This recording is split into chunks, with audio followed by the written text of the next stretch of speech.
Kasih sayangku terus wangi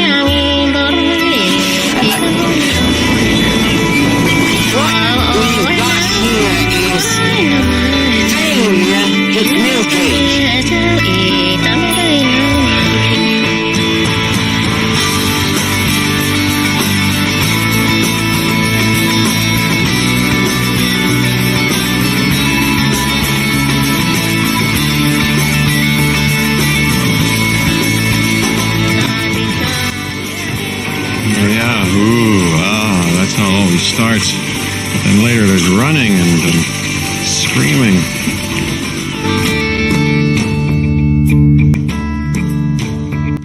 G'day everyone, Matt over here. Sorry, is that me? That's me. The brick boards here. At least I know the sound's working. Why is Wally flat on his back? What are you doing? Went a bit Wally. Guys, I'm so lucky that I have you, because if I didn't, I would be pregnant by the end of the night and having fake parties who all rob me of my VIP points.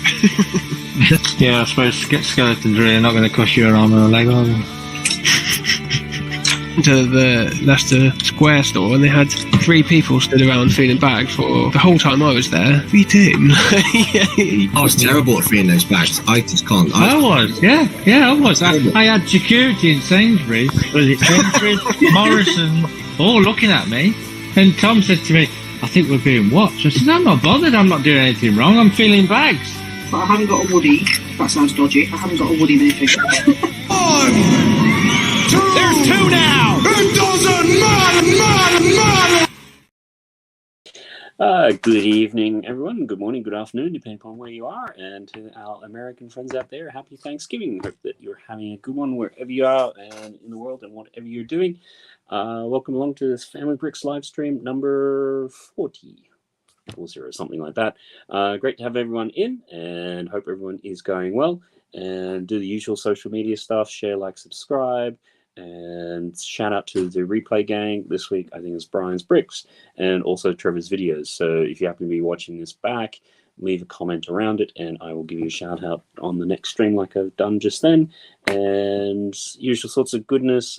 Anyone feeling like a super chat always helps the channel out, and I always appreciate that. And in the meantime too, we'll also give the sponsor a quick little plug, helps pay for a few little bits and pieces. This video is brought to you by McCatsim Holiday Homes in Margate and Broadstairs. Great for a week's holiday or a weekend escape, being just over an hour east of London, UK. Treat yourself to amazing sunsets, a Lego wall, or great food. Visit www.mccatsim.com and mention this YouTube video and we'll look after you. And this week we've also got a bit of a poll going, and the question is, do you have your Lego collection insured? And part of it is a bricknerd.com article popped up this week on Lego collections being insured or not insured. I'll link around the video to that, and we may have a little bit of a chat about that later on. Always interesting to sort of see those things, because as with all goodness that is insurance, they like to make little caveats and carve-outs. So most of us are going to have significant sort of value, and just curious to have a little bit of conversation around that. Quickly shout out to a few people in the chat that I've seen there. Brickstage Pass, good to have you in, hope you're going well. And CabbageFace as well, who's actually going to be along in a little bit. And Stud Sidious was commenting there about some singers having some things insured. Just trying to remember, somebody had their butt insured. Maybe it was Kylie Minogue or something for like £1 million or something. So yeah, there's all sorts of weird things that can get insured. I'm sure it's the sort of thing, if you want to pay money for it, somebody will be able to take it off you and insure it at a price. Brick Skew is also in there as well. And CabbageFace is saying that there is a poll there. Yeah, in the chat. So far, we've got 20% of people saying yes, they've insured, and 80% saying no. And Stud's also saying known to talk to himself from time to time. And a bit of an interesting topic. And with that, we'll start bringing some people in. So we're going to bring in Ollie. also known as Brick Askew, and also joining us now as a bit of a regular Madlib as well. Welcome along, guys. How are you going? Hello. Hello, I'm all good. Thank you very much. How are you? Yeah. It seems to be like another busy, crazy week, and it's kind of not even leading up to that sort of Christmas sort of thing at this stage. I know, I think it was Trevor who started doing a little post on his, I think it was YouTube, promoting one of his upcoming Christmas things, and had like a little Grinch there in the comments there. So like, this is a bit early and the song sucks. So, love the internet. Really quite harsh. What was it? Yeah, if you something like if you insist on talking about Christmas now, at least pick a good song. It's like, all right. Another thing, I always love things like that. It's sort of like, I'll ask them any sort of questions to sort of keep them going. It's like, oh, wow, really? What would you recommend? Because it's sort of like, well, if you come back, you're just going to help with the engagement out of it. But yeah, I think, Ollie, did you come back with some weird question? It's not weird. What do you think of the pedestrianisation of Norwich City Centre? Not the first question I'd go to, but, fair enough. I go to if I can't think of a question. That's it. Cool. Well, we might just bring in our guest, the long-time friend of the channel and things like that. We're having a bit of a chat backstage, and so it's been a while since we've actually streamed together. I know it was some always good to have in the chat there, and I think also when it was on Good Morning Brick World a couple of weeks ago, having some comments there, and always like getting their point of view. So welcome along, CabbageFace. How are you going? I'm good. How are you? Yeah, going well. It's good to see you again. Yeah, and you. It seems like it's been donkeys. So yeah. A while. So, your background is now completely different from last time I remember it. I think on screen left, you've got that massive tank, which I think you've been building recently. Yep. So we've got the huge UCS tank here, which is humongous. The set that has no name. I don't mention this set with people watching, like Barry, Craig, and other people because they get upset. We've got the Sopwith Camel there, Lego one. Pyramid just behind this light. Sorry, the light's there. Yeah, and I've kind of like a lot of my Lego's gone into like either storage or been sold. It's now kind of Kobe most of the place. So yeah, I've kept the Lego sets that I wanted to keep, and the ones that I weren't too fussed about, I've kind of let go. So I guess the big question, just because I remember it, I think one of the first things you streamed way back in the day was the Colosseum. Is that still there? Or? No, she's gone, which I'm going to regret, I reckon, in about 10 years. But it's gone. It's gone. Yeah. It's. I think even Shai's been talking about how he's been purging stuff and making space and turning things over. So the main reason was it's so hard to blow in display. It's so round, not even round. It's more like a oblong shape. So it's so blooming hard to put on a shelf or anything. So it won't fit on the shelves I've got there because it's too wide. So it's kind of like, what do I do with it?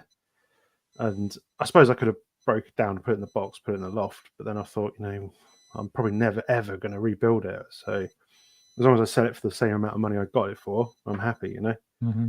Yeah. So, yeah. No. It was one of those ones I think I remember first hearing about. It's like, oh, Colosseum sounds interesting. Then you start thinking about it's like, there's going to be a lot of repetition in that build. It was pretty a pretty boring build, if I'm honest. The pyramid's quite close to a second to that, to be fair. But then any kind of building's going to be pretty dull, isn't it? Because it's just a repetitive shape and stuff like that. So I think the other thing for viewers out there who are not familiar with your content and things like that is Cabbage does, obviously very interested in a lot of the military sort of things and a bit of the history in that, which obviously Lego have a tendency to sort of stay away from. And so there's a Polish company called Kobe in particular who do a lot of that sort of thing. And I think even as about a year or so ago, I think I was asking you some questions about some starter sets and things, because much to say, we've got little kids and, not getting older, and they were doing a World War II topic in school. So it's like, if they've got something physically in their hands, picked up a couple tanks and a few planes and things like that. So, yeah, it's what's your sort of interest these days in sort of Kobe and that? Well, obviously that's what I primarily buy, to be fair now. So I'm kind of heavily invested into it. That was that Brick Askew's comment. That's Partridge, the Norwich pedestrianisation. I know that well. I know Partridge pretty well. Sadly, Not sadly.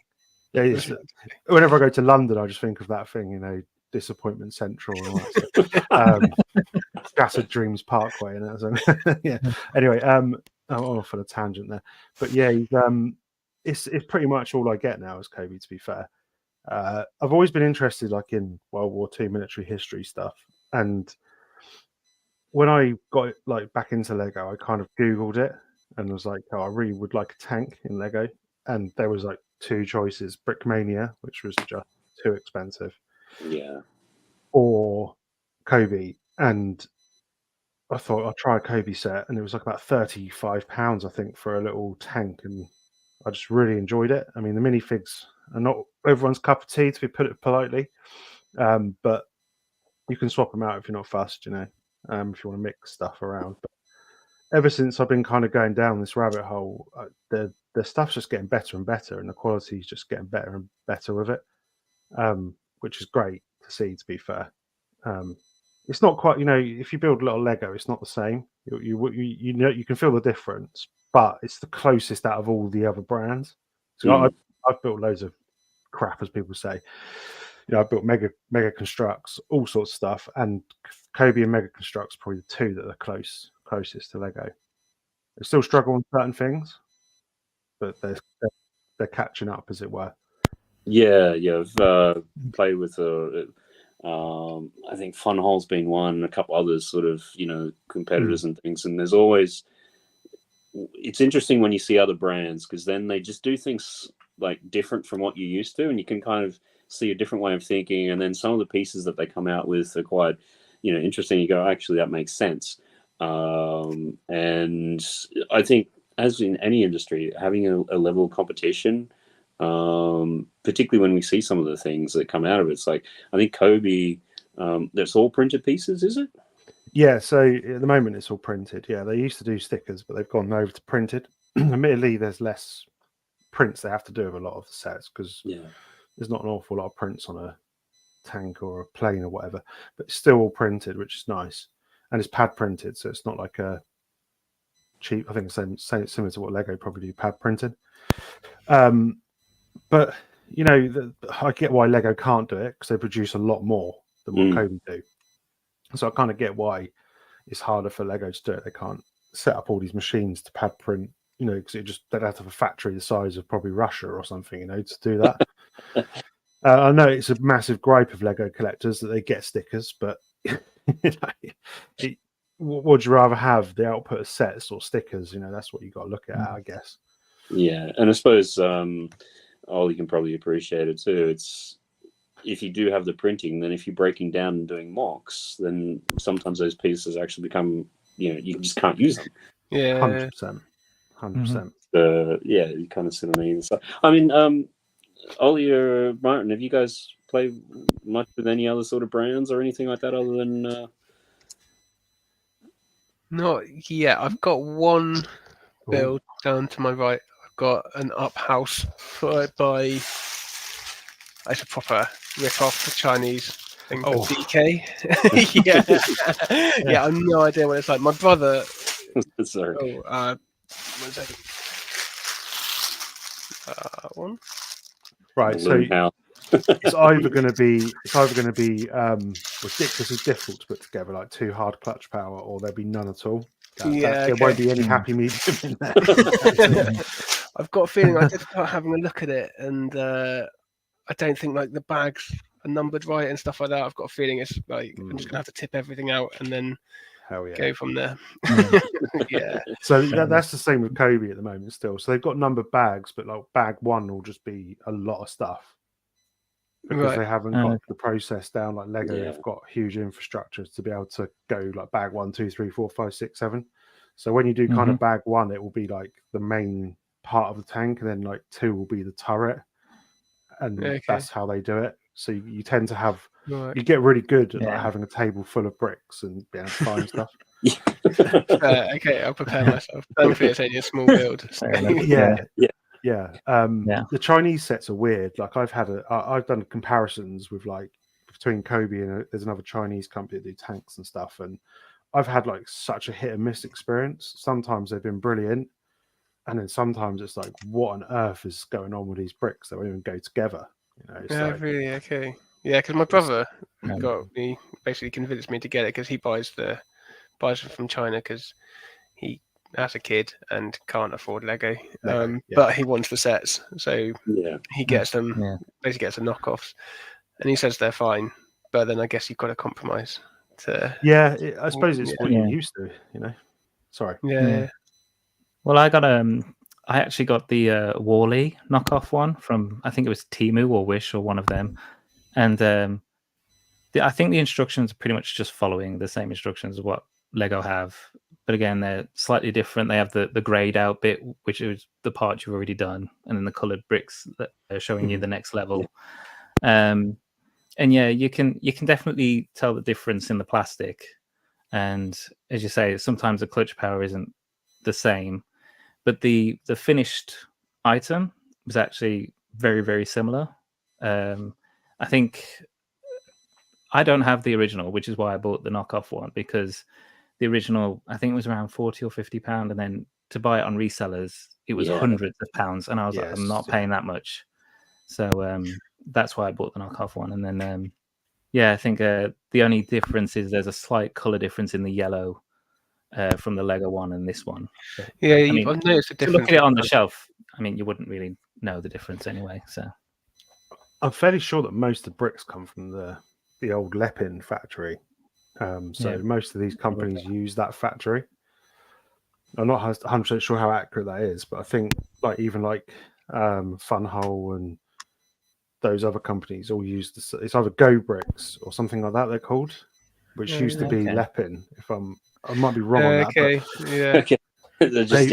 They've just rebranded to Go or Wee Bricks or something like that. Because there is a Wee Brick. Yeah, I've heard of it. They probably messaged you guys. They're like, "Oh, if do you want some bricks? We'll send you some or something." It's like, I don't know who you guys are. So I don't know what I just want a load of bricks for. But yeah, I'm sure that there are some that it's that factory. I'm pretty sure. I've been told that through people that it's the same factory.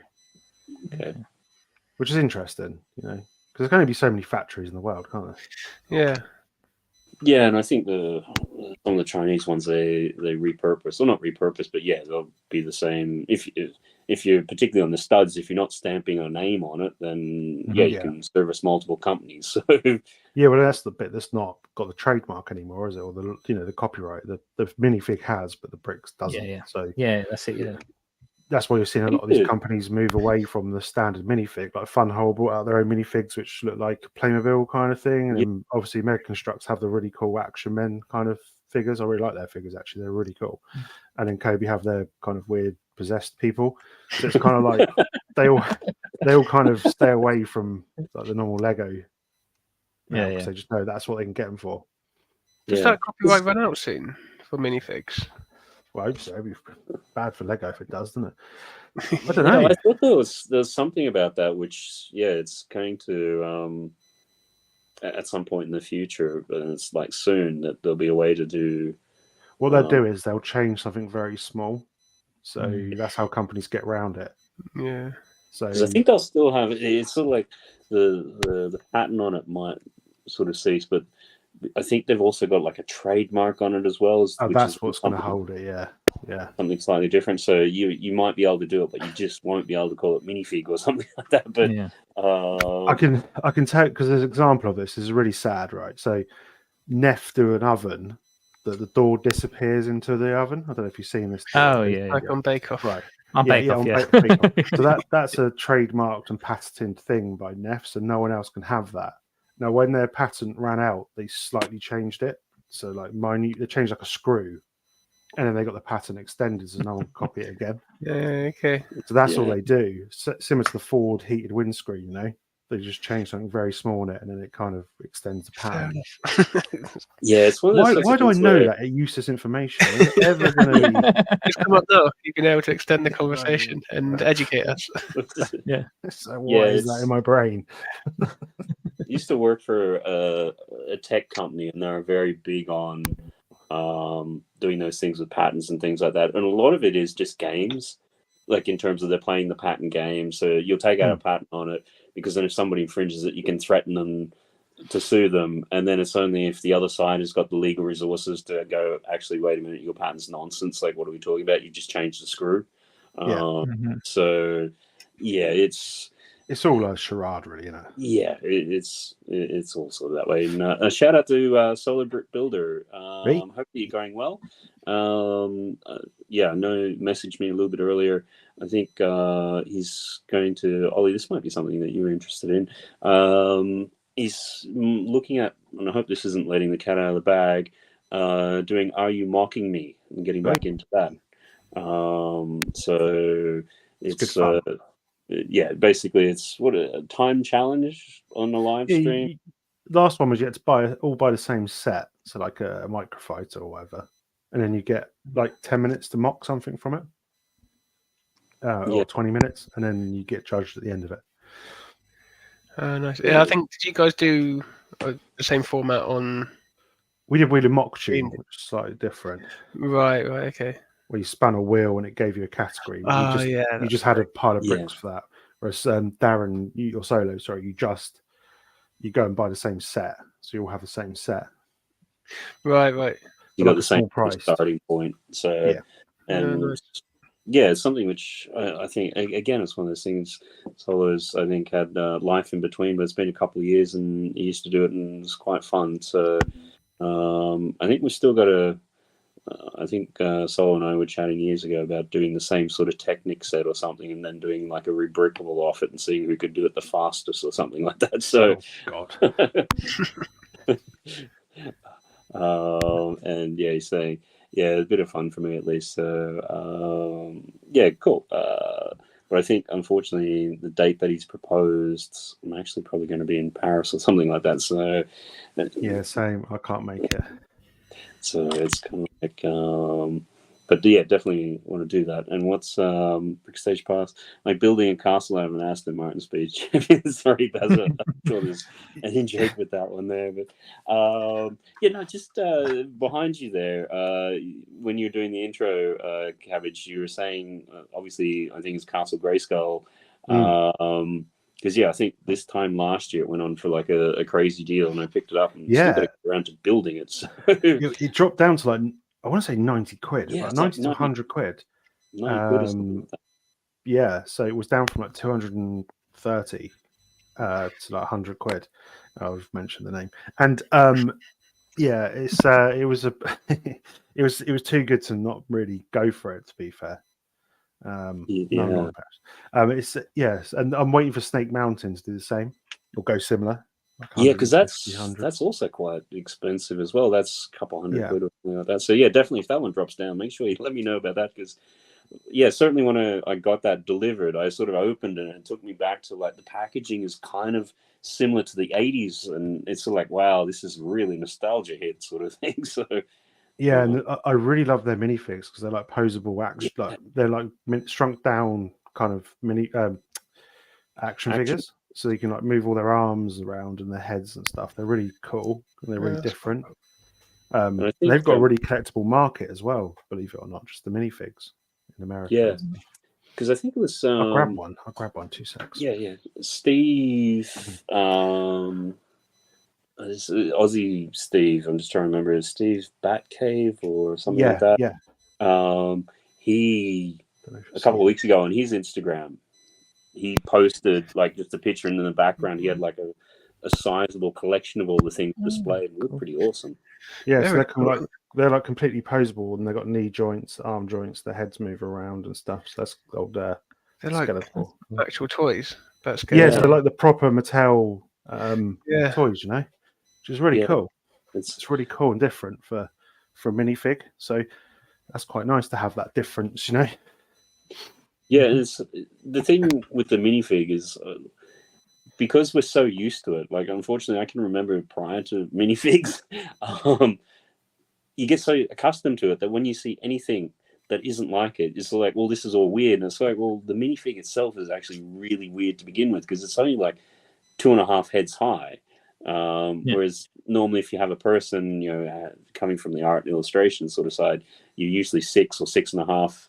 If you're heroic, then you're 7.5 heads high. So the first couple of times I tried to do a minifig or draw it, they're like really wonky proportions because you're still just trying to wrap your head around, okay, well, your legs are like this big and your torso's this and your head's that, and that's what all you really got. Yeah. So I've got a weird fan in the chat. I just saw that. Sorry, that made me laugh. So I had to leave. Well, wow. if that's the case, make sure that you hit the thumbs up button and all that sort of good stuff there. So. I can tell you, it's probably not my wife. That's for sure. I'm really wondering who this is. Cannot believe it. He's here. I can probably hazard a guess, but I won't. Yeah, maybe put it. We'll chat later. I'm guessing, but maybe it might be somebody else. So, Big Sage. Yeah. Snake Mountain. Yeah, Snake Mountain does look cool. To be fair. No, and and I think around the same time they had the He-Man and Battle Cat was on sale as well. So yeah, and there's also like an add-on to Castle Grayskull. I think that is at the Battle of is that the one that Craig says there, the Battle of Attorney or something. It's like a little add-on that comes with another battlement or whatever, and you can put it onto the actual Castle Grayskull, and it comes with a little plane and stuff. It's quite. I need to get that one because I can add on. Yeah, no, it's because for years I've been looking at obviously castles and Lego kind of go together, and there was a couple on Rebrickable, sort of like doing Grayskulls and things like that. And the problem was by the time the pirate counts and everything, like there, if you were to try to do it, it's like £400 or £500 without postage. It's just like this is realistic. So yeah, certainly when that popped up for such a good price, it's like, well, yeah, it's just and it's not that bad once you do start the build. It's not that bad. It's a little bit tricky in parts, but yeah, it's pretty good. To be fair, it's pretty good. It looks great though. Wrong way. It looks really good. Yeah, I'm just getting there. It does look really good. What brand is it? Is it Kobe? No, it's Mega Constructs. Oh, okay, cool. Yeah, sort of Mega, whatever they're called. Stop leaving me on big screen with this person. Sorry, it's when you're doing two things, reading the comments, like, oh yeah, it's still up there. Yeah, the other thing which obviously I think you've been a little bit more active on social media, or it's popping up in my feeds, and you've had a couple of videos now which you've done 1 million plus. And they're sort of tank related and things like that. I mean, is there anything that you can comment on those? Do you sort of have you just hit a sweet spot, or? It's weird. Like recently, my Instagram has been going a bit crazy. So it kind of started from I went to like a D-Day thing, and it was like some tanks and stuff driving past, and I just filmed one, and literally just put it on to Instagram, and it got like 2.5 million views, and it's just a tank driving down a road. And I was kind of like that. Maybe like tanks are obviously quite popular. I mean, who knew? And so then I started to kind of do the stuff with the Kobe, like do weird things, like film, weird videos, like doing straight, like one of them was like a tank giving birth and things like that. And yeah, I know, weird. And I kind of realized that people like strange stuff as well, because I like go on TikTok quite a bit, and all I ever get is just like weird videos of people like doing bizarre things, like I thought, well, that's what people kind of like just flicking through and go, that's quite funny. Yeah, my favourite one at the moment is I think it's Korean guys with like weird masks on their heads and kazoos in their mouth, and they're hitting each other. Yes, screaming in pain with a kazoo in their mouth. There's also this really weird guy who's like Italian or something. He cooks, but every now and then, whilst he's cooking it, it'll like flash to him like in the shower, cover himself in tomato sauce, and then it go back to him cooking, and it's like really quick. And if you don't notice it, you like you don't. But then if you watch it closely, you're like, did that just happen? And you go back and watch it and go, oh, he is in the shower covered in tomato sauce. What the? Yeah, and I keep getting all his videos now because I keep liking them and stuff, you know. But yeah, and then the recent one was sometimes was Ed Sheeran's head on a tank. Yeah, just Yeah. Ed Sheeran's head on a tank. Yeah, That was And what was your tagline for it? I'm just trying to, because that did like 1 million views or something crazy, didn't it? Yeah, I think it's more down to Ed Sheeran, to be fair. I think I put Fury would have been different because it's the film The Tanks, and yeah. But it tends to be the kind of like really obscure, kind of strange, like, you know, like just doing a video where, say, I built the Tiger tank and I put the engine in it, and I just filmed myself put the engine inside it, and then that got like nearly 100k views. Yeah. It's like, so I think it's trying to find that something that people are engaged by in a short amount of time, because people like just look at it for like 5 seconds and just go, that's cool, and then go on to the next one. Yeah. So it's been a bit of a weird like, my Instagram's gone a bit crazy. I've grown massively, like not huge. I'm near 5k now, but I've say my followers have gone up so fast. Like recently, in the last month, they've just like, I was at like 2.5, and now I'm nearly at 5 in the space of about a month. So it's kind of gone a bit crazy. And I was looking at my analytics on it the other day, and I've actually reached like 1.2 million people's accounts, and I'm like, why couldn't they all just follow me? What's wrong with you? But it's just gone a bit crazy. But it's trying to keep that momentum now. So I'm going to have to try and keep doing like mixing, because it's not just reels. I've had a couple of photos that are just memes that have gone really far. They've been pushed. So it's just trying to keep doing it and finding it. And I don't know. There's no rhyme or reason to this stuff. I think it's just finding that. I mean, you guys have probably done shorts and stuff and reels. I mean, it doesn't make any sense, does it? To me, there's no real. I think the more random and weird it is, the more people tend to go, "Oh, I watched that," and it gets picked up. You know, it almost seems like it moves in sort of like trends and waves. Like a couple of years ago, if you did anything dancing, generally that worked. There was an early phase where if you had a Lego Mario in anything, that always seemed to do. Then like last year or so, it was more if you happened to be doing something to a trendy song, that seemed to pop. And I don't know, lately, there doesn't seem to be anything definitive you can say, okay, yeah, if you're kind of doing something in that flavor, it's going to pop off. Music helps. The music does help. Like picking a trending song that comes up first definitely does give it a bit more, even if the song has no relation to what you're doing. So like the one of me putting the engine in has got like some drum and bass song by Chase and Status on it. I mean, but that's got nothing to do with tanks whatsoever. But I think because it was in the top 10 trending songs, it probably gave it another push, if that makes sense. Hi, roused Cabbage fan. just move the edge now. A sentence I never thought I'd say. Sorry, Brick Askew. I talked over you there. Sorry. I know. I was just saying you pushed me over the edge now. But I know. I think I was saying them. I'm quite happy when it's not. I just get sick of the same songs like every other video, because I haven't made any, so I only scroll. But it just gets so boring, and especially when they're rubbish songs as well. Like Chasing Status, but there's that Bangarang song. It was Bambadam, or it's called. That's a cool song. It's a cool song. But there was one I did that had one of those trending songs on it, and I got more comments telling me people telling me to stop using that song. But I just found that funny. I was like, that's annoying you. Yeah. They're like, please don't ever use that song again. It's like, oh, okay.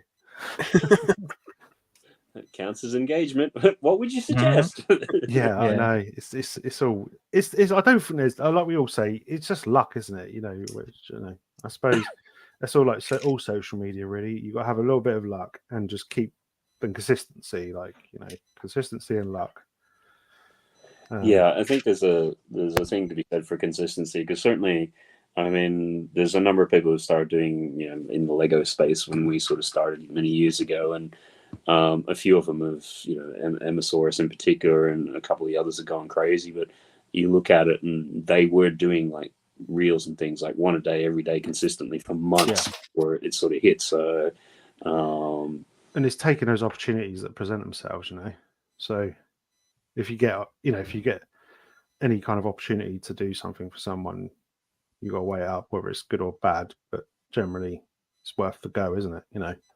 Yeah, and I think even comment back here a little bit earlier. I think was it Craig? Just having a look. Of course, I can't find it now, but yeah, I think just in reference to LAN and things like that. Like we're starting to see more of the same sort of stuff. And it's interesting because you had Shy in his new podcast. I think he did one yesterday. It's Sitting on a Stoop. Yeah. And he was sort of talking about it. And yeah, there is becoming just so much of a sameness to it. It's like, you know, it's the same kind of review format. It's almost like, give me something different.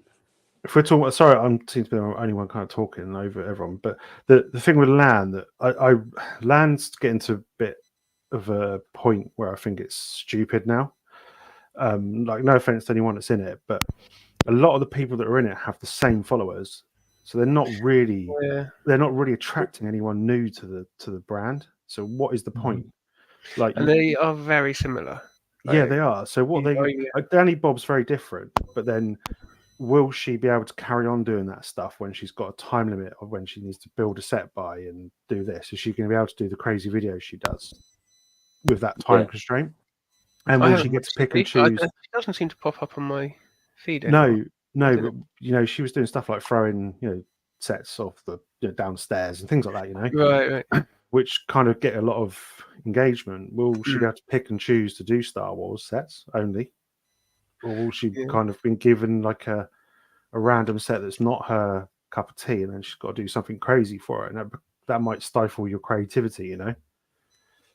And I think that's the biggest problem with me for LAN is like they just give sets to any old person that doesn't really specify their interest in that topic, if that makes sense. So, you know, if you were given, like, Tiago's quite a good person because he has the design part of it, so he kind of understands how they go together, etc. So he's quite interesting to watch. But when someone who doesn't know anything about Star Wars gets a Star Wars set, you just think, well, I'm never going to watch that because they're just fumbling their way through it, and it's not really what I want to see from a Star Wars review.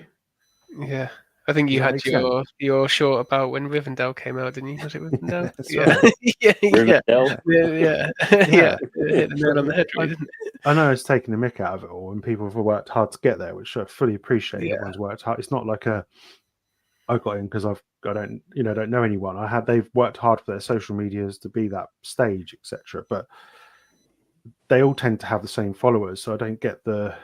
For me, I think Lego would be a better place just to give a Marvel set to like a Marvel creator, like if someone who's not into Lego, just give them the Avengers Tower, and then they would like, even if they need paying for it. It's much like what they did with the Orient Express when they gave it to Francis. I think the difference there, though, is that they're not giving it to him. I suspect, because I'd be sure that he'd have representation. Like he would have gotten paid well for that. Yeah. Whereas, you know, obviously, like, here's some free sets. By the way, give us a whole bunch of analytics when you're done, sort of thing. Like, I think it's a very different relationship, because even when they had, there was a YouTuber who's still doing, Evan. Is it just Evans? He's a kid who's now grown up and things like that. And I think they did one of the Lego. Was it Technic cars when that came out? Yeah. I was waiting to see the and like he's got millions of followers and things. There's someone crawling along the floor like in the BBC News video. Okay. There is a reason behind it. There is a reason. I was just sort of seeing that in the background, so like this seems weird to everybody else. Yeah, so that's kind of why. But so how many sets do they have to give to, how many LAN people get a set? So I don't know how many people get it, because obviously there's a lot of people that are on YouTube. There's obviously the blogs, the vlogs, the magazines and all that stuff. Well, they're also good, like Twitch, and there's to some degree there is. No, I take your point in terms of it's going to a lot of the same people. But then occasionally, like this time, there's a few ones which popped up, and it's like, well, I've never heard of them before. And it's like, well, that's the whole point, is because we're not following in those communities. So, you know, it's in a different one. It's on a different platform and things like that. But I've kind of thought Lego really wanted to break into that market of people that don't buy Lego.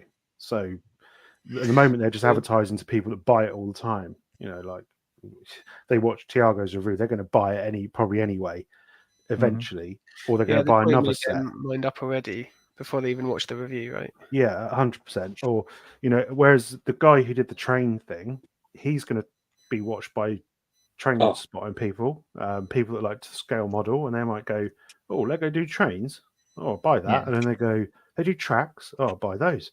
And then it goes down to a rabbit hole, you know.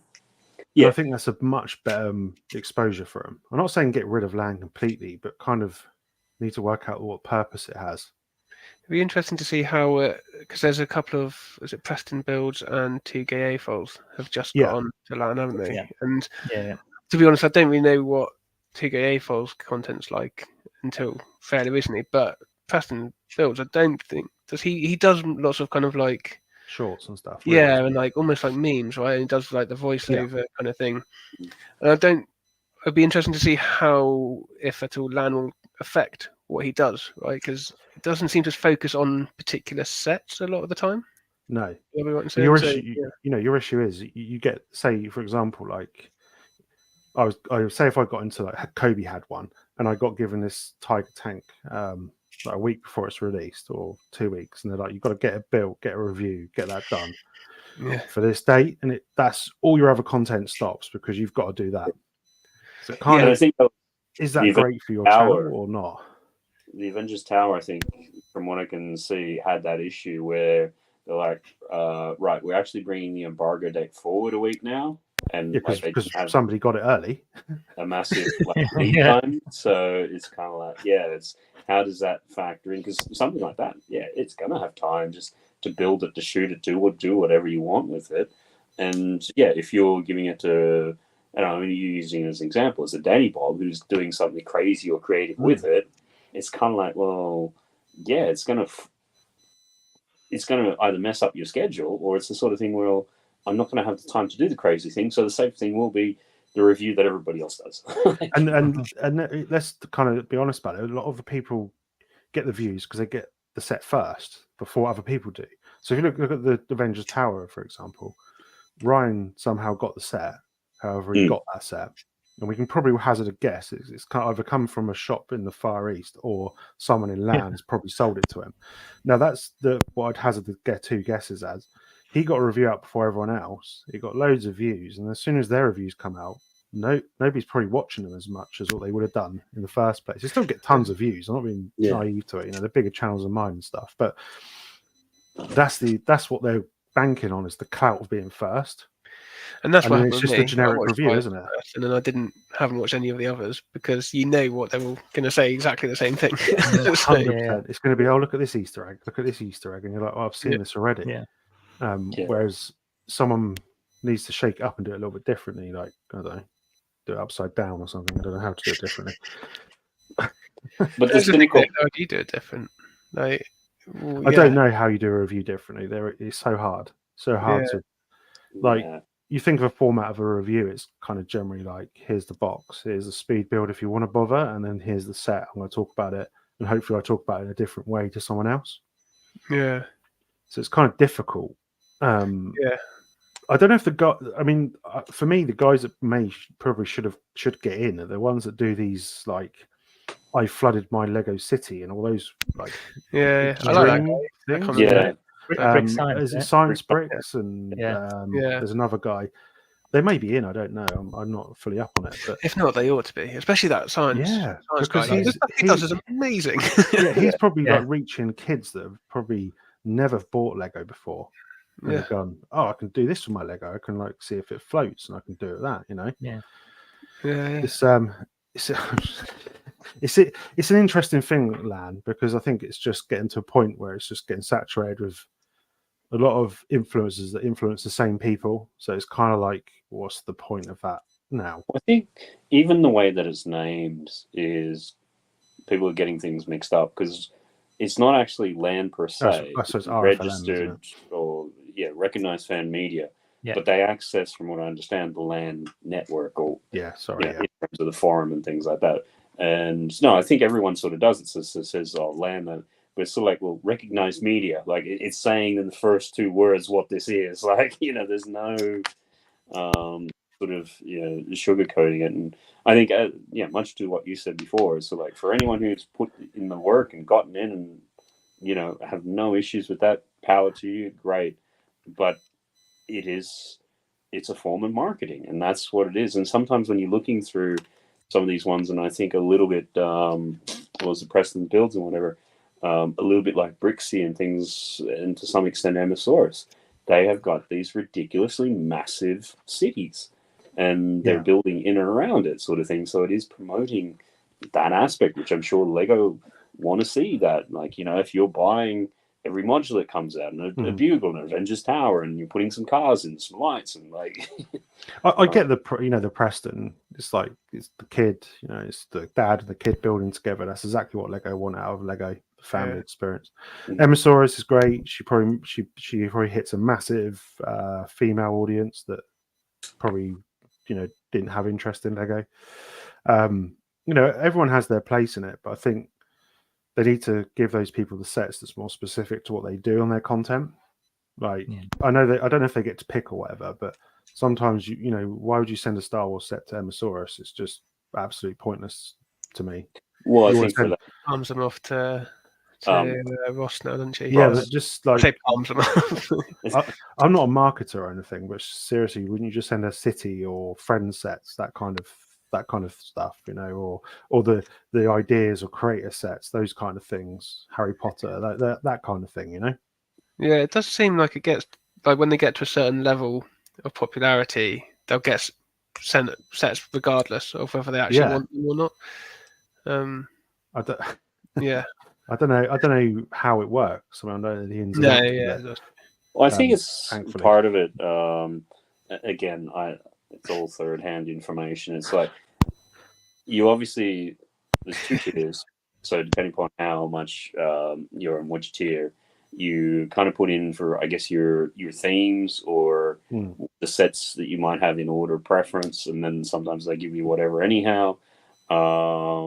So I don't think it's completely random, but it's the sort of thing, if you're doing Star Wars and somebody says, well, here, do you want a free 400-pound Rivendell set? Like, it might not be something that you normally get, but it's like, I suppose so. Interesting, it's probably going to hit a few demographics or whatever. So, I mean, let's not. If the Lego said to us all, or Kobe said, "Do you want some free sets and stuff?" I'm pretty sure we'd bite their hands off. To be fair, I was going to ask if they don't send you anything. Then. No. So Kobe don't do that. Not at all. Not as yet. Or any time in the future. Having spoken to Arthur, who's our head of marketing, they don't do that kind of thing. They're not that big, to be fair. It's not really that much. There's not many people that do Kobe YouTube, so it's not like a really competitive thing, There's probably like about five or six people I know of. So it's not like it's enough for them to. You're going to buy it anyway to do the videos, right? So. Yeah, and people like very rarely watch my review and go on and go buy that set. They already know from the pictures whether they're going to buy it or not. I may have influenced say a couple of people, but it's like it's not going to be a massive amount that's going to see it and go, "Oh, I'm going to go buy that now." So maybe in the future you don't know what's going to happen, but I've kind of gone different avenues and I speak to Tank Museum and Brick Tanks and stuff and do things with them. So I'm kind of happy doing what I'm doing. It doesn't put any pressure on me to build a set in a certain amount of time, get a review out, anything like that. I just do my own little thing, And if it works, it works. If it doesn't, it doesn't. It's not my job. So quite happy. Yeah. Something you do for fun on the side. Because I think it was about 6 months ago, maybe 12 months ago, you built a tank at the Tank Museum? Yeah, so I've had that opportunity a couple of times, like to do a review in the museum, which has been really cool. So I built the Tiger tank and then they gave it away in a competition. And then I built the little Rolls Royce armored car thing. and did a review in the museum. And then I've been lucky enough to kind of go to a couple of their events. They've like, invited me along to film and stuff. So it's been really cool, to be fair. I really appreciated them doing that. You know, Is that Bovington? Yeah, Bovington. Yeah. So I went to Tiger Day. That's when they unveiled the big tiger tank for the first time. So I was lucky enough to kind of see it first and things like that, which is, I appreciate that kind of thing more, as in a way, like going to events and stuff. And yeah, I can imagine. But it's a different world, you know. It's kind of like Lego's so massive compared to Kobe. It's like a different world, you know. Yeah, it's just, I mean, obviously, when they're doing, I think they're close to 1,000 new sets every year now. Yeah, it's mad. Okay, yeah, some of those are like little Duplo mini or whatever, they're figs and whatever. But you know, there's a significant number. Even if there's only a tenth of them, you're interested. That's still 100 sets. Like, and what would Kobe even do? 100 sets a year? Like, probably not. No, I mean the catalog probably has like what 30, no, I'm probably more like 40, 50 or so in there. And then new sets, you know, you'll probably get maximum probably about 10 or 12 push in a quarter. And a lot of them are rehashes of old sets, so they'll just do them newer, so they look better. Is it newer? Do they change the scale slightly, or is it just? No, they tend to change the design or make it look better. So, like the new Spitfire looks better than the old one, and the printing's better. And hey, Simon, things like that, you know. So they tend to improve on the design, and it does look better than the old one. So, which is nice to see them do that. But there's so many vehicles they haven't done yet. So there's a big call in that they get asked for a lot of vehicles a lot of time, which they haven't done. Some quite famous ones, to be fair, which is surprising. Don't know why. Licenses probably, because believe it or not, these things do have licenses. I never thought about that. Yeah. Do they focus more modern, or is it like a mix? Everything from World War One up to present day. Okay. So you've got kind of Eurofighters, Typhoons, Red Arrow, you know, up down to Red Baron, things like that. Yeah. You know, tanks from modern tanks, so like Abrams and things, down to the first ever tank, the Mark I and things. So they definitely cover the bases of all military history. They do some cars and stuff as well, but they're very obscure cars. So they're like West German cars and East German cars are really, really obscure. They do some Fiat stuff. They've done Maseratis. So they do kind of. Okay, I was going to ask, is it like almost exclusively military? But then no, they do some civilian stuff like Fiat cars, Maserati, like creator-sized cars. They used to do like Roman stuff, but it tends to be more military, yeah. Because that's the one thing. Well? Sorry. Is it all vehicles? Yeah, they started putting some diorama stuff in with the vehicles, but it's not that great at the moment. They need to up their game on that. Which they have been told. They're pretty good though. I mean, people complain about things and they change stuff.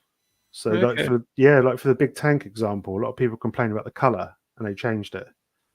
Okay, fair enough. Really, what is like? Good. Yeah, does it come out during production? Yeah, right. Okay. So they got feedback. The color's not quite right of the old one, so they changed the color of it, and they've been told this minifigure's not historically accurate, and they've changed it and things like that. So they do listen to their community sometimes, not always. But you can, it's because it's quite a small, small company, and if you go on their Facebook page, it's got like 12k followers. If you like comment, you often get a couple of guys that work in the marketing will reply to you and stuff and say, "Okay, this is why we've done that. This is what's going on." So they're very open. I guess I have been invited to go over there, but I just haven't had the time yet. So I need to go to Poland to go to the factory and stuff. So that's cool. That's cool. Is that just to have a bit of a look around, or they're just So Arta, who's the kind of he's a legend. But he's like the head of like the marketing and stuff. He's been on my channel a couple of times on live streams and stuff. And he said, "Oh, whenever you want to come to Poland, there's like come over and have a look around the factory and how we do it all and stuff." Which would be really cool to do that. To be fair. Yeah, because I'd love to do the Lego one as well. So it'd be really cool to see how they both kind of operate in that. It's like everything, finding time, isn't it? Time and money. Time and money to go and do it. Yeah. What are you going to do? I'm going to go to the Kobe factory for a holiday. Yeah, I know. You want to come with me? No, I'm all right. Okay. Yeah. How was that Mediterranean trip looking instead? Yes, it's an interesting world. I still love my Lego, so I still keep on top of the Lego news. I know exactly what's going on. There's a couple of sets I do want. I want the Eldorado Fortress because that's like a nostalgia hit. I want the castle. Same again. What else? The fort? No, not the Viking fort. I'm not interested in that one. Those two I definitely want to get at some point because they are like such a nostalgia hit to me. What is that? The Lion Knights Castle? The Lion Knights Castle and Eldorado Fortress. Yeah, I remember having those. For Black Friday, the Lion Knights Castle is at 20%, 25% off or something. It's 30, isn't it not? Was it 30 or? It's hard to know because half the time these get it's crazy. Like it's in the UK. Okay. Yeah, it's. And I believe that. Oh, sorry. No, I think there's a couple of Star Wars sets in there as well. They're good price. Okay. I think the rumor floating around. I think it was the Brick Clicker one. It's like there's going to be about 200 sets go on discount tomorrow. I don't know if they were in just America, all those 200 or not. Yeah, I mean, we get some flavor on it, but I mean, if you got 200 sets, even if you're getting half of them or some slither of it, if they're half decent. Considering I think it was like 5 last year, it's quite a big stack up. Yeah. Well, it feels like it's like the Black Friday.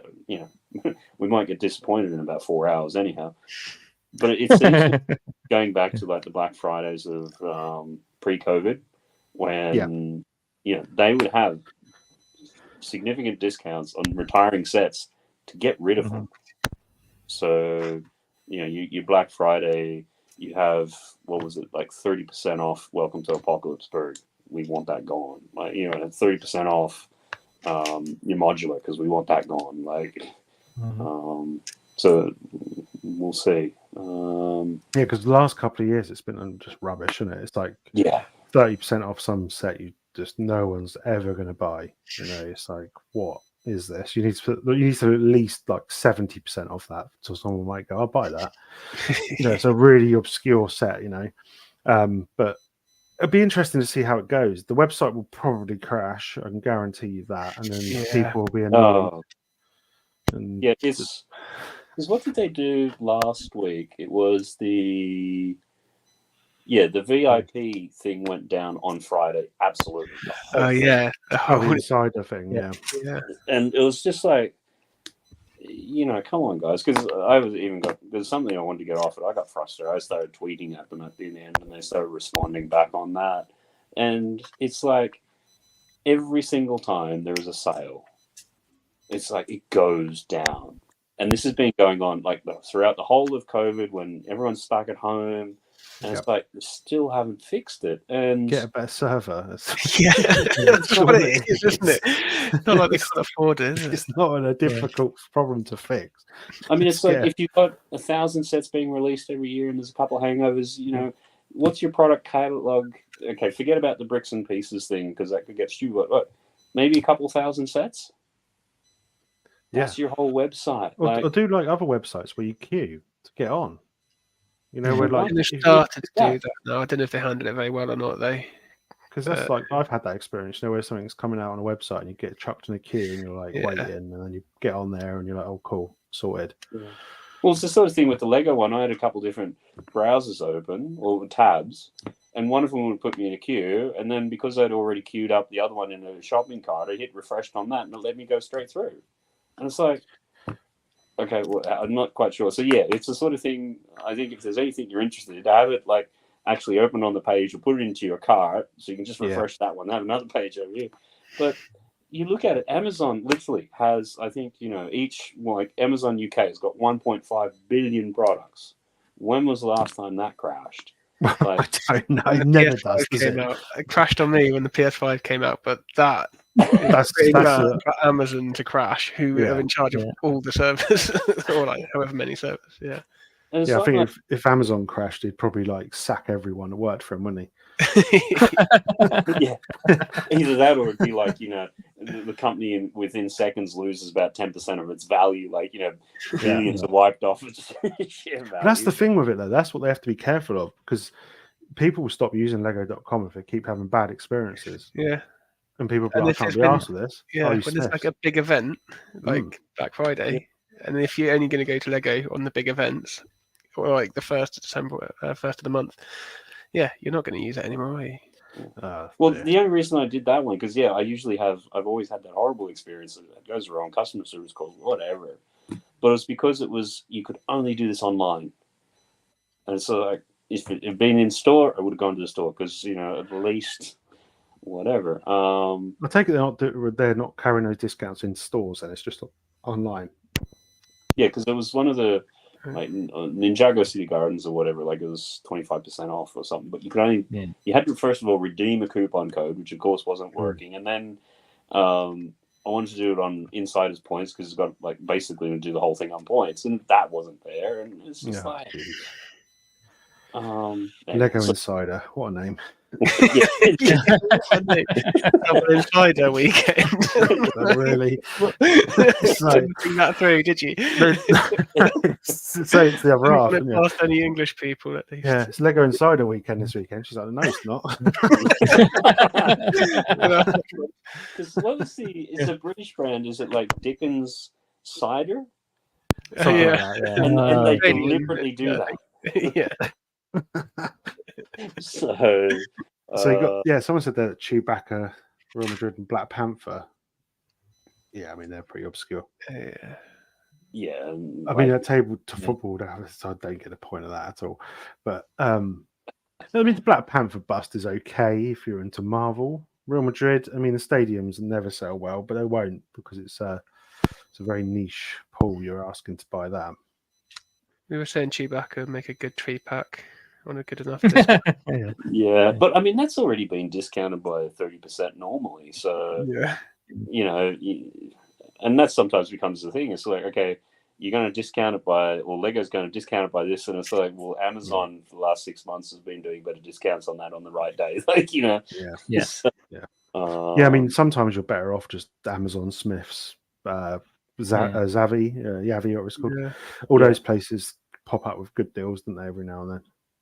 Yeah, it's usually Lego. It's like the exclusive ones, or you know, if it is a Smiths and a Lego, there's some sets which you know generally Smiths know the discount, or if you do, it's one of those spend 100 get £10 off or something. So it can be worthwhile, but it's generally never too often that it happens. I think you still get better deals around after Christmas myself.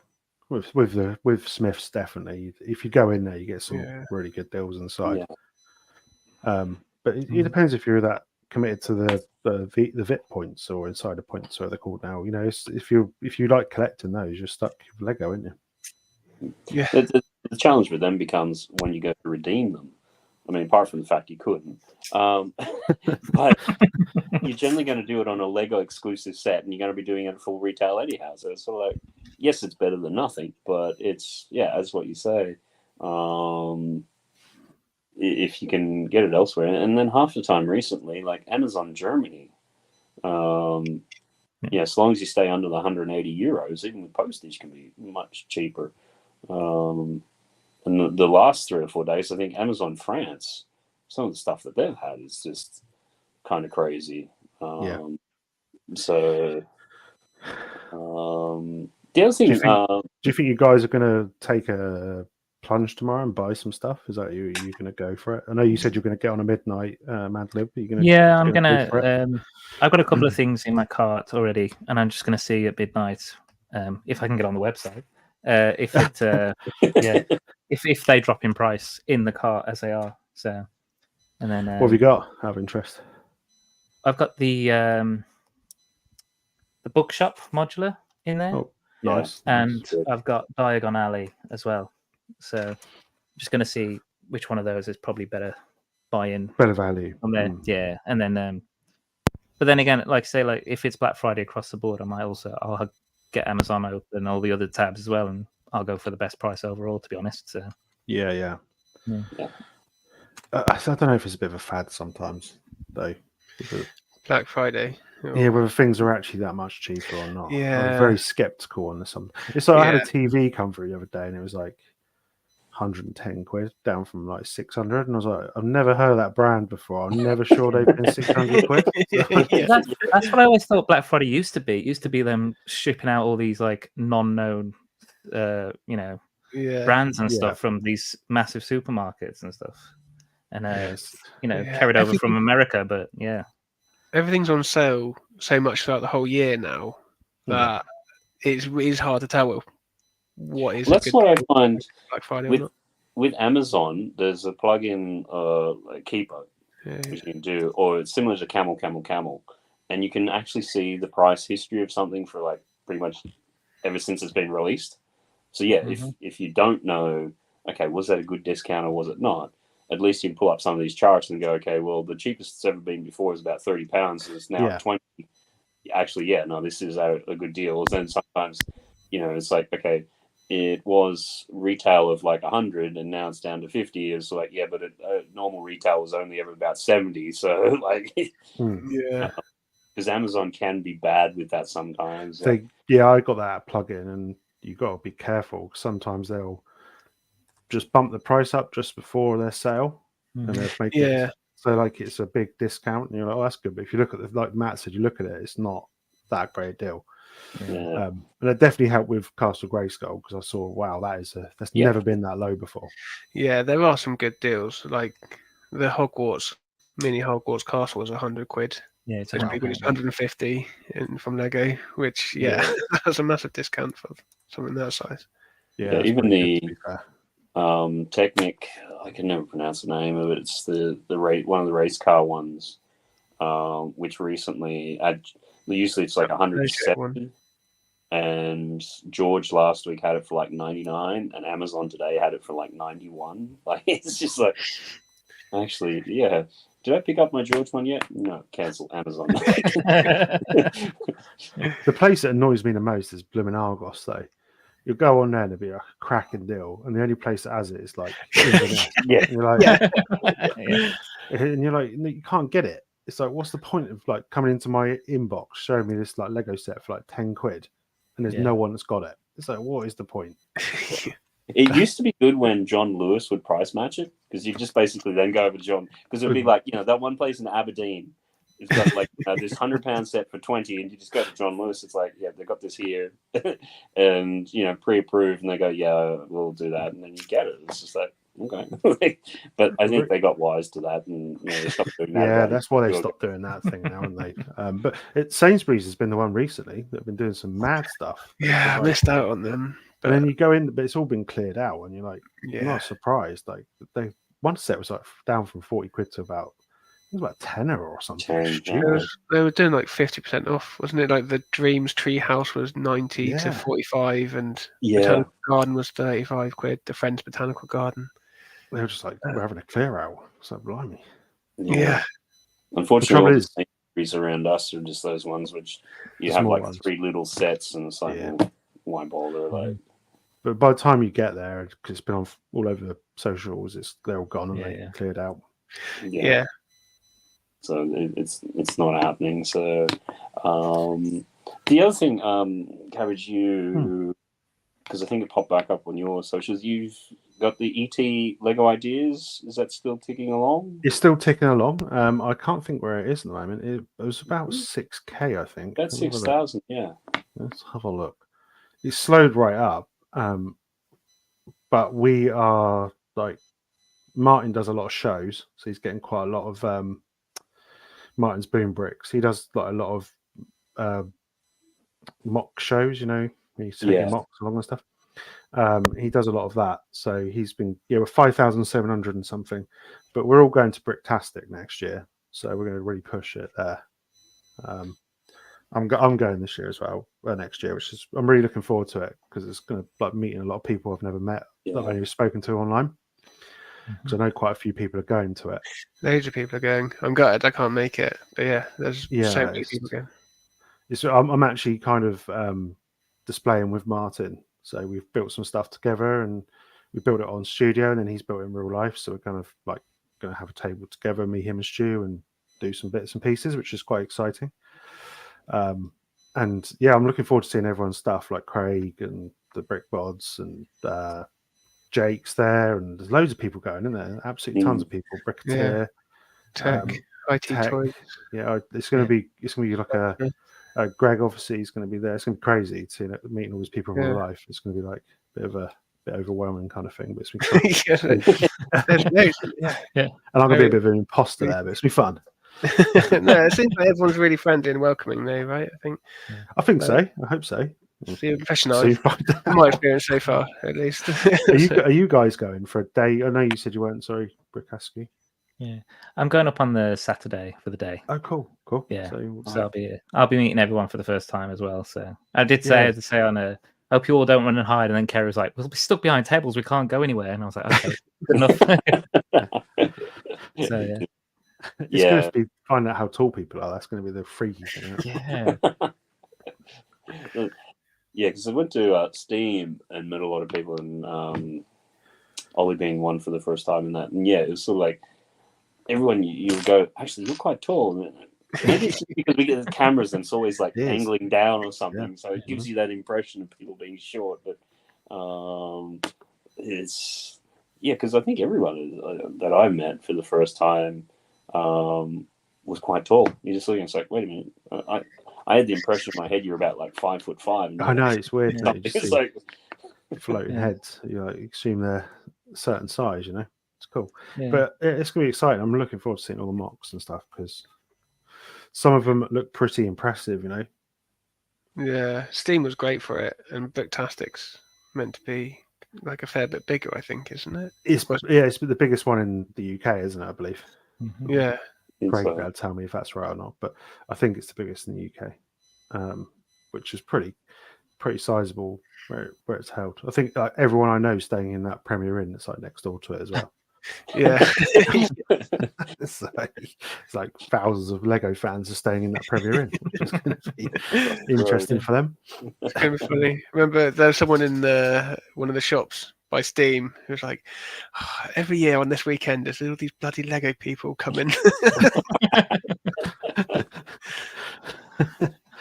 Well, I think they said there was like 6,000 or 7,000 people through the doors over the couple of days. Wow. So, particularly, I get the senses that it's a Steam museum, so that have a certain average sort of footfall. But if you're then all of a sudden boosting it up by those sorts of numbers, like you are going to notice a difference.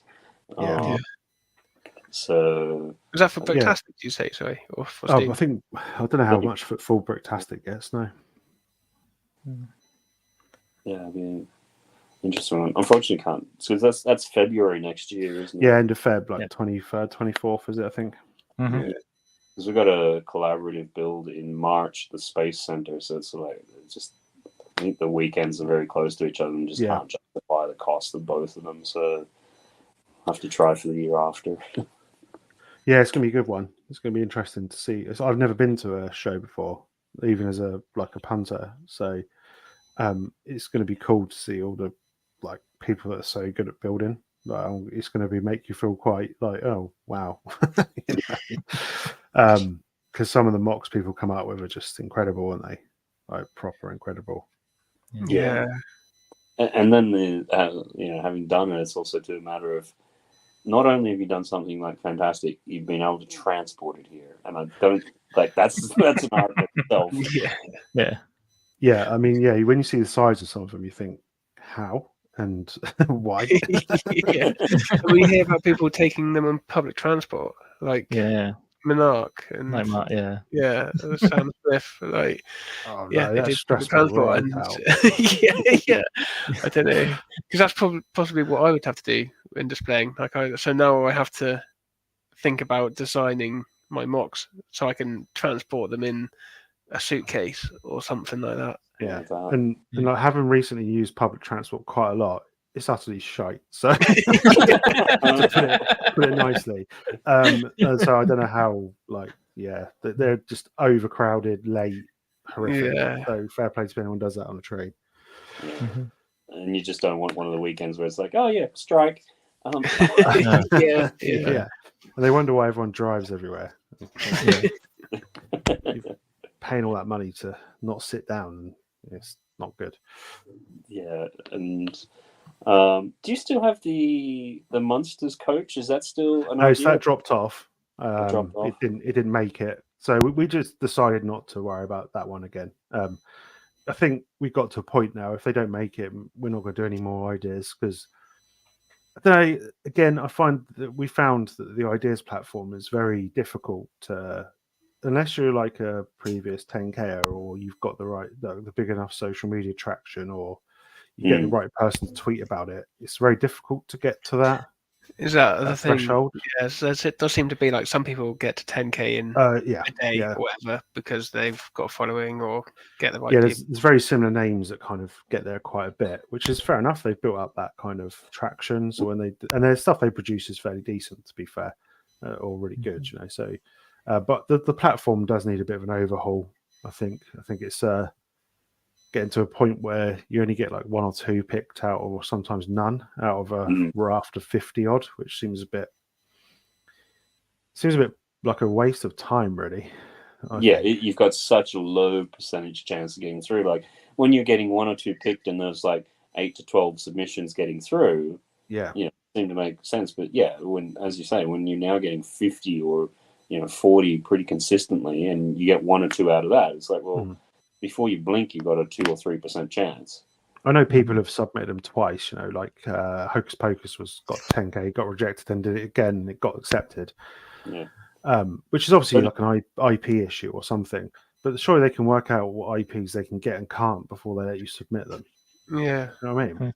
Well, it's the sort of thing where, having chatted to Kevin Hinkle years ago, because he was actually on the panel of them deciding it, and he was like, you have to hit at the right time. Like if you put a submission in now and hits 10K, because it's not in the right mix, it won't get rejected. But if you put it in next time, because of what they're looking for and the gaps that they've got, and for me that just seems like, because I think the Sonic Ideas was also one of those ones, didn't get it the first time, did it second, third time. And there's been a couple of them like that. And again, it's just that thing of literally right place, right time. And it's sort of like, well, you've got so many obstacles in the first instance, and then you're telling me that, like, it's kind of that. The flip side of that is like you have the chance to, have your set made into Lego, which for some people is a big deal, and things like that. But again, it's also the way it's like free research, free design, free this, free that for the Lego group, because then they can sort of gauge popularity. Basically, you're outsourcing all those activities to the community.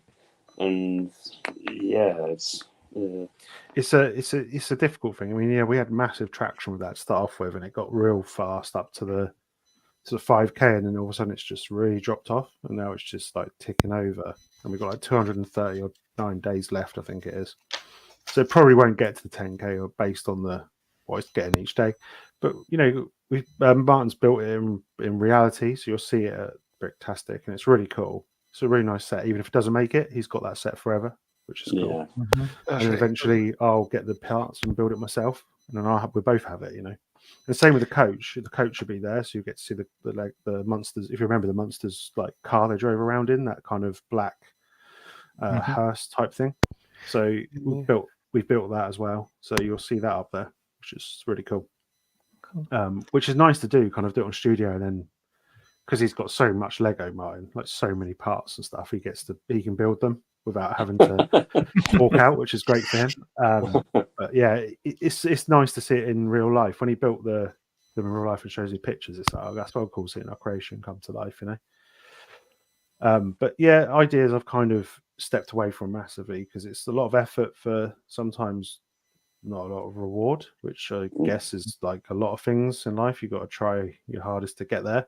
I actually think the Bricklink program is probably your best shot now to get Lego set made. I honestly do. If I was to start again, I would probably go down that route because it seems more things get crowdfunded. I think the crowdfunding thing is a brilliant idea. You get X amount of people who commit to it financially will make it make sense, doesn't it? Yeah. Yeah, I think it's a really good idea. And like you say, it seems like the better route to go down. You seem to have more chance. Yeah, look at the 3 or 4 that made it this one. They're really good. Yeah. They're all really good, aren't they? Yeah. like the little castle thing, the forestman thing. Then you got a chocolatier, and a little caravan, which they're all really cool if you got a little city and stuff. But again, they're quite hard to obtain when they come out, aren't they? I wonder if that's partly it, right? Because it's limited to 10,000. Is it 10,000? Might be 20. I can't remember if they've increased it or not for this. But 10,000. Oh, it was last year. It might be 20,000 now.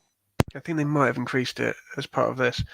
But even so, imagine that's considerably less than the amount that Lego sells.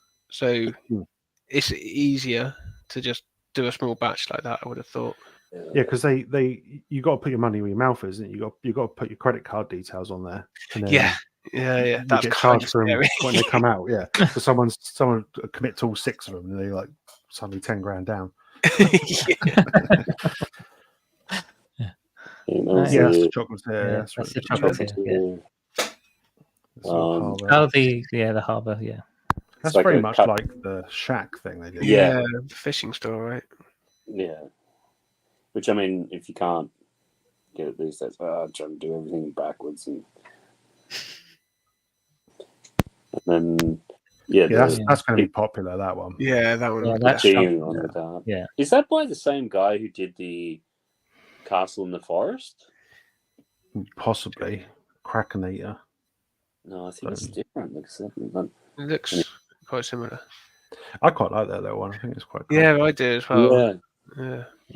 And I'm glad this time around, like, they've got a variety.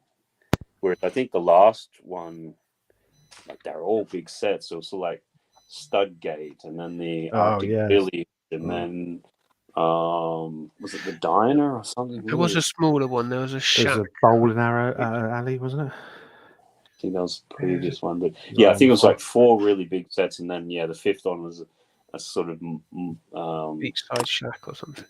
Yeah, a little bit smaller. Oh no, it's a hard time for you Lego fans to keep up with it financially.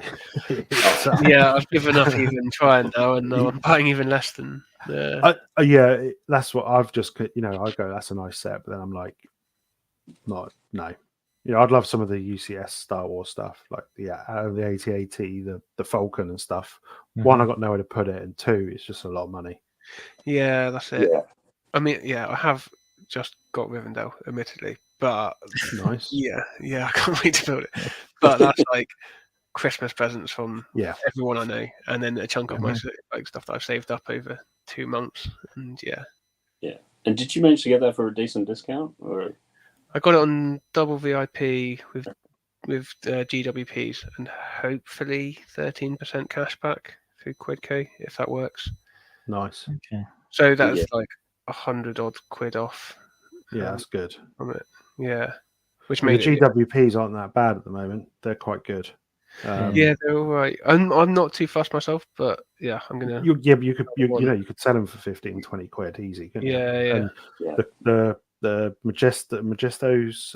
What is that? The one you're going to get, Majesto? Yeah, that and the Christmas market. Yeah, so you'll probably be able to get a bit more out of Majesto because Castle fans will go mad for that. I think Majesto is about 25 to 30 quid on like eBay and stuff now. So so I've got. I'm gonna sell to a mate to Minifiku anyway, so I'll see what I pay for it anyway. Yeah, 50 quid to him then. Yeah. But that's the thing. That's the good thing of the GWPs, isn't it? If you're not fussed by them, you can claw a bit back. Yeah. If you're that kind of way inclined, especially, I mean, the Avengers people will be getting 3. The Marvel, the taxi and the 2 normal, which is pretty good. And maybe is there another one? Is there not a poly bag with like a weird? There's a little. Is it a train or something? Something like that. Tiny one or something. But... It's like a motorbike. Is there 2? There's like a Friends one and a City one. Yeah. There's 2 poly, but yeah. If you go in the store though, you can sometimes blag them. Like, I've done it before. I'm like, because there's not any freebies, and they're like, I'll give you this. In the Southampton one, they'll do like if they're say Majesto's, leftover workshop. If they've got them left over after the date that they're meant to run for, apparently they just for the next round of GWPs, whatever it is, if you hit the first threshold, they'll give you that, even if it was like 220 quid or whatever it is for Majestic. They just don't care about Southampton one, do they? That's all nearest one to me. Yeah, they get there. Yeah. I've been in there. Like, they've been building a set, and like, just it was a 3-in-1, and they've got all the bits left over. Like, do you just want this bag of pieces? Like, yeah. And she's like, yeah, no catch or anything, no strings. It's a nice little store, though. It's a nice little one. Yeah, but some of those GWPs, it's like, oh, if you're carrying it over next time, here's Houses of the World too. It's like, no, I wouldn't even take that. That's sometimes a question. Houses of Not the even World. worth it. Spend an extra 20 quid, you'll get this. Really don't care about that one. It's the GWPs are hit or miss, aren't they? Mm-hmm. Yeah, I mean, usually the Christmas ones, like last year, was it Santa's front yard or was it Santa's workshop or something? Like they're decent, and then this market one is like, nah, just pass. Like, yeah, the next one, the one on 1st of December looks good. The carriage. Yes, that one. That does look really nice, yeah. But then the baubles look trash, so it's like, But they're modular, yeah. But they're modular, modular baubles. Modular baubles. What's that? I'm gonna put my baubles on a Mills plate, and so what is all this rubbish? And the Mills plate is like the cost of it's like 4 times the amount. I'm just seeing this here. From Trevor, that's way too generous. Thank you very much for that. Hope that you're going well, and hope that we're going to see you back on the panel soon. So amazing panel, brilliant genuine people, awesome community part of. Now go and get my short to 3K. Is that the Christmas one? I think we mentioned that at the top of the hour or the top of the show. How you're so popular that even the internet trolls are now starting to find your account. So. You know you made it win. So with that in mind, do the little super chat. Oh, Jesus! Oh, God! Oh, Jesus!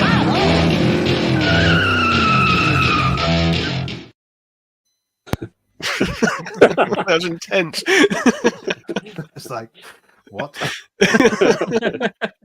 Am I a dream? It's sort of being that art thing. It's like I always love that one, so it always brings a smile to my face. I probably do need to develop 1 or 2 more out. So, and we've still got the Raz cabbage. So yeah, I mean, he's not lost all the blood to his head yet. There's so many different ways you can go with that one. I think I'll leave them all. I left it open for you. But thanks for that, Trevor. Really appreciate that. Good lad, Trevor. And hope that you're doing well. And hopefully when you've got a free moment, we'll see you back on here. So just trying to think. We touched on the Lego ideas. I can give you an update on this Chinese Lego set. Oh, so, building that. Yeah, I'm building it now. Bag 1 didn't have the parts for the first step, so I had to open bag 2. That's as far as I've got. It's literally nothing. But first bag. Fantastic. Just like, right, no, okay, cool. Let's see if bag 2's got them. Thankfully they are. I haven't had to open all of them yet. That's and brilliant. There's a bag that's just not numbered as well, so we'll see when the parts of that come in. It's like some of the Technic sets that you get. You'll have like big massive 4,000 piece one, and you've only got bags numbered 1 to 4, because you'll have like bag 1. There's 20 of them. It's just like, I think that's what you're saying before, Cabbage. You just sort of open it up and. That's all the blue pins, isn't it? There's like thousands of them. Yeah. So you take the number of blue pins out. I always find that interesting. Like some of the old Technic sets from the 80s would have like 400 or 500 parts like total, and now some of your supercars will have like 500 of those black friction pins. And it's just like. I remember doing the Lamborghini. That was and the Land Rover. That was like that. The thing with Technic is it's great. It's a weird build experience. It's kind of like, because it's like a little bit more advanced than like doing normal Lego. It's kind of like, it kind of makes your brain hurt a little bit, but it's like in a good way, because you have to really think about what you're doing and make sure it's right. And then you always cock up. Like I always cock up somewhere, and I'm like, what have I done wrong? Right, I'll go back, take it apart, and there's kind of I don't like doing them often, but like when you do one, it's like, I don't know how Echo Bricks does them on live streams. Don't know how he does that. Yeah, it's. I always describe them as being brutally unforgiving. Like if you miss a step on like a normal system or whatever, it's like, okay, you can kind of rip half the building off, put that piece in, squish it down. But no, because of the way the Technic interlocks, I think, I've tried to build a couple of on live streams and they've all gone spectacularly wrong. It had the big red crane, and as I'm building it, it's like there's something not quite right here, and built it all, and then got to the end, and then the top of it kept on spinning around really quickly, and it was one of those things. It took me about an hour to figure out what was missing or what was wrong, and it turned out there was one little cog which didn't actually get included in the set. Nice. Luckily I had one, but then it was like almost an hour and a half just to tear it back down to get to that point, to put that cog in, and then another hour and a half just to put it back together. It's just like, wow, for one little thing. Like, it's just like that's like when I was doing the Land Rover, that like engine, and it's got like for some reason it's got like a proper like 4x4 system and everything in it, and like a proper gearbox, working gearbox. I don't know why it needs that, but it's got it.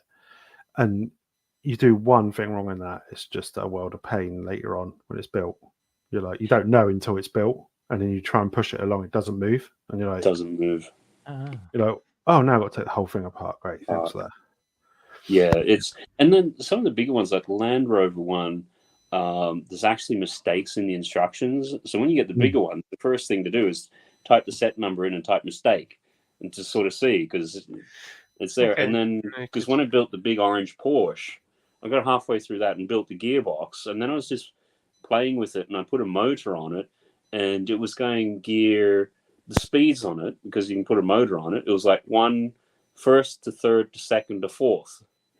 And it turned out in the instructions, they'd put like a small gear where a big gear was meant to go, and then the one next to it, like they put it in the wrong place. So okay, fine, you can do that. But when they released the red Ferrari, they made the exact same mistake.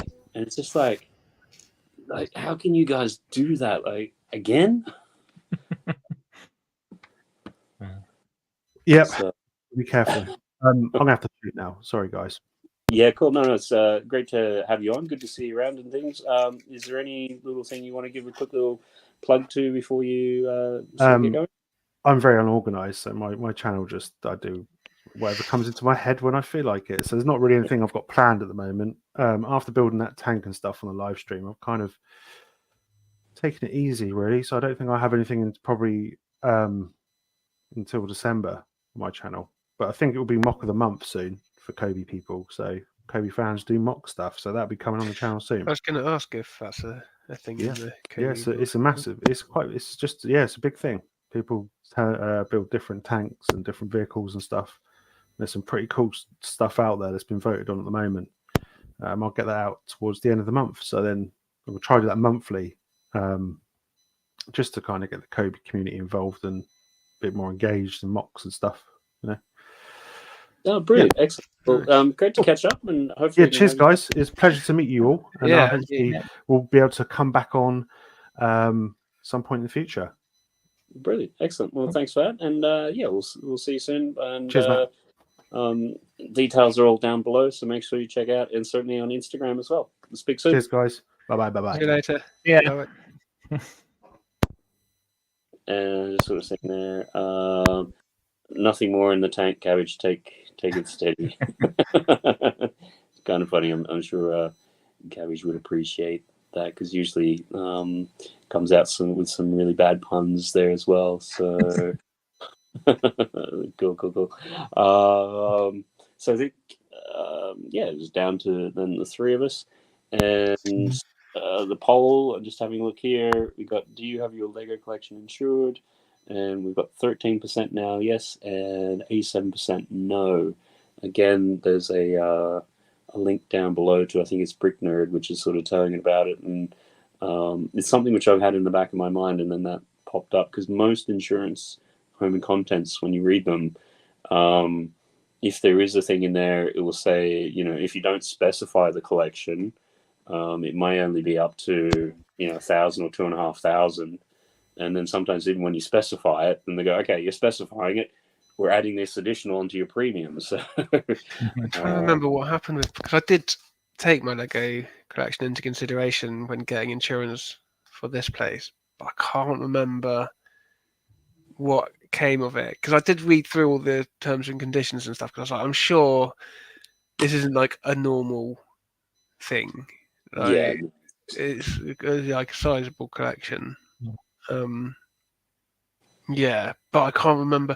I don't remember seeing there being anything like too obvious, like saying like, well, we don't insure these particular things, or like they had toys was fine and collectibles, but then maybe it's like you say, it's only up to $2,000 or whatever.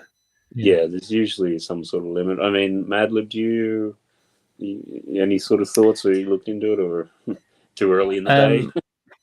No, I considered looking into it because before I got the amount of Lego I have today, I've had some sets, but we also, my other half's a big collector of the pop vinyls, and he's got hundreds upon hundreds of them, and they are worth, because he has a little app which tells you what he's got and their current market worth and everything, and they are worth a fair amount of money. So it is something we've thought about before. We've never actually taken any action on it yet, but so yeah, so he's a collector in a different way than I'm a collector, but yeah, so we have two sizable collections in our flat that we should really look at probably insurance. Yeah. Yeah. So I used to have a record collection which was thousands of records, and God knows how much I spent on it. But yeah, I never got it insured, but luckily didn't need to. But it was definitely something that I was like, yeah, if that gets nicked or if that melts, that's so much to lose. Yeah. No, I mean, it's having when the kids sort of had their Bricklink store, which is, just been busy, so it's been sort of turned off for the last little bit. But even just that, when you catalog the parts, because obviously all that's cataloged now, so we've got an idea of what that is, and then we've got all of our own loose parts, and then all the own sets and other bits and pieces, and it's like, yeah, there's actually a bit of sizable value there. It's like, need to have a better look into this. Yeah, it's hard to know, and I imagine it is the kind of thing where they'd be like, oh, this is specialist or whatever. This isn't just, it's not just a toy collection, or it's not just toys, really. I know it is a kid's toy, but the way we use it isn't as a toy so much, I guess.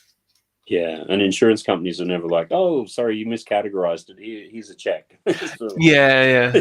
It's like, unlucky. You missed an opportunity there to actually have your stuff insured. Yeah, it's usually like, how can we get out of this? No, we've had an issue where we had a fire once and things like that, and they wanted to see all sorts of random unassociated things with it. Really? It's sort of like, did you have the proper certification for when the cooker was installed? Did you have, the regular maintenance on it? Did you have this? Did you have that? And turned out we actually did have all that sort of stuff. And you could just sort of see the loss adjuster as they're firing all this stuff off to try to, basically deny the claim. And then as we keep on producing it, it's like, oh man, we're gonna have to pay this one out.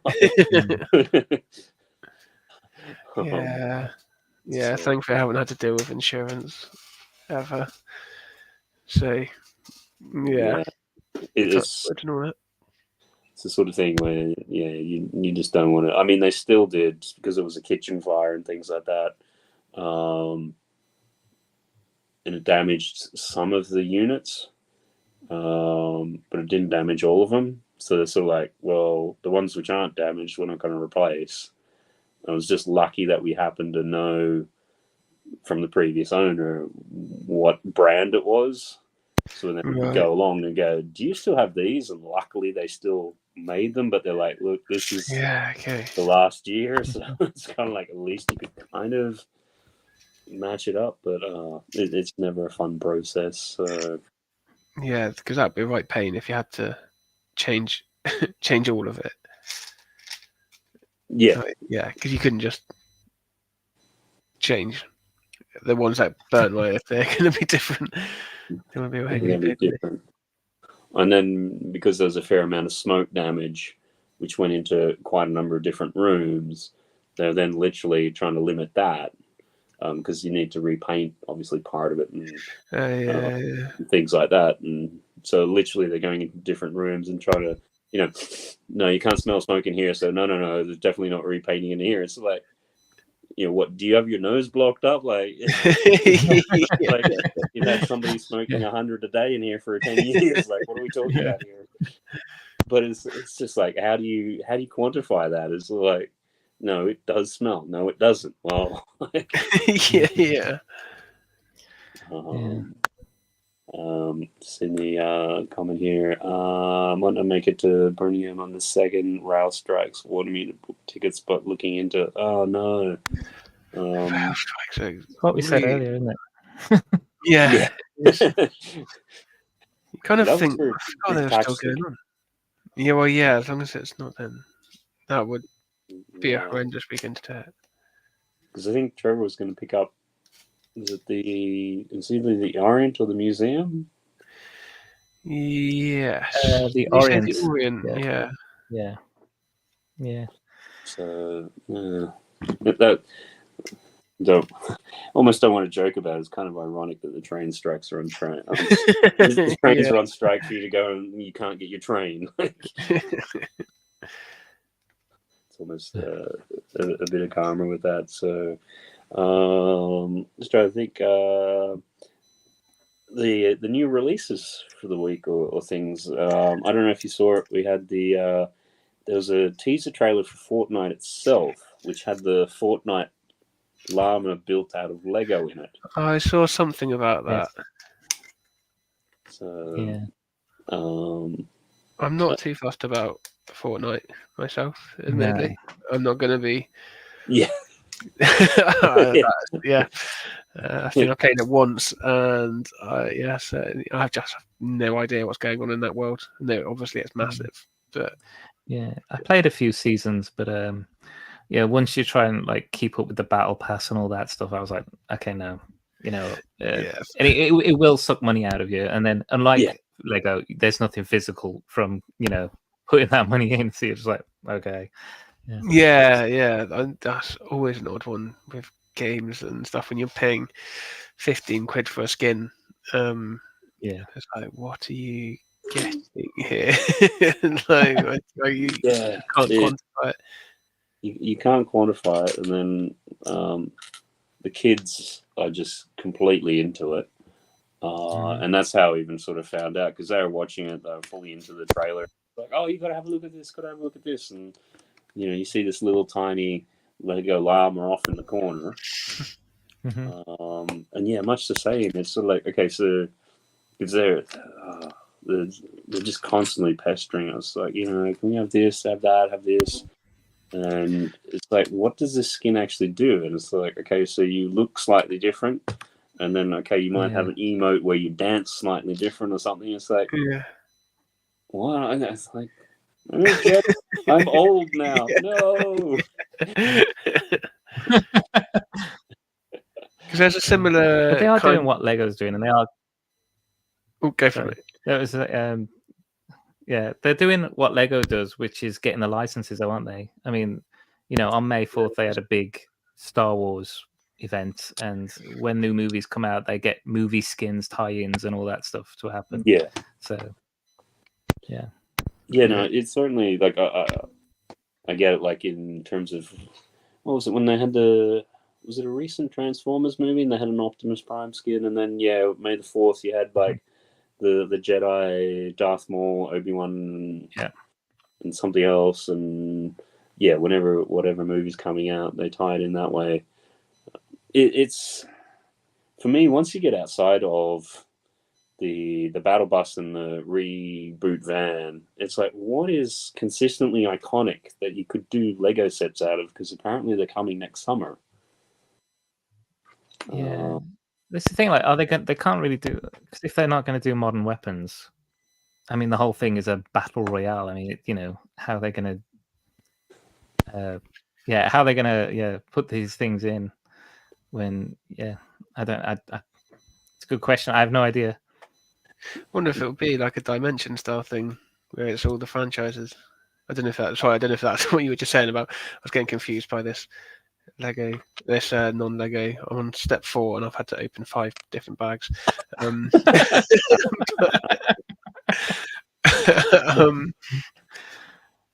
But yeah, like, I wonder if it will be getting down that franchise route. That'd be quite cool if they can shoehorn That in. would be cool if they could. Yeah. But I think they'll start off with just your regular sort of. Maybe they'll do some sort of CMFs or something like that. I could see CMFs because they do have regular characters like Mr. Peely and yeah, that's probably the only one I know. But yeah, Mr. Peely. Because building is a big part of Fortnite, right? Do you build like forts and all that? Yeah, you sort of you build more structures to for cover. And get elevation and bridging gaps and things like that. But that's still to shoot people or not get shot. Yeah, I don't know how they're going to do the violence aspect because like what you say, it's a lot of it is sort of modern-ish type guns. Okay, yes, they're kind of exaggerated as what it would be, but it's still, it's still a shotgun. It's still a sniper rifle. It's still like, it's not like it's just a Star Wars blaster or something. Which are they gonna? Because there's a whole thing about not doing modern warfare, right? So is it? I don't know. is it warfare if it's not used in an actual war? Yeah, it's like how does that come into it? And then the other one is that Fortnite technically should be for 13 plus, which okay. And that's an interesting point. It'd be interesting to see what age range Lego put on it. Because you can't really, if they're sticking true to it's for kids older than 13, well, you're not going to be targeting your sort of, I guess, what you think of more your Minecraft level. But if it's Lego sets, it's kind of like, and that's the ironic thing because I'm noticing it with our kids is they're getting really into it and going into the dark age. So it's kind of like, well, you're targeting almost teens who generally that's classically their dark age, which that makes sense. But at the same time, they're teens playing video games. Like they're 13 to 18-year-olds generally have grown out of Lego. So yeah, that's the market they want to keep, isn't it? They want to keep people into Lego, right? So from that point, it makes sense. But if you don't manage to hook them, you're developing a product for a market that you kind of know isn't there. Like yeah, I guess it is a risk, isn't it? So and Trevor's come back. Yes, I'm having Orient Express for my Christmas tree. First Lego train ever. That's nice. That's not a bad one to start off with. Like that's your first one. Are you coming around to that set a bit more, Matt? Are you still after last week's discussion on it? Like you might have been a bit more accepting of it. Should I do it in principle and say no? No, look, it's. I think there's fair points in terms of people made. The Orient Express is more about the actual experience of the Orient Express, as a service and as the coaches and things like that. Maybe I'm struggling with the engine being so different from the submission. Yeah. And it's like, why could you not do an engine similar to the Emerald Knight? So if I put that aside, then it's I could see that like the way that they've done the carriages and that really nice. They've obviously done that well, and I get it. As a train, and an expensive train at that. Yeah, it's not cheap, is it? It's not cheap. So because there's a few engines I've always wanted to mock, and I've seen some of them on Rebrickable. So it's like, do I just go down that road and get the ones? So no, but certainly I think it was good having the conversation and realizing it was more about the carriages whereas I want it more to be about the engine. So that's Yeah, probably okay. on me and my bad. So But it'd be interesting, like, yeah, it has kind of been mentioned in a few places now about the Orient Express, the company itself, having quite a say in the development of it and potentially the license as well, which apparently explains why Yeah. it's so expensive. And it sounds like maybe they're a bit of a pain to work with. It would be my guess. Yeah, I heard the same as well. Yeah, that they got involved from the start to finish of it, and that's also why the color changed, obviously, to link up to their new releases that they're doing, aren't they? Is it there? Yeah, Right. I think they're repainting all the carriages and stuff at the moment to be that kind of blue and gold theme. Okay. And that's one of the main reasons why the color changed. Right. Yeah, I take the license. There's a couple of things with that. Is a lot of that was coming through, the fan media more so than anything else. Yeah. So I take that with a huge bucket of salt. Lego wouldn't ever comment on that kind of stuff itself, though, right? They're taking that from the designers, so that's probably as close to the source. Yeah, but then again, how much of that is true? Maybe I'm just a naturally skeptical person, but I think it's the sort of thing. If you're as an Orient Express, you want to protect your brand and everything like that, as any license holder would want to do. But at the same time, Lego make Lego. They know that market. The Lego are not going to be bullied around by a third party. It's like, wait a minute, we know what sells, what doesn't. So it's convenient for them to go, oh no, it's the partner over there. It's all about them. In terms of the licensing, again, having dealt with licenses before, it's going to be in the 7 to 12% range, and usually getting 12%. You have to be something special. My gut feel, and I've got nothing to base it on, would be they'd be under 10%. So you look at it and you go, okay, well, 10% of 260 is £26. It's kind of like, it's not what. Yes, it exists, but it's not as much as what people might be thinking it is. Yeah, because it's 260, isn't it? Is it? Yeah, I've got 300 in my head for some reason. Is it $300? Maybe it was maybe $300. Yeah. Yeah. So they also have to give 5% to the ideas guy as well, don't they? Yeah, true. Yeah, sure, but I look at that, the flip side of it. Okay, it's 5% there, but you generally didn't have a team of people working on it for a year. Yeah. You had it cherry-pricked and brought to you through this ideas process, which we obviously commented on earlier, which up until that point for you was free. So it's kind of like... Yeah.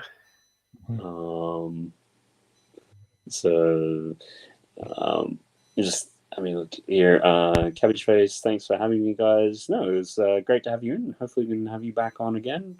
And talk a lot. Sorry, no. I sort of, you had said that you could only do about an hour, and you've always got some really interesting opinions, and obviously just trying to catch up. And certainly, as we've sort of seen, you've had a couple of shorts and things, do really well. 1 million views, 2.5 million views. So it's always good to, sort of pick people's brains on that and sort of see if there's any little nuggets or things that we've just kind of missed out of that. In terms of reasons, I missed half of it. I'll watch it back at 2 times speed. Okay, cool. Yep. And then I'll be joking. And Cabbage is like, LOL, cool. In terms of videos, I've noticed Tom gradually moving away from wanting to build Lego. He's seen and heard about Fortnite becoming Lego sets, and he's interested again. Yeah, and that's why they'd be doing it, because it's quite a specific point, right, to catch someone like just as they're starting to move away from Lego. Because if they've already moved away from their Lego, would they come back? Are they trying to catch them before they leave, or just after they've gone into their dark age? Because I imagine once you've made that transition, as it were, then you're probably not going to be too fussed about new Lego. I think it really depends, because the actual my kids, I want to say it was about 6 months ago, there was like a little download patch or, one of those little mini games, or I don't know the technical part of it, where you went into it and there was a little area and it was all houses and everything was built out of Lego and you could move around in it because I think somebody found it in the source code or whatever and been able to do something. And then with this promo, this trailer, because it's geared at the Fortnite people as the upcoming live event or whatever it is, and it had the llama as Lego. So if you're going to be like, okay, and whatever the collaboration is going forward, like if we get a whole bunch of Lego skins and like actually in the game. Yeah, because I think there is a thing, right? It was a whole project. I knew someone, or know someone who's a friend of a friend who is working on that project, and it sounded like it wasn't just Lego sets. Like they couldn't say anything about it, but yeah, I wouldn't be surprised if there's Lego stuff happening in Fortnite. Yeah. Oh. Well, all the, as I was saying, then they've actually, in terms of some building block assets and things like that, they're already there. And, whatever that sub game is, you can go and find it and run around in it and everything. So, unless the relationship went sour, I don't see them developing a whole bunch of assets and then stepping away from it. Like it sounds like they've just been. This is how we're starting to deploy our stuff now. Deploy it bit by bit behind a little feature flag, like a wall, and then say someone just got behind that feature flag. Yeah. Well, Lego are known for not Lego. Sorry, Fortnite are known for in Easter eggs as well for what upcoming future developments in the game. Because when you play one Battle Pass season, you'll sometimes find little posters or things in the game that link into the next season or what's going to happen. So the things floating around your Rift events or whatever they're called. So, which I think much like what we're doing, it helps to generate some buzz and talk about it, and it's the sort of thing the teaser trailer, which was that released today or yesterday. Like, when I looked at it, so like, the video had only just been up for like an hour or two. The kids already found it and then brought it over to me and it's like, here, look what was here. It's like, because I think they look at it and go, well, if we get you playing it more, then you'll probably spend more money on our skins. And so... There's a similar kind of, I guess is it a leak or a sly reveal with Star Wars Battle Droid pack as well, because they've got the Clone Wars poster, which has got that little I forgot what it's called, like 20-year Lego anniversary or whatever it was. Yeah, and they've got that in the background, haven't they? Supposedly the build from the Battle Droid Battle Pack. Droid Battle Pack, yeah. Which wouldn't be surprising. It's like when they did the I think it was last year or the year before when they had was it Katy Perry or it was Rebuild the World or something, and when they're flicking through it, they had everything, like all the sets, like, okay, that was Back to the Future, that was that. And then there was a castle in there. It's like, wait a minute, that's that castle was then the Lion Knight's castle. So sometimes, they do that whole hiding in plain sight sort of thing. That's quite cool. Yeah.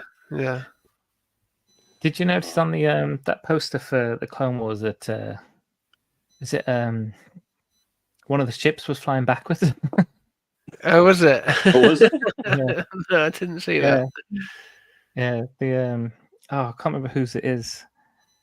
Might be Count Dooku's one of his ships, where it's like it's a front heavy ship, and they put it so it looks like it's actually backwards, and because it's front heavy, they think that's probably where the thrusters are, and they put it flying backwards in the backwards. Yeah. And do this. So I mean that's the I think the poster reveal and the battle pack possibly. Because I Yeah, think we've known those about are super battle droids, aren't they? In the fog there. Yeah, it's the set had been like, you know, the numbering and the name of it had been released I think a month or two ago, which was like, you know, what they call it? Was it Clone and Droid Battle Pack or something? So that sort of fits straight in with that. Just trying to find who had. It's going to be on the Lego side itself. The big overall poster with everything.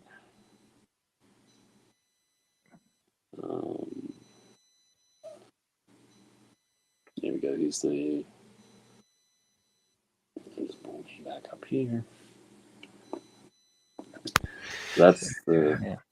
I think that's the main poster. You know, 20 years Clone Wars logo there. Yeah. It's 20 years since like the very first Clone Wars, right? I didn't realize there's like an old cartoon or something. It's not the Dave Filoni. Is it Dave Filoni? Yeah, Dave Filoni. Yeah. Yeah, it's not his Clone Wars. I think it's a previous. Yeah, it was like the really short. Because they got the guy from Samurai Jack who did that. Yeah. There was it. Yeah. I saw the animated movie kind of. How was it a movie? No, because the or animated like a movie short was, series or something. Yeah, it was originally what they did was, I think it was after the release of Clone Wars itself, before, because Revenge of the Sith was 2005. So you had 2002, I want to say, was Attack of the Clones. And I think the year or two after that, they then had the little short animated ones, which was done by the guys who did Samurai Jack. It was literally, each episode was like 2 or 3 minutes long, and if you like, was it 14 or 15 of them? You put them together, it's like 45 minutes or something. Okay, yeah, I haven't actually seen them. I need to watch them. I think it's on Disney Plus. Yeah, I was going to say, my Disney Plus running out soon because they've put the price up by £4 a month or something. So I was like, well, no, I will opt out of this. Opting out of that. Yeah. Yeah, even Netflix too. They just put theirs up, and I think it's going, is it like £17-18? Oh, is it? And okay. I'll have to remember when we first got it? It was like, I think it was like $5.49 or sorry, $5.99. Yeah, I think which I'm was only like. Actually, I might have dropped down to standard, like standard definition now to get it cheap. Yeah, no, they're get it all cheaper if you have ads as well. I'm like, I don't want ads. This is the problem. If you're going to get ads, you might as well end up just torrenting it.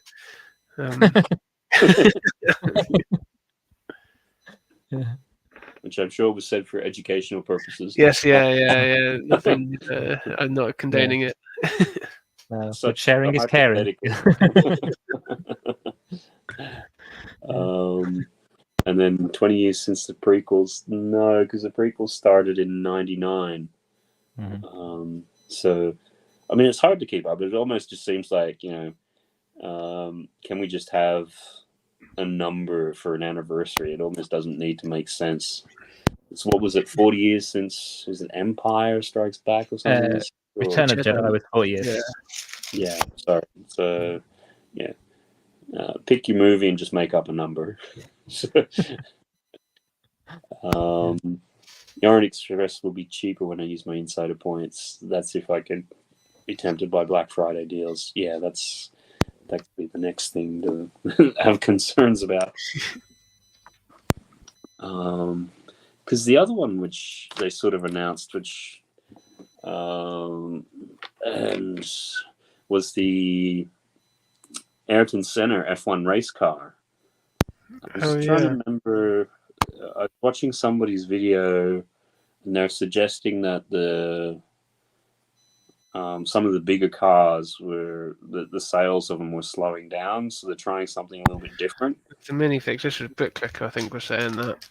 Yeah, I think it may have been, because it's still going to be it's going to have a minifig, which if it is the Ayrton Senna, I find that's kind of a little bit of a weird one because if I remember correctly, he died in his F1 crashing. Like, oh yeah, but then they did it with Paul Walker, didn't they? Yes. And that was wildly popular. This is true. But it wasn't, and I guess we're splitting. It wasn't the same car, I suppose. Splitting hairs. It's not the car that he died in. Yeah. Yeah. yeah. Yeah, and technically it's the character, not Paul Walker, isn't it? That's also true. Yeah. So I mean, I think we're splitting hairs, but yeah, it's when they mentioned like that as the first one, and then the fact that he died in that car is in a crash. It's like, okay, this. Yeah, it's an interesting one. I wonder if that's, definitely a point to think about. But is it actually? I wonder if it's actually affects anything, or is it that people? Is it more that people would be more likely to get it as a tribute because that was his car, right? I guess I have no idea about Formula One, or Well, I just want to check it because I think like it was. I want to say it was 1992 that it happened. So it's not like it's a recent one. So then, right, okay. 1994. So does that say anything about like the demographic of the target audience? Yeah, which because I mean that would put you because I was that a teenager when that happened? I mean, I've never been into F1, so it's kind of like, but as somebody who isn't in F1, I know because that was sort of like a thing then because he was like, he was either like the overall, the equivalent of, don't want people, from my ignorant understanding, he was the equivalent of Lewis Hamilton back in the day. Like he was winning. Yeah, he was a big name, right? Like even I know the name. I think it must have been 7 or 8 at the time, and I know the name from back then. So anyhow, at least they're sort of trying different things. I mean, you've had you've had a couple of F1. We've had the McLaren F1. That's the blue and the orange. Oh yeah. You got the Peugeot one, which that's not quite F1, but still that kind of racing. And then if there's rumors that next year there's going to be like another one in that same sort of scale as the McLaren one in Technic. Okay. So but people love. So people love the big cars, right? The big. I suppose Formula One is different, but like the supercar, the Porsche, the Cayenne and all that. The Ferrari and the Bugatti sort of thing. Yeah. I bet if they did an F1 that size, I would have thought that would sell. Yeah. I just thought when I saw the F1, I was like, does that mean that like all these people who've done like F1 ideas are just like written off now? Yeah. But I think some of the ideas, though, it almost seems like, and I think maybe this is back to something Cabbage was sort of saying in terms of, if you got IPs that you stay away from and things like that, or making it a lot clearer. It's almost like, well, if you're doing a modular, it's generally not going to get through. Okay, yes, you've now got the Bricklink Designer, which is great.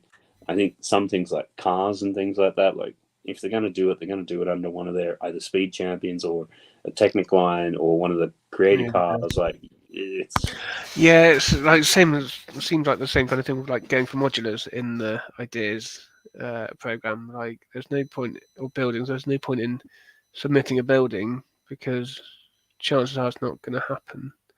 Yeah, or Lego like the A-frame cabin or something where it's not a modular, like it's not a city build. Yeah, or when you had that the fishing, was it Fishing Shack? The old fishing store. Yeah. Fishing store. Yeah. So it's one of those sorts of ones which doesn't fit nicely within, I guess you could say, a street scene. Yeah.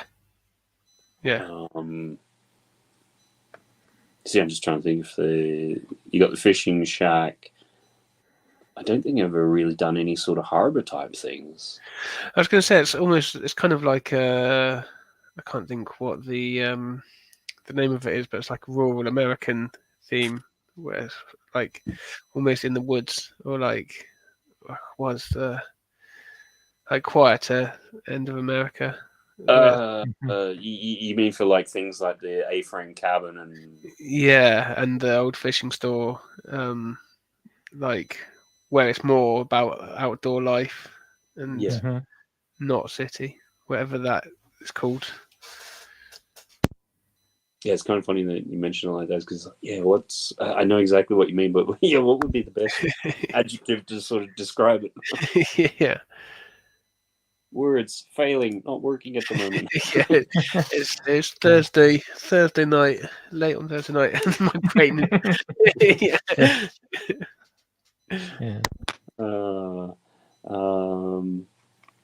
So yeah, covered off that. We talked about Bricklink designer a bit earlier.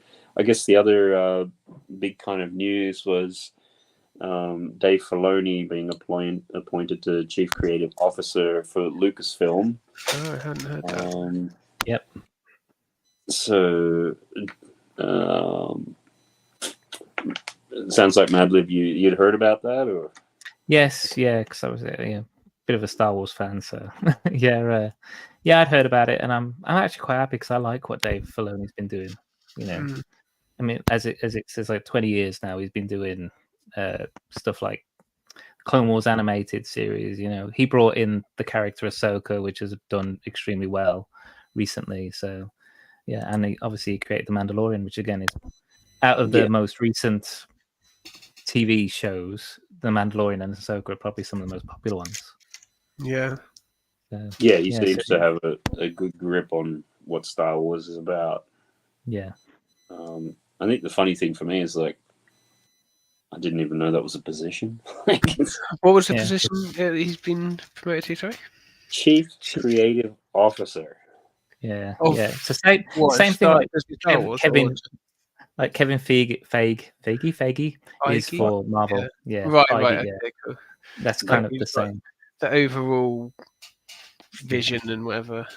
Because it's almost like, does that then... How does that work in relation to Kathleen Kennedy? Because I thought Kathleen Kennedy was kind of like the head of Lucasfilm. Yeah, that's an interesting... She's kind of like head of Lucasfilm, though, isn't she? But is that right? Yeah, that's... Right. So... Yeah, I don't think she's... I think it takes her one step out of being the creative lead, I suppose. She'll just mind more of the business end, maybe. It just seemed weird. It's like, what is the dotted line? Is one above the other? Or is it beside each other? Or one reports into the other? Or like what?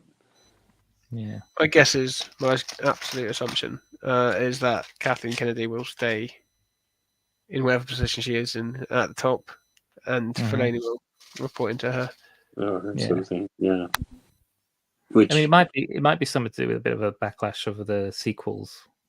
Not really being as received as well as everything else has been on TV, basically. Yeah. Well, I heard a soundbite during the week, which I think was in the car with the boys at the time, and they're talking about Daisy Ridley, and it's like, what was it? She's excited to join on for the next Star Wars films because it's a story that she thinks should be told, and it's like there's no script at the moment, so it's kind of like, okay then. Hoping she knows more than we do. Yeah, it's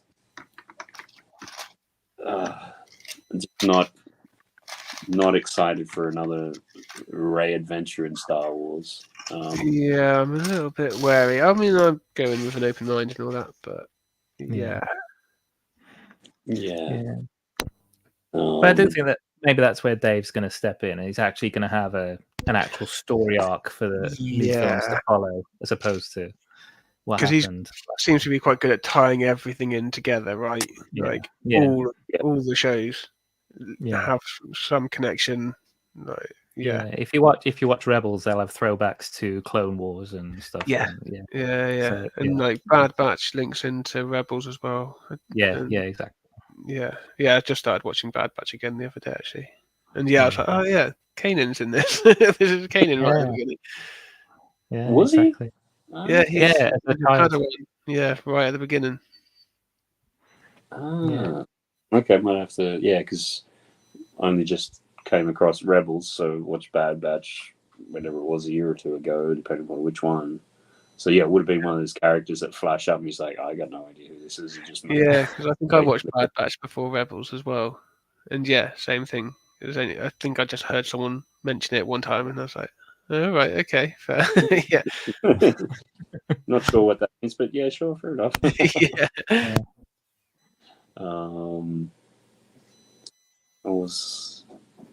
I think my sense, when he's been doing, when Filoni's been doing Mandalorian and a few of the others, he has occasionally, I mean, first of all, when he was doing Clone Wars, it was still under George Lucas, so he would have had a lot of input and sort of knows at least George's take on what Star Wars is and continued that a little bit. And then even in Mandalorian, from what I understand, for some bits and pieces, he would have the occasional chat to George just to double check, the flavour of what he was thinking about and then take his own sort of...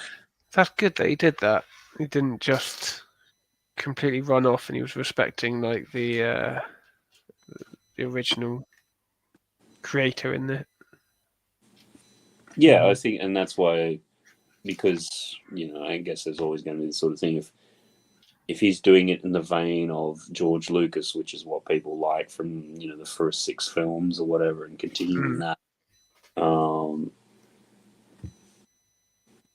Whereas I think some, again, you look at, you had the sequels and they did what they did, but part of it almost seemed like, say the Luke Skywalker character in what he is in, particularly the films 7 and 8.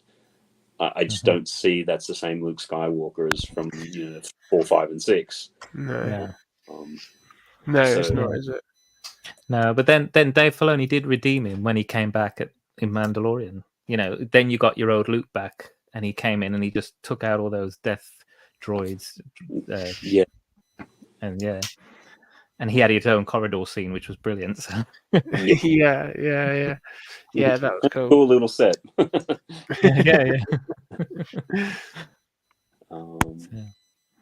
Because I think, just moving sideways, the Marvels, it didn't open. It was the lowest opening Marvel movie. Yeah, apparently. But then I've also seen it's not that bad, and I wonder how much of it is down to people are sick of Marvel or tired or like don't know what's going on. Bit of Marvel fatigue.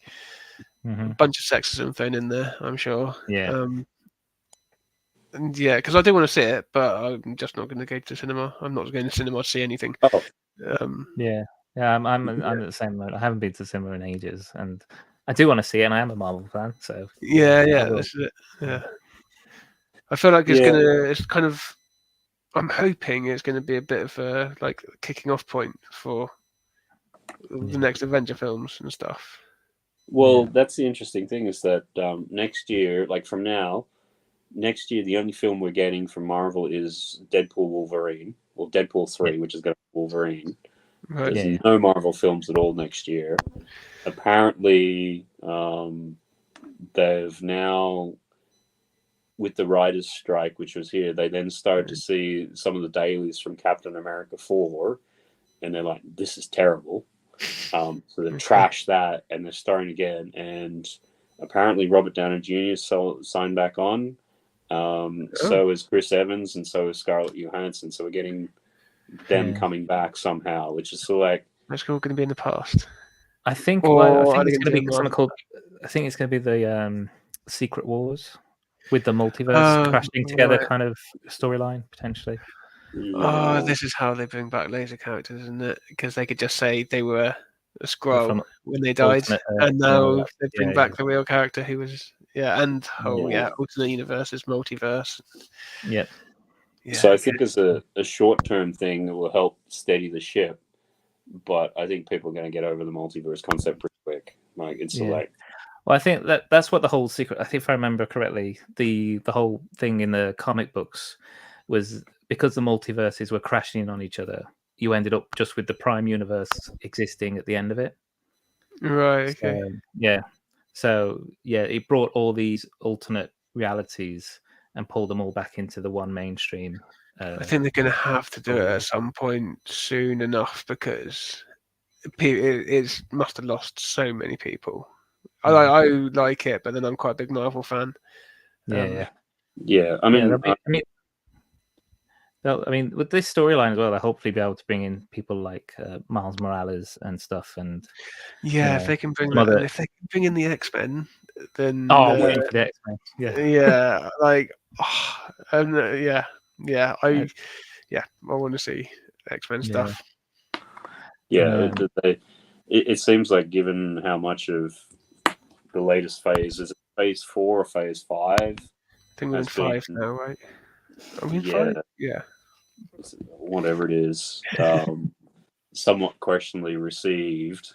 It's like they need to do something because, much to say, I'm a big Marvel fan and things like that, but it's like I have no interest in Secret Invasion. You know, I am interested in Loki, but didn't watch it. And sort of like they're turning him from it seemed to be from like this really iconic sort of trickster type villain into like a lame hero. And it's just like, I don't want to see that. Like, I liked Loki's story arc. I don't want to give much away. Like, I didn't have any idea what was going on through a lot of season 2 of Loki. But by the end of it, I was like, I really liked it. Like, even though I didn't know what's going on, the characters were great. They were like, I really liked the writing, at least like the dialogue. And I think that the story was good. And I liked the character arc on Loki. Like, because he's stopped now, right? Tom Hiddleston. That's the end of Loki. At least Tom Hiddleston as Loki. As far as we know. Well, I think I think given Marvel's in a bit of a state at the moment, he's probably like, you know what, this might be a good exit point. Well, also he's done it for 12 years apparently. 12 years since the first Avengers, I guess. Well, was it Thor? He was Thor. Thor. So that's a long time you're doing it one character for. Well, that's where you're going to have, like, you know, Iron Man and Captain America. They're all going to be in that category because Iron Man was 2008. I mean, Hugh Jackman. Okay, you know, originally he was going to finish off with Logan, but I guess, you know, because he's good buddies with Ryan Reynolds, if he's sort of one more. I think if anyone was going to get him out of retirement, it's Ryan Reynolds, isn't it? I do like their social media friendships. Quite cool. Did you see the one where it's sort of like they were going to do videos about what they like of each other, and I can't remember which way around it was. I think Ryan Reynolds did like a really, you know, respectful one to Hugh Jackman, and then Hugh Jackman was like, no, I don't want to show you mine, and he shows him it's because he's taking the piss out of him the whole time. His environment was like, I put loads of effort into this. Really heartfelt. So good. So it's nice to sort of see that on social media where they can, you know, take the mickey out of each other like that. Like,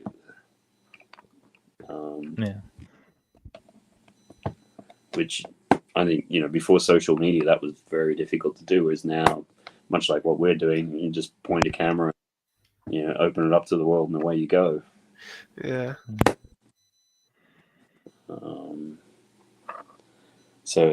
But yeah, I think with Marvel's, it's going to lose about 300 million. So,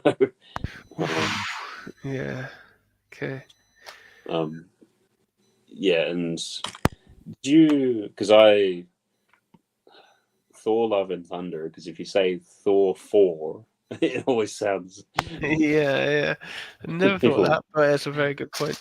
Thor 4, but and Trevor's saying good night. Thanks again, Good night, Trevor. You have a good one.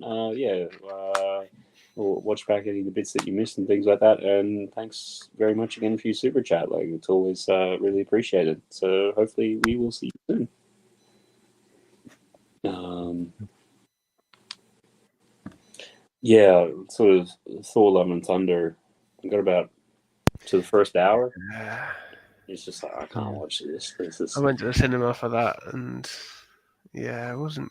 I mean, it was fine, but it wasn't a touch on Ragnarok.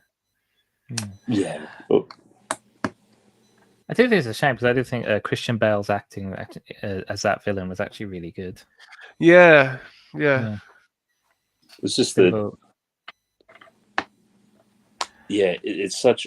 I get it in terms of, they are going to change it from the comics and things like that, but the comics he's quite a big, powerful character. I'm not saying that Christian Bale's character wasn't, but you look at him, it's like, he doesn't ooze that sort of thing. Like, you look at a character Venom, and it's like, yes, you can see he's a physically intimidating, and it just seems like it was one change. And I think that's when they did the original Spider-Man 3, and you had Topher Grace or whatever as Venom. It's like, sorry, Venom is a big hunking character. That's his whole point. It's like Spider-Man physically cannot beat him. Like,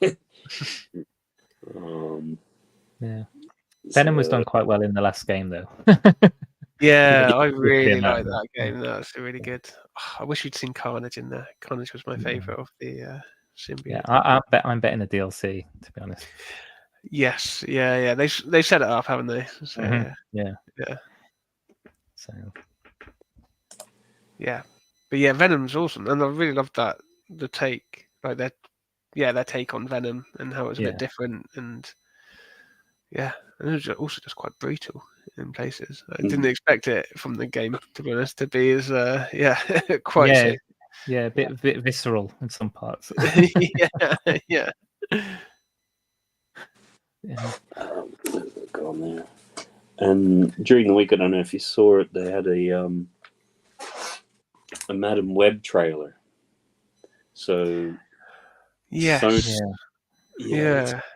you're watching, it's like, this feels like Spider-Man without Spider-Man, but wait a minute, there's Spider-Man there, but what?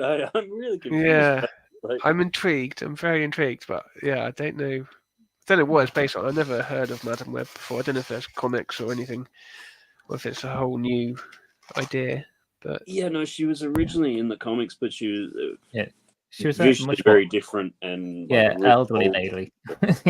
Right. Okay, that's what the name would make me think. Madam Web. And that's why I saw the trailer. It's like Madam Web. It's like, this looks like Spider-Man. Oh, it's done by Sony. Sony have the rights to Spider-Man.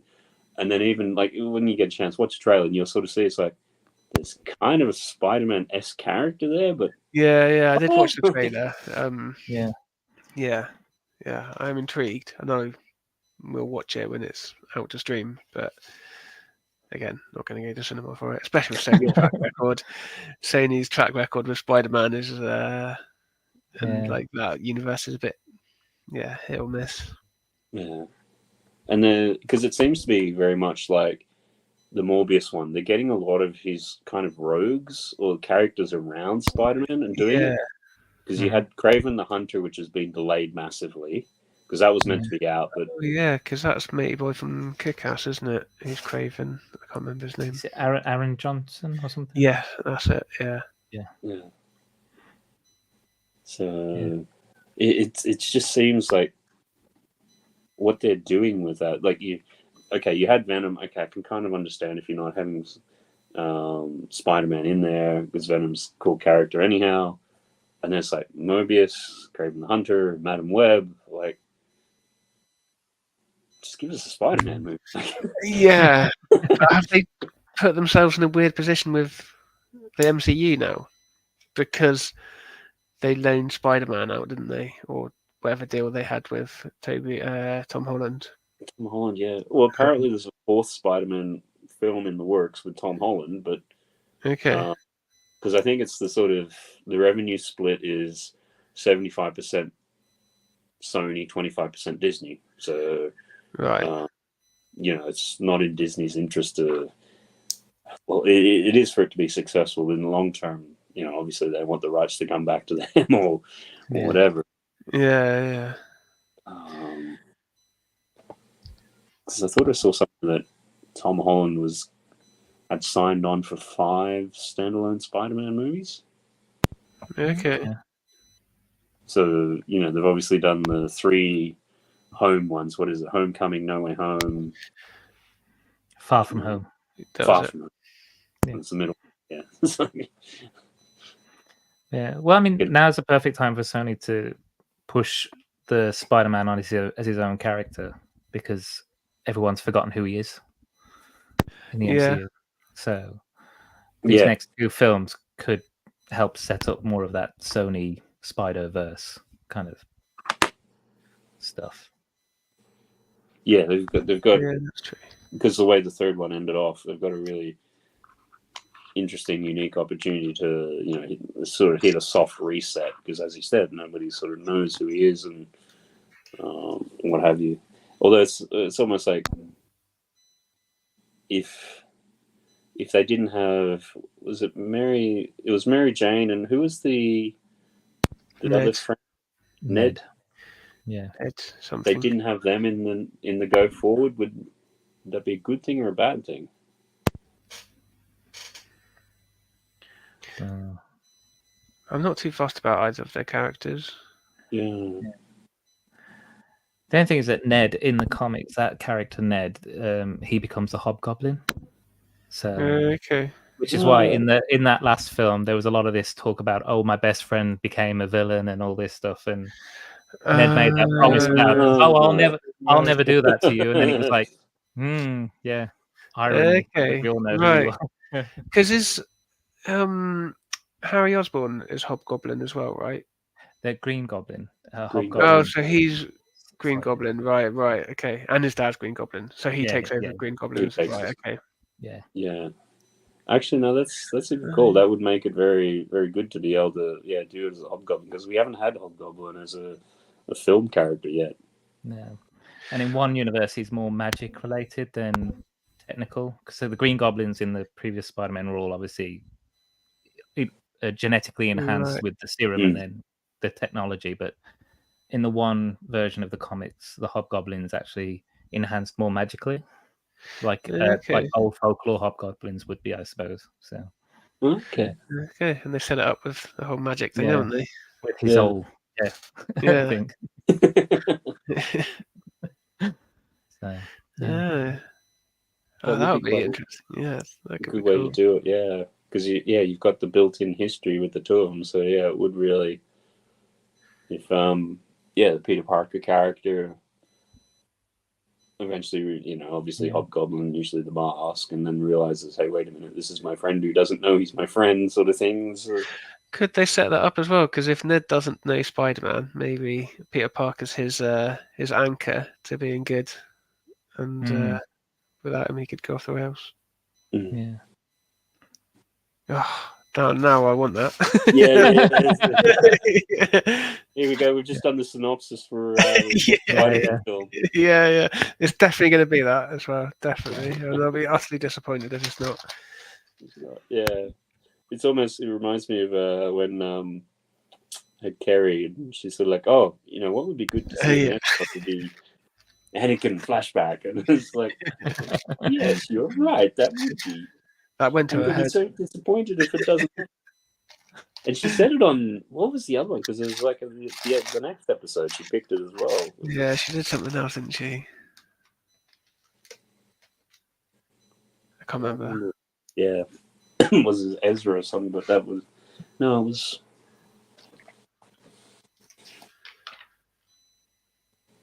Yeah, I can't remember. Because it was, you got Anakin and the. Maybe it was the Clone Wars flashback. Because Anakin popped up at the end of one episode. Yeah, Anakin popped up at the very end, didn't he? Yeah. Yeah. Did you hear about? I can't remember the actor's name, but Din Djarin, the Mandalorian, he's potentially cast as Mr. Fantastic as well. Yeah.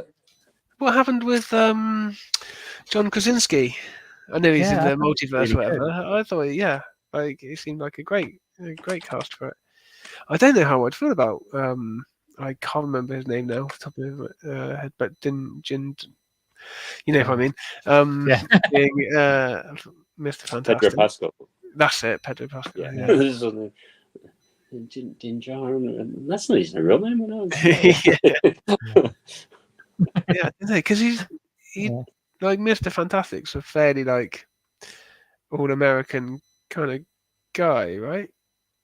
So, and also I don't know, it just seems like a different kind of character to anything I've seen Pedro Pascal do. Maybe he could pull it off. I mean, he's a great actor and all that, but yeah.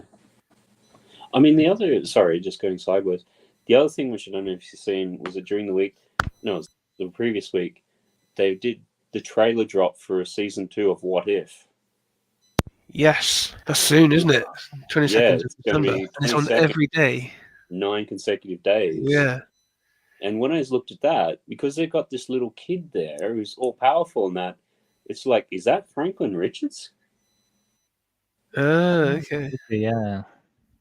Wait, who's Franklin Richards then? Sorry, because it's the kid of Mr. Fantastic, who's meant to be one of the most powerful beings in the whole of the Marvel universe. Okay. Really, fair enough. Yeah, okay.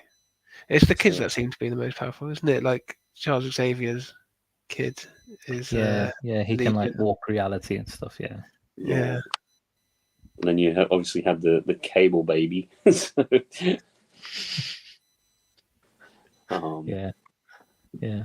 Whichever. Yeah, I'm looking forward to What If. I really liked season 1. Yeah, it was. It was quite good. I'm just trying to think. I don't think in the trailer I saw any Iron Man. I did. They've got that episode of him and I forget her name now. Gamora. They've got him like racing in his mech or something like that in a racing car. So the Lego set that there's a mech, mech, and you could change it into a car, and there's a racing scene with him in it with Tony Stark in there. Oh, I meant for season 2 in the trailer. Yeah, it is in season 2 because it was meant to be in season 1, wasn't it? But it got moved to season 2, which is why it came out as a Lego set.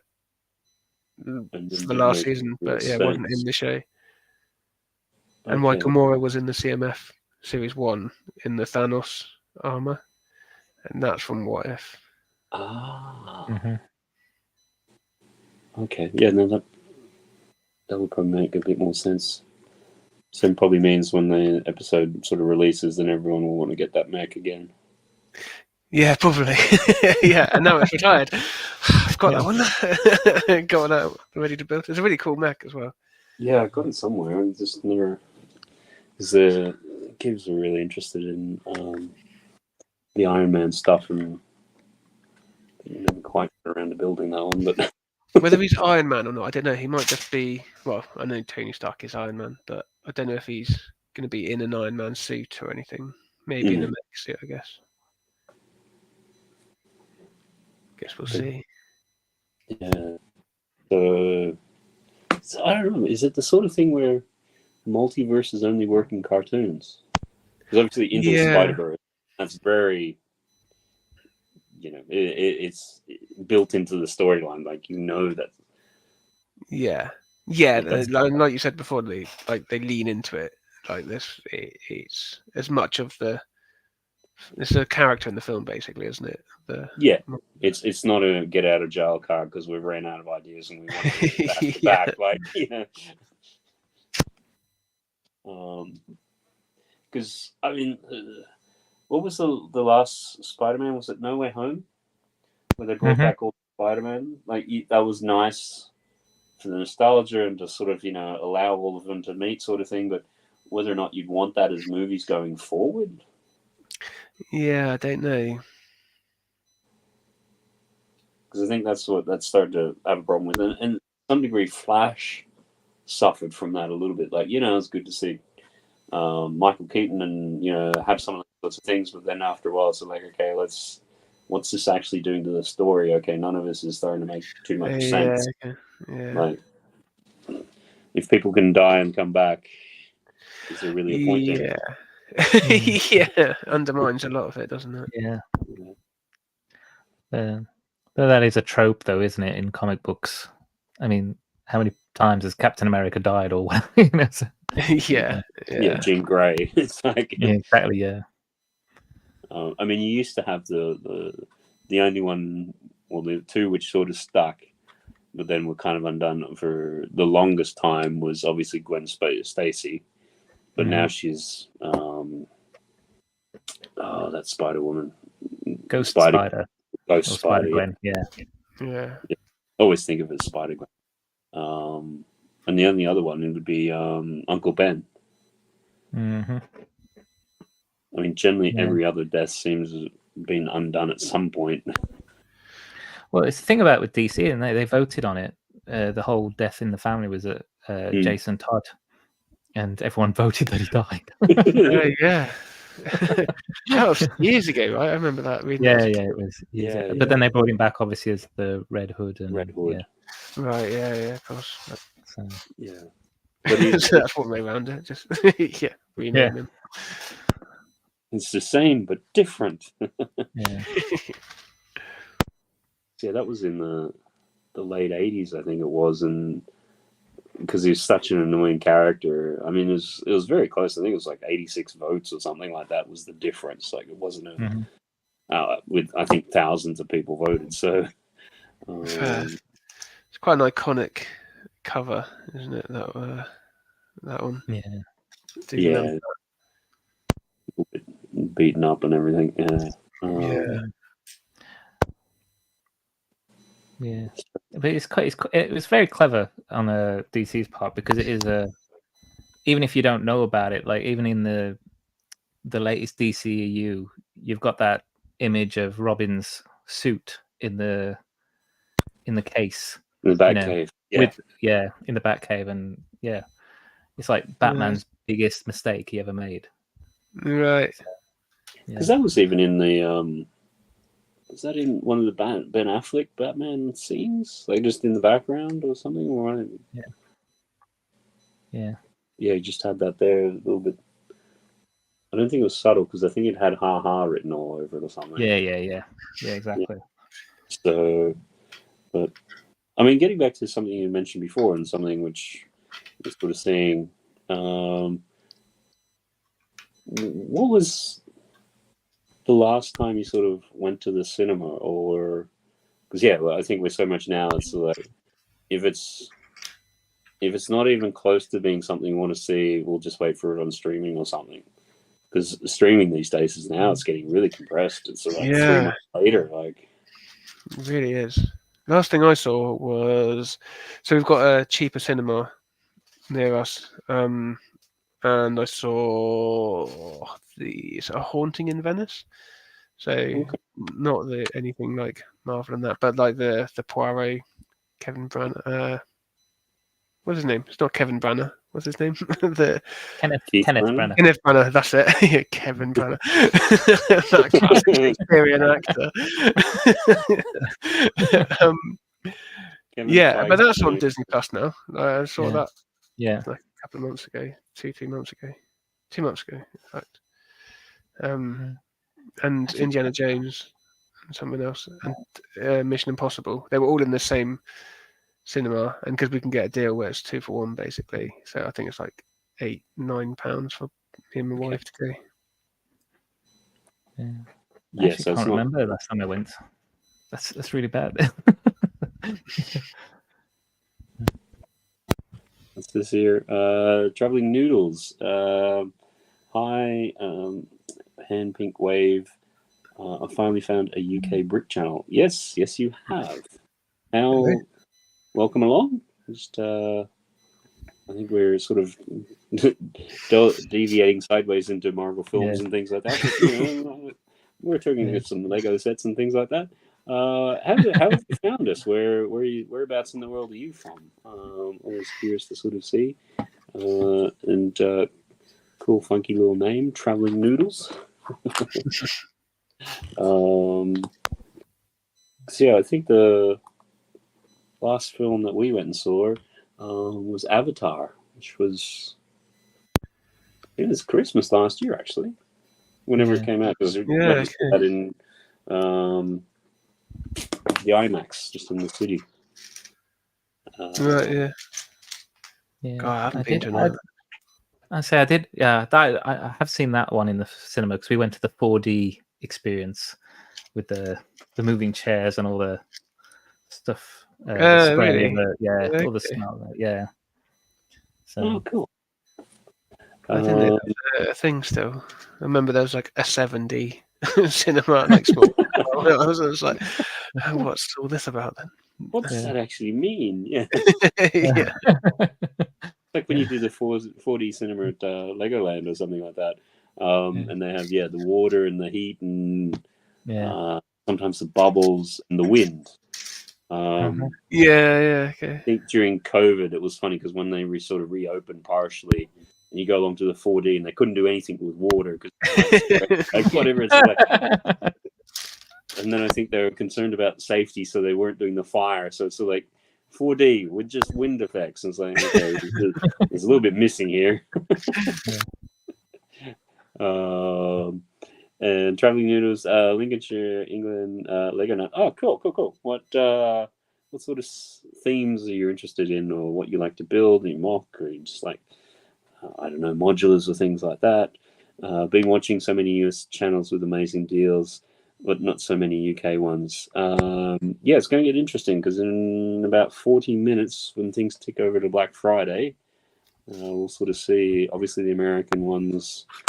They're saying they've got a couple hundred sets on Lego, which is going to go for be discounted and things like that. It's kind of felt like some of the deals we've been getting in the last week are starting to touch on like decent deals that we were getting pre-COVID, like 2019. So, don't know. It's going to be interesting. Is there anything in particular that you've got your eye on or would like to see at a reduced rate? Are you getting anything in Black Friday, Matt? If anything has a decent sort of deal that I'm interested in, because picked up the Ninjago City Gardens on points. Was that last weekend? Was it? Or you will? Did you say? Yeah, that was last weekend. And then I think Disney had obviously their sale for 20%, and theoretically got the Bugle because I've been wanting to get that for a while. Yeah. I'm going to rebuild it actually. I've just been lining it up, and I was going to start today, and I was like, I'll give this this alternative brand a go. Go for us. See how we get on with it. Yeah. But Shop Disney can be weird like that because it's like you order it, you pay for it, but then you don't hear anything for like a week or so before they actually dispatch it. Okay. I never like that. It's like Lego's a little bit like that. They have been a lot better this last order I did. But you wait 4 days for it to be dispatched, and then it's 2 days to get through customs. I mean, I'm exaggerating a bit, but it take like a week to get something delivered. And you're so used to like Amazon, it's like ordered it. Oh, it actually came today. Wow. Yeah. It's amazing when Amazon sends stuff the same day. Like it doesn't happen very often where I am, but I've seen it once or twice down here. But mate, in London, when I first saw it, and I was like, "What? What do you mean they're going to deliver it in like 2 hours' time?" Traveling Noodles, love everything apart from starters. My basket loaded, ready to check out. Oh, sounds like that could be expensive. Insiders were great, I thought, for us. I hate that name. I just each time you read it, it's like a few modulars and brickheads. I think still trying to find room for last week's haul. What did you pick up last week? I think it was commented December is going to be weird because you're going to have theoretically 6 modulars for sale that you can pick up. So the 3 that are retiring, obviously, Pet Shop, Detective's Office at Assembly Square, and then museum, hotel, The bookshop, Jazz Club, and Jazz Jazz Club. That's it. And then also, well, yeah, Bugle, Avengers Bugle. Tower, Sanctum Sanctorum. Yeah, I sort of think of those as they're not like Yeah. but still, that's 9 city sets, like big, like buildings. Plus, what is it? 2 All the Ninjago Friends. ones, like markets Yeah. and gardens. Just received Shop Disney's. Took 2 weeks to arrive. When Lego arrived yesterday, when I ordered on Sunday. Yeah, I had mine from Lego this morning and ordered it on Sunday afternoon, which is the fastest I've ever received anything from Lego directly. Direct, yeah. Much the same, I think. Ordered something, was it Saturday? And had it Tuesday, which is weird. Oh wow, that is quick. Yeah. And apparently there's already the museum. People who pre-ordered the museum are getting it sent out. IT Toys has had it dispatched. And apparently there's other people, getting it sent out already or have received it already, having pre-ordered it. Well, No, that's if they can finally crack that shipping nut, because usually it sits in comes from Belgium or wherever it is, sits in customs for like a week, and you're just like, oh. And in the meantime, you see it go on sale on Amazon, you're just like, oh. Yeah. But you wonder if it's been. I wonder if the UK's sorted its act out, because it's always at that old breed GB customs site, and I don't know if. I wonder if they've done something to speed things up. Yeah. Noodles. Star Wars should have been Star Wars. Sorry. Oh, okay then. December's GWP looks cute. Yeah, that one with the horse and carriage. What are they even calling this? Like, what the GWP? The Avengers Towers in the basket. Oh, cool. Hopefully you'll get the other taxi GWP, which comes along with that. John Lewis had some good offers on, and delivery isn't bad. Yeah, we can usually get it to a Waitrose locally, so it's at least you're not paying the £3-4 or whatever on shipping. It's kind of funny how shipping really messes with you. Like even with, I think it was Zavvi. Like you see, it's a good deal, $1.99 shipping. No, don't. No. It's not that good a deal anymore. It's like, seriously, guys, come on, can't we just work something out? Also, Moonpig and Funky Pigeon. Yeah, I've not seen that. Lego Office. Okay, then. Didn't know that. No. I didn't know that Moonpig sold it. That's mad. Everyone's selling Lego now, though, I guess. Like when Game sold Lego, I got the Justifier from Black Friday last year. Yeah, the Justifier for £100 down from 160 or whatever it is. Oh, cool. Yeah, checking through the things. You got the Yavin 4 Rebel Base. That's like £83. That's 83, is it? Mm. Isn't it 150 retail?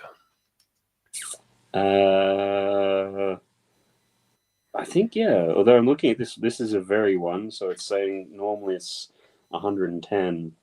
I could have sworn. Okay. No, I think it was 150 to begin with, because it seemed like a crazy price for what you're getting. Way too much. Yeah, way too expensive. One of the Speed Champions 963 Porsches now £12. That's actually not a bad deal. Yeah, that's all right. Thankfully, I don't have any money to spend on Lego. Yeah. Spoke with Shadow. Already got that. It's about $50 now. Yeah. Batman versus Joker, the Little Pursuit, the Duplo kind of 4+ ones, £15. Actually, what it should be in the first place. What's that you've just found? Looks like Disney Villains Zabby. Villains 90. Icons. Yep. Yeah. 90 with Zabby, but $1.99 shipping. Just can't do that one.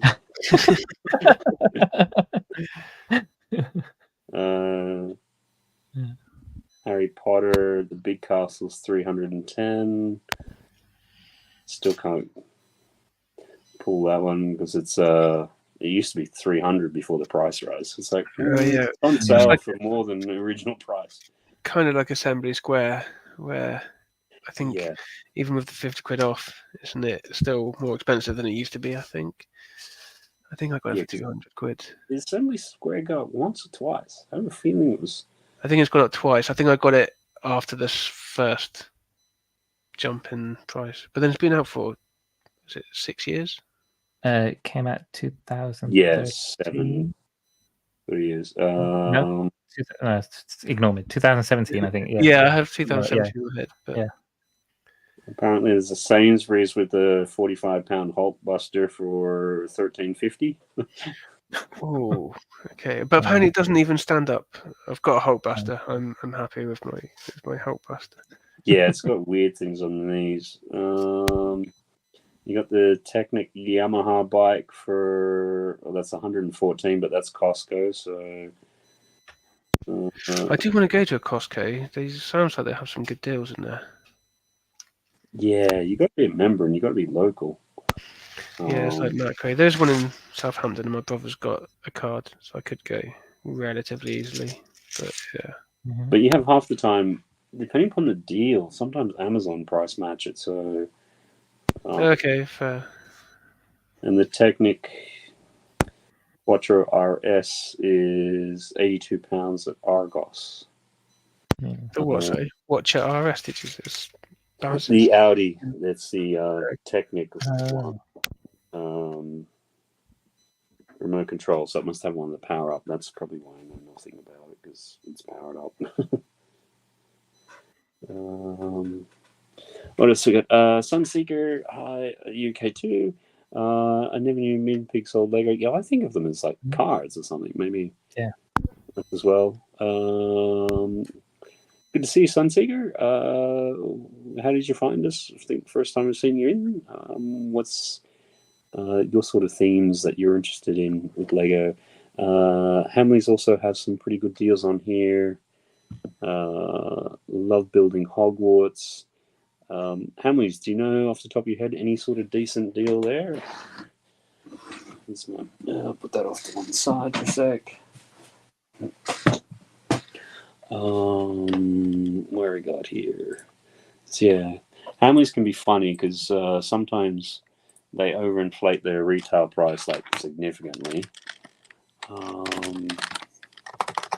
then they go, oh yeah, 50% off, and it's like, okay, so now you're back to retail. Yeah.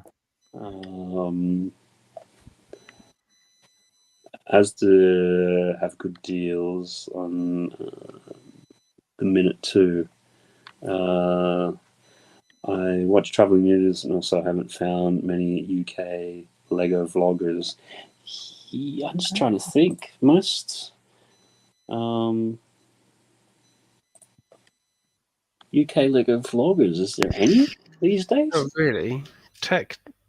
Does Tech do any? I don't know if they're behind his member paywall or not, but yeah. Yeah, no, I think that's the thing. During lockdown or thereafter, you used to have a couple of people do. I suppose the other ones would be the Brickbots, kind of. I mean, they're a bit more hauls, I guess. Yeah, and Brick Shows, I guess they cover. But yeah, there's no one really doing vlogs that I've seen. Not like M&Rs or and all of that. What's the other? Brick Hive. Or Emmasaurus, yeah. There's none of. I'm just trying to think if there's none that really spring to mind. Just on the Hamleys website at the moment, there's nothing. Oh, it's doing this stupid reload thing. I mean, nothing's really jumping out as on sale unless it's one of these cart things. I hate the Hamleys website when it thinks about reloading. Yeah, that Hogwarts and grounds for £99 is an absolute bargain, isn't it? Yeah. Yeah, I mean, it's, the third off. Third off these days, pretty good. The fact that we're able to turn our nose up at a third off says something. Well, I mean, saw that in the Lego. Was it in the Lego store when it was released? Because it's like, I do think it's very close. You look at it and go, oh, that's like a cool build, and then you start looking at it, it's like there's a lot of little pieces in that thing. It's like that doesn't strike me as being fun. It reminds me too much of the original Lego idea Sonic when you're using the 1x1s everywhere. Okay. I don't think I've had that much. Well, I mean, other than mocking, I don't think I've had many Lego experiences where it's lots of 1x1 bits. Maybe the architecture stuff. Or any of the art sets would be the other one. Yeah, okay. Yeah, because I haven't done any of the art sets. I had my first experience of a similar thing with that heart mosaic heart build I did for the Build to Give, where I must have laid down about 1,000 green 1x1 studs. Yeah, and I can see why your fingers hurt after that. Ooh, that's interesting. I'm seeing Argos has got the Disney camera for a third off at 63.33. I know, it's really tempting. Oh, yeah, if I had the money, I would snap that up, to be honest, because, yeah. Somewhere else which had it for a good one, and then I'm sort of like, I think a third off, I wonder how much more you can get off than a third, like 33% discount. 33%, you kind of like, that's where a lot of them, like when they're having a good day, that's a discount. Yeah. If it generally goes, once you get to the 40%, unless it's a really horrible sort of theme like stunts or something, those are usually deals, you need to jump on because you're not going to see them too often. Just pulling up here. I know we're kind of running, we've hit the 3 hours. I don't know what you guys want to do, whether you just want to stay on and look at some deals, or you need to... Yeah, I'm alright too for a bit. I can't stay like majorly late, but I'm slowly getting through this. But this is such a painful build. I want to get more of it done. Just top cash back. Let's see what Argos is doing at the moment. I mean, Argos is funny because half the times you don't see it until you put it into the cart. Black Friday, toy offers up to half off. Best offers. I like it when you can just click on Lego. Save 1/3 on selected Lego sets. Okay, wow. All right. This. So a third off. The Globe. So that's 133. Yeah, Argos. UCS X-Wing, the third off, 140, down from 210. Hogwarts Castle and Grounds is actually 95 on Argos. Uphouse is 30.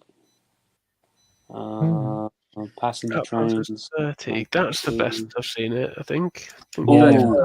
I got it at 37.50 from Argos when it was reduced before. So it's better than when it was. Here is a cracker. What's that? Winnie the Pooh, 60. Ooh. Nice. Because what's that? Is that 90 normally? Yeah, it's that is clearing. Oh, yeah, that's. Why did I rinse my credit card? Listen to me. Thankfully, I can't be influenced because I have no money to spend. But, yeah. Let me have a look here. I might want to. Hi, Bricky Ty. Hey, Bricky Ty. Yep, good watching you back. I think we're just kicking around for a little bit, having a look at some deals. Argos. So yeah, if you stick around, it might be expensive. Argos has got a third off, and the Winnie the Pooh house is 60, and it's about to retire. Mm. So let's see what we can do there. Put that into there. Okay, let's see. Yeah, what Winnie the else. Pooh. I did want Winnie the Pooh. Yeah, and that's like that was recently. I think, Shop Disney had it for 71, and it's sold out really quickly. Yeah, okay. The one thing that makes me feel okay about not getting Winnie the Pooh is that I did a mock, which was basically Winnie the Pooh, but on a bigger scale, of a tree going out of a house. And it was only at the end of it, and I was like, oh, I've kind of just done the Winnie the Pooh set, but slightly overgrown. So yeah, I feel like I'm all right not necessarily getting it because I've kind of built it ish. Here's another one. Jurassic Park Breakout. So that's the diorama one. That's also 60. That's, I think, the cheapest that's ever made. I really like that set as well. I got that when it came out. Yeah. I got that when Argos last did this, which was like, literally a year ago. So.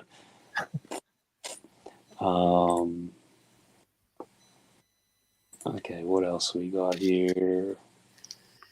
Ooh, the DC Batman Batwing, the Joker. That's the third off. That's 21. Yeah, is it? 32.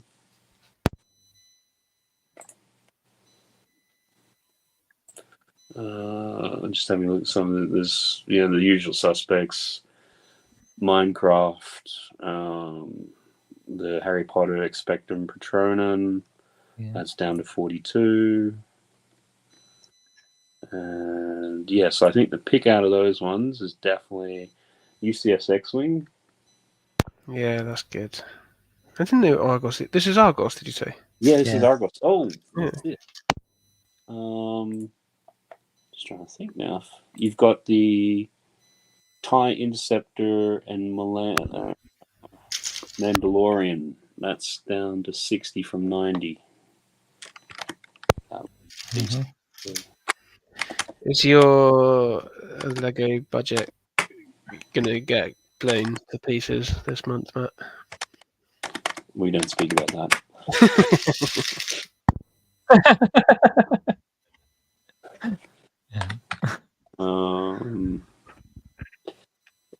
What am I looking for? 3, 4, 8. No, that's.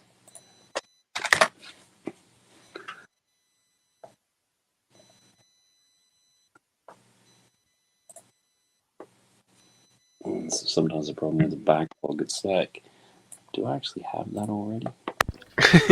Do you have a spreadsheet of what you've got? No, I usually just search my email because I generally buy it online. Yeah, that's fair. I realise my backlog's actually quite small now. I've got loads of sets that I've dismantled, but in terms of new sets, I think I've only. I've realised I've probably got about 10 now, but it's considerably lower than where it was 6 months ago. Traveling Noodles here. Amazon have 38% off the Bonsai tree down to 28. Okay, that's the best I've seen that. Yeah, it's been a while since that. Thanks for the info with Asda. Just got the Technics set I'm after for 18 off. Nice. Which one was that, Bree-Tie? Hogwarts, Polyjuice. On that, I stay away from Harry Potter these days. Hi, you're welcome. Great. Dioramas probably one of the best. Yep. Would love to invest as well as collect, but just don't have the space to store it and so much to build in so little time. Yep. Investment, I think, these days sounds like it's not as good an opportunity with Lego as it was a few years ago because there's so many people investing more, and I think Lego are probably producing more sets and all of that. So, I think you only need to look at the the growth in the number of YouTube channels which are now covering it. It used to be the odd one if you were there, and I mean, you've now got one which is now doing an aggregate of all of them, going, how many times did this set get mentioned on different people's channel and ranking?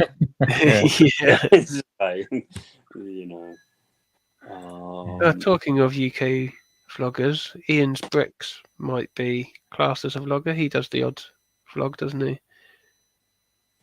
Yeah, when he visits new stores and stuff, he normally puts that up. Yeah. Yeah, okay, so just having a look here. We'll get rid of that one because I have that already.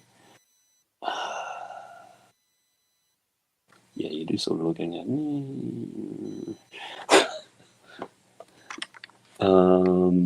must admit I'm a Harry fan. Yeah, they lost me when they changed the roof colours. I know that's sort of thing, but you're collecting them in one, and then all of a sudden they change the colour. It's like, okay, that's the exit point.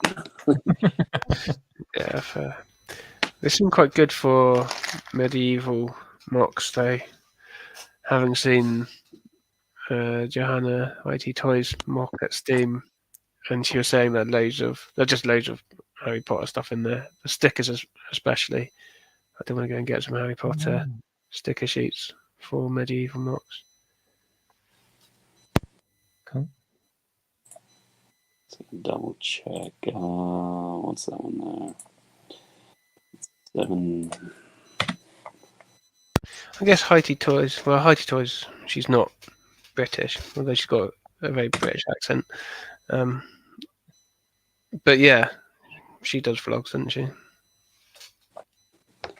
Yeah. Although fewer of them, I think, now. But yeah, I think she had a bit of a break, I think, between commitments and trying to get the mock done for Steam and things. But kind of, I think recently started back at least streaming again. Green Hogwarts roof was a bit of a turn-off. It's when you get halfway through them, and it's like, well, if I'm going to keep going, I've got to redo all those ones or do something with them. You kind of go, maybe not. But if you want all them Hogwarts sets, you've got to get them this year, haven't you? Because they're starting to retire the first ones. How are they? Of those green roof modular pieces. Yeah.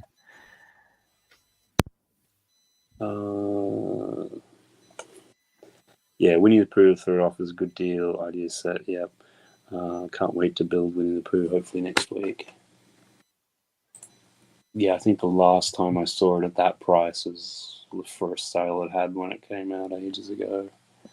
Mm-hmm. Why is that? Cart seems to have just jumped a couple £100. I wonder how that is, man. Yeah. Crazy. Inexplicable.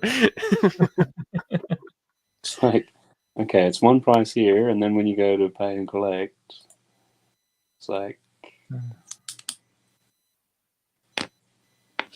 I don't get it. What?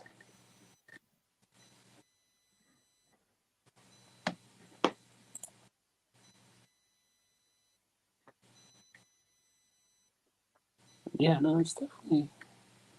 How'd it go from what? I'm confused. Oh. Maybe it's not actually doing it until it's Black Friday. Oh, is this the Argus website? Sorry? Are you on the Argus website? Yeah, I'm on the Argus. So, let's see. That would make sense. So, even though they're appearing in the card at the 30%, when you actually go to pay and collect. So the actual prices aren't live yet, potentially. Right. They're live on the website. They're not live in the cart. Yeah. That's interesting. I've not seen that before. Okay. Yeah, no, I've not seen that. I'm just looking at saying, what? Yeah.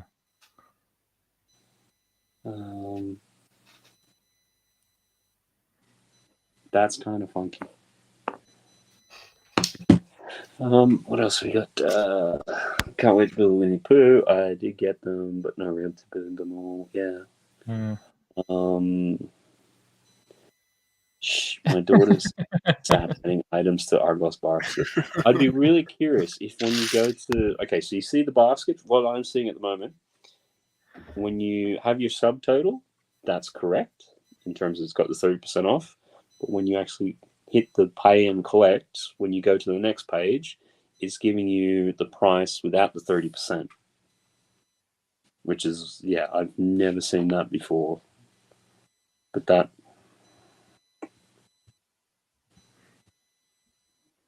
what's the third? Yeah, that's... okay. A few more minutes and see what happens with that one. That's bizarre.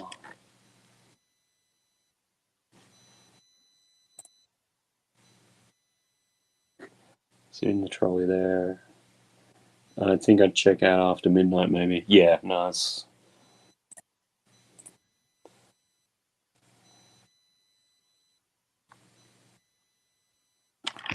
What happens then if I go and have a view back on that? Did you get the UCS Razor Crest, Matt? Or would you ever get it?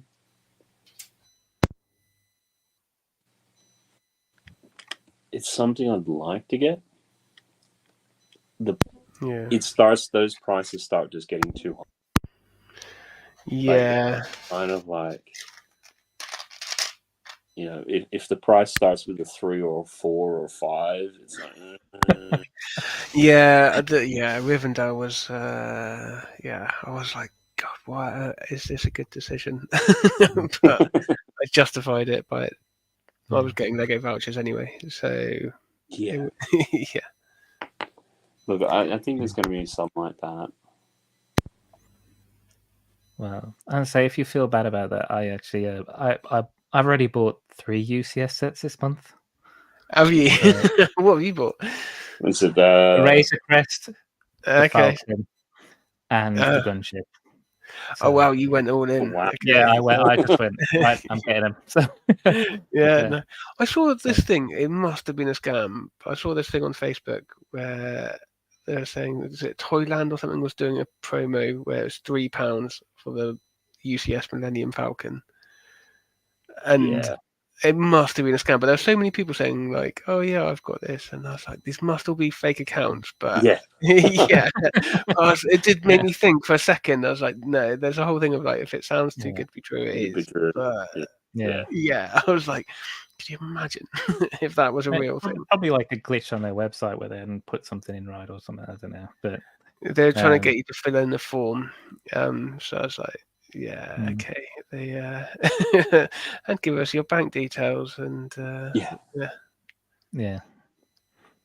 The Disney's sold out 23. Yeah, I think that's been down to that before on Amazon. I think Amazon's had it for 22 or something. So consider it the Disney Battle Pack. It's kind of like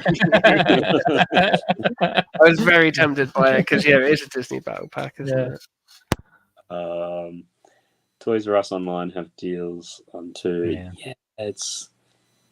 I'm just trying to think since they've restarted. No, since they've restarted, I've been tempted once or twice. And then when you look at some of the reviews for Toys R Us, they're really hit and miss. Some are good, some are bad. It's like, are they quite there yet? But sorry, I'm sorry. Yeah, no, go. I was just going to say, I went to. They've got one in near me, like in town, in, like the local Smiths. And I was hoping because I think it was like the weekend it opened, so I was like, "Oh, cool, maybe they'll have some decent prices or discounts." But it was fairly expensive. I think it was standard prices or higher, if I remember rightly. So yeah, it's like, okay, I'm just not going to bother with Toys R Us now. Like, no bargains to be had was my impression. Yeah, it's not happening there. The Entertainer delivers fast. Just trying. I think I've ordered once or twice from there. I don't think I've had any issues with them. No. But I think it's. Honestly, I find with the entertainment, you don't see very many deals though as well. Yeah, I'm just trying to Yeah. think. It was only in small value sets. Like I think it was a small And they're banner not deal. even on a Sunday. I only ever seem to go past an entertainer shop on a Sunday. And they're On a always Sunday. closed. Yeah. It's the only shop on the high street that's closed. Yeah. Again, our locals are like the little ones you walk in and they've got 3 Lego sets on there. Yeah. It's not even really worth it, sort of thing. It's just, well, here, pull up lego.com and sort of see if they've got anything interesting that's coming up yet. Traveling News just bought from Amazon for 22 just because the missus wants the Tinkerbell minifig. I'm taking that to the, I'm sure the missus, that's what she wanted. Does she know that she wanted it yet?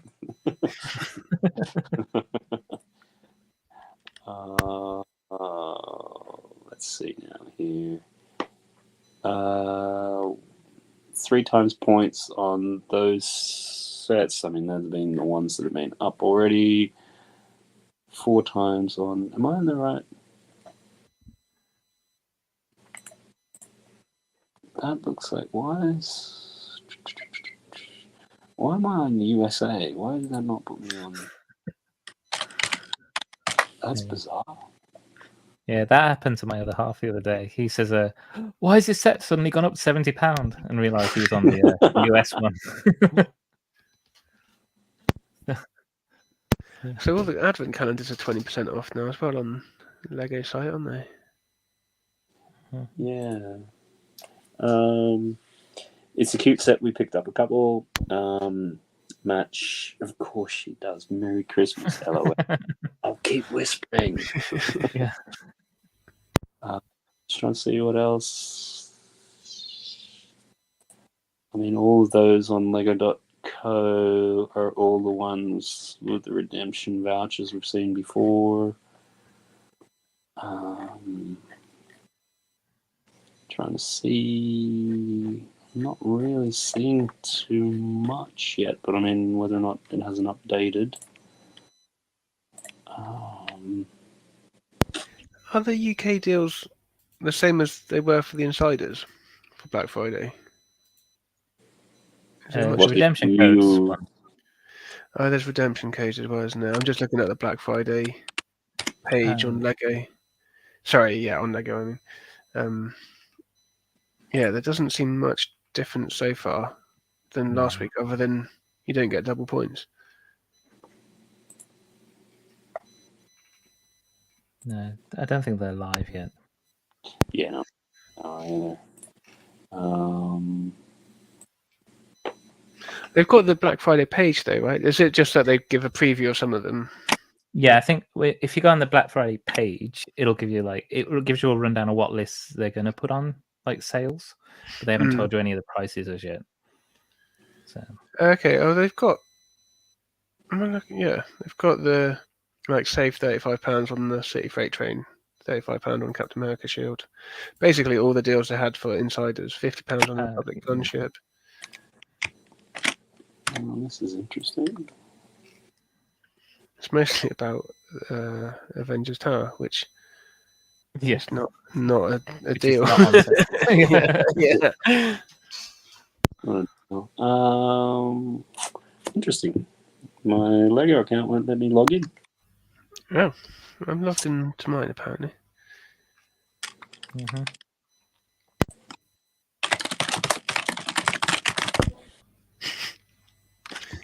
You already ordered last week, Matt. You're not allowed to order again. Yeah. Computer says no.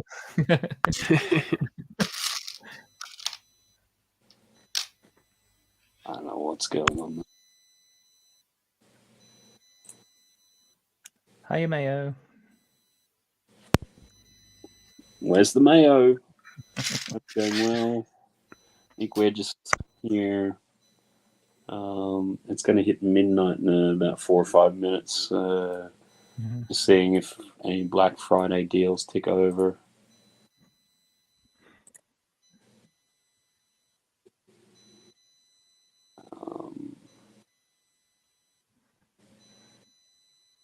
Let's see here. Just any other Discord. No, nobody's posted anything else. It's interesting. I can't get into Lego.com. Anyhow, that could get cheap. Yeah, is that your decision made for you? Yeah. Okay. Yeah. Well, it sounds like there's plenty of better deals elsewhere. Here we go. Thank you for waiting. Due to high demand, there's been a place in a queue. Here we go. Queue started. Yeah, I'm in the queue. I don't even need. Yeah, I'm going to go in the queue. I'm not going to buy anything. I'm just curious. Maybe that's why I can't log in. Yeah, I haven't even got the option to log in, to be honest. So if you just go to lego.com, you'll probably find that you're in a queue. Yep. Want to play a game? Yeah. Yeah, I know. So good afternoon. Yeah. Can I swear? Because there's a different game I want to play with that website. Yeah, I would like it if they sent you off down like a Saw kind of route, and I can't remember the name of the character. Like that clowny kind of thing pops up. The Jigsaw. Jigsaw. Yeah, That's it. Yeah. Yeah. I was going to say, what was down the Saw route? What, we're talking about the Saw horror films? Yeah. Want to play a game? That's from that, isn't it? Oh, okay. Yeah. Sorry, I didn't realise that. I want to play a game. It's called How to Get a Better Website. You would think they need to. They do need to sort that out. They've got to sort that out. I mean, seriously, it's like, okay, I could understand during COVID when a lot of people stuck at home. Yeah. You know, all that sort of thing, overloading and that. But surely, guys, like that was like 3 years ago now. They've had time to sort it out by now. And because you used to be able to, even last year, you used to be able to get on 5 minutes before and they'd be selling stuff. Like just before, like at least, well, maybe not for Black Friday, but like for the first of the month releases or the big releases. Then, yeah, you could go on at 3 minutes too and buy it. And thankfully, a lot of people didn't realise that. Yeah. Yeah. You could, Yeah, that's what they did sometimes in COVID. Because, we'd do something similar here and we'd have a couple of people who were in like Europe or something like that. With, in particular, Sarah Starbricks, who was in the Netherlands, like an hour front. And so, rather than being midnight, you'd find it's like 11:15, you could get in and get the deals. Yeah, okay. And may I finally completed moving houses. Now I'm ready for the sorting party tomorrow. Well, I hope that's, moving is always quite stressful. One of the most stressful things you can do. So hopefully it's going well. You can move forward with that. Do you all think that Lego has better deals this year than last year for Black Friday? I don't know. I can't get into the website. I think they're trying more, but until we see what that actually translates into, I get the sense overall, Traveling Noodles is in the quest. I mean, cute. Sarah fell off the map. Every once in a while, in a blue moon, I might hear from her. Generally doing well. There's reasons for it, but anyhow, I think there's been some decent offers this week already, but we'll take some beating. I think as we were saying a bit early in the stream, it feels like the deals are more in line with 2019, like pre-COVID, when like deals were actually deals. Do you think part of that's to do with like all the current living crisis and all that stuff, trying to push sales by hitting them lower deals and stuff? Yeah, I wonder. Or are they getting hit by? Are they trying to make up for the making up for crisis because their sales aren't necessarily as good as they were hoping? Yeah, I think it's a combination of all the above.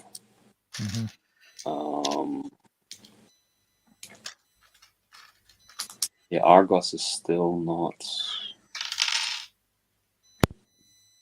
in the trolley, it will show the discounted price, but when you go to pay for it, it's showing the non-discounted price. Interesting. I don't remember Argos being best known for their tech being great either, to be honest. They've usually been, because usually they do their discounts on like a Tuesday. Like Yeah. Tuesday midnight sort of thing. So, I mean, I'm getting one past midnight at this point in time.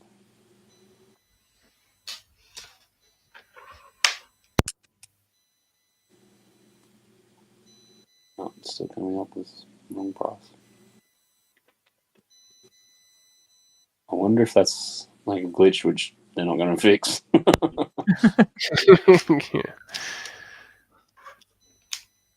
Yeah.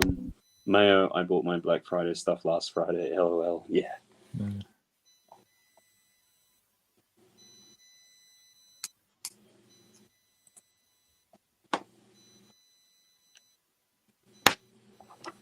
Yeah, it does make you wonder about that. My Argos checked out okay. Okay, so it might be me.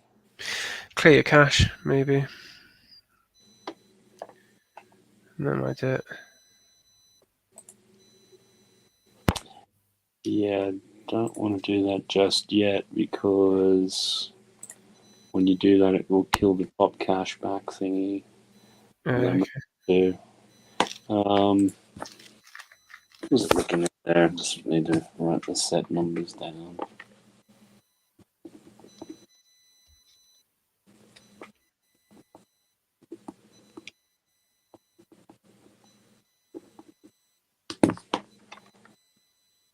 Maybe if I let me just dump them out of the trolley, see if that makes any difference first.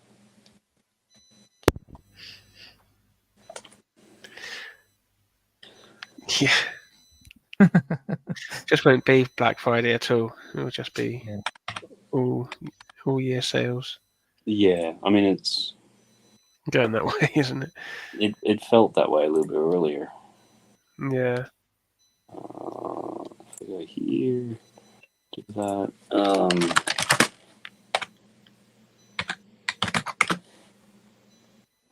I hate it when you type stuff into the search bar and then it's still got like search whatever was typed up there first. You're still doing it. Oh, it's so annoying.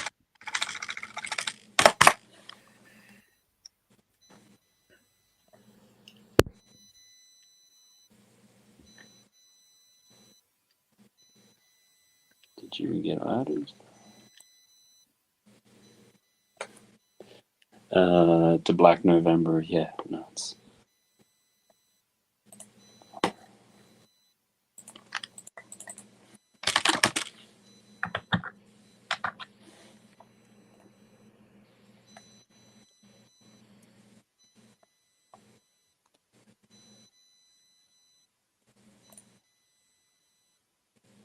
Is anyone through on the Lego site yet?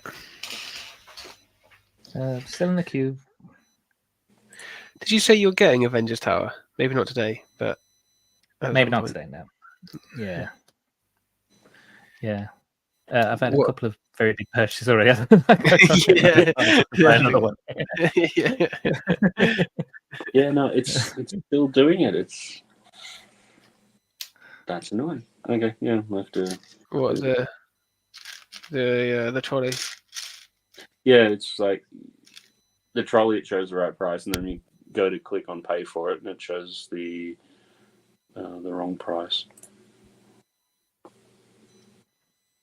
Bricky TY is joining the crowd in the queue. In the Lego waiting room. Yep.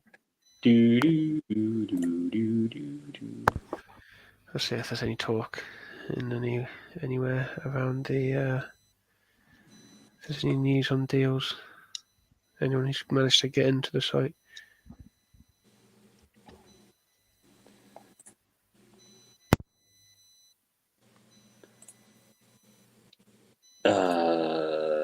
Okay, that might be bad. What's that? I think I just killed the poll without closing it properly. No. Oh, yay. Okay, getting through. Here we go.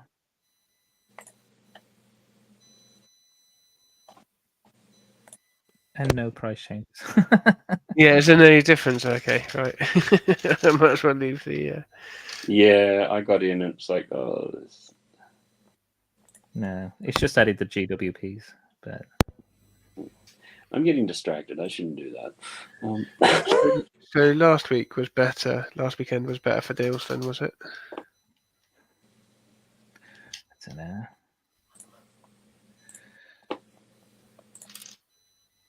Let's have a look.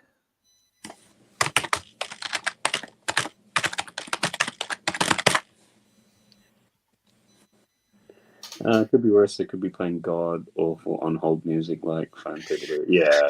Yeah, can you imagine? The ones which I really hate is, all our operators are busy. We value you, blah, blah, blah, blah, blah. But we're going to make you wait even longer because we value you.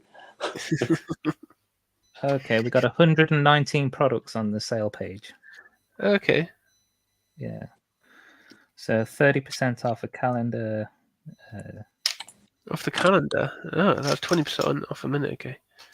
Oh, hang on. It was 30% off the Star Wars one.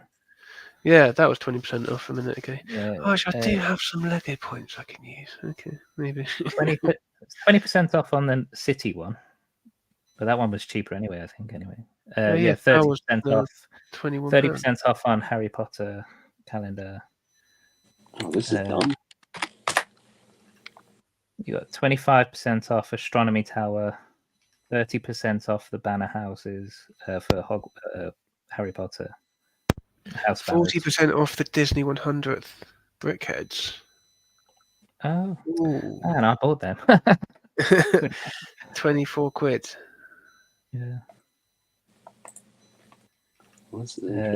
That's a good price, actually.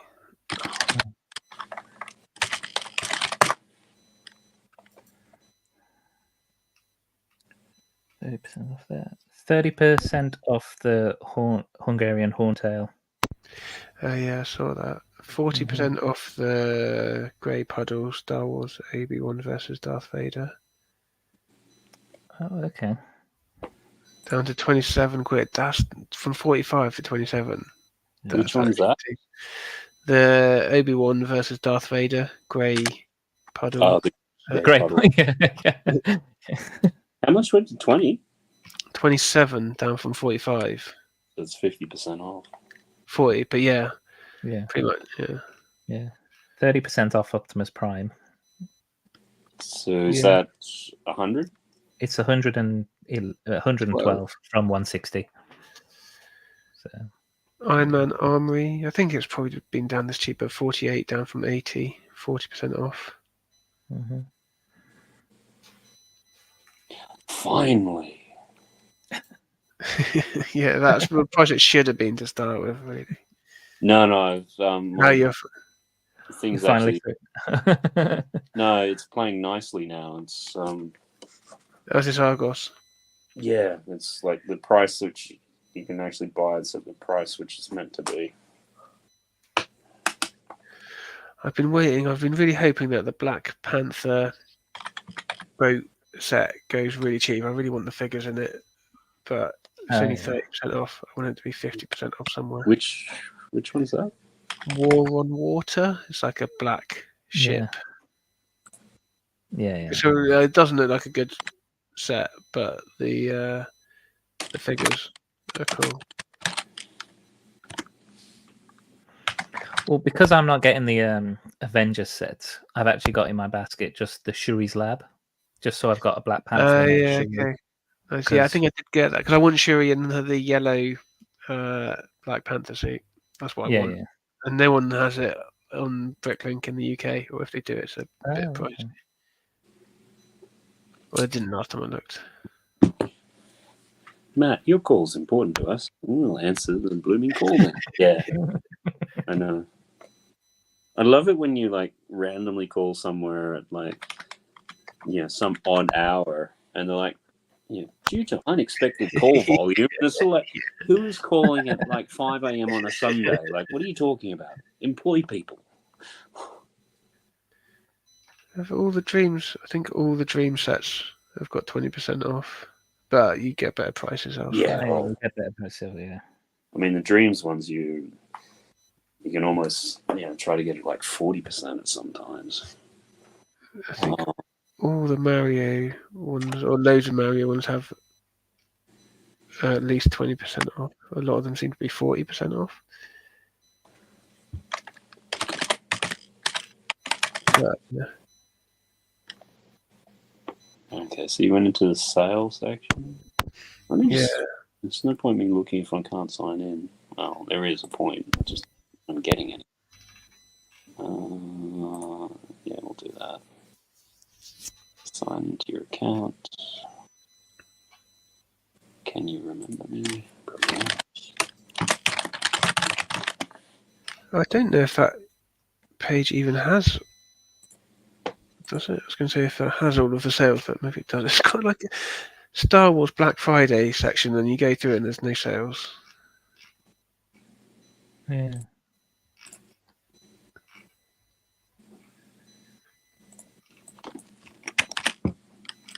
Yeah, that's weird.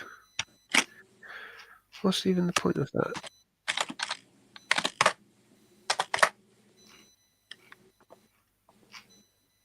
That's so cheeky. So it says like it's got at the bottom of the Black Friday of the sales page. It's got like Lego Technic Black Friday sets, Lego Minecraft Black Friday sets, and you go through them and there's no sales on it. It just links you through to the Ninjago sets or whatever.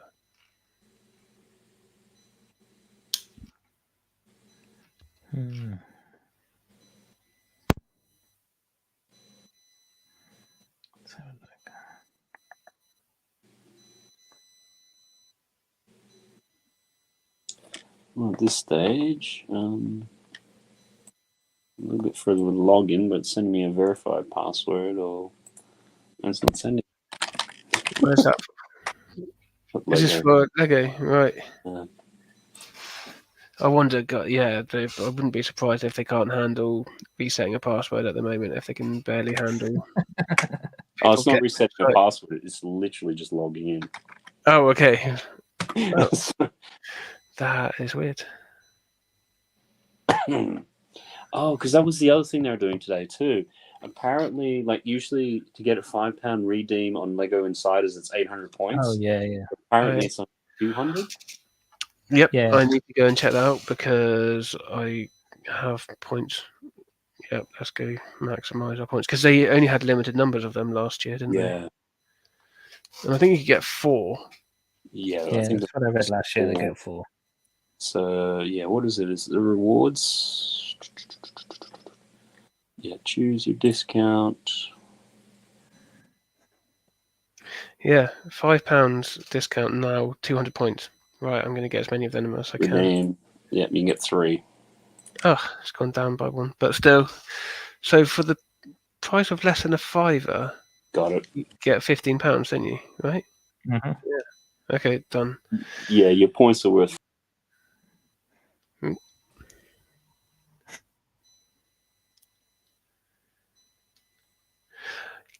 You can you only use them online? Or hello, can you hear us, Matt? Oh, audio's gone. You went offline and back on. Can you hear us? Yeah. Turn it off and on again.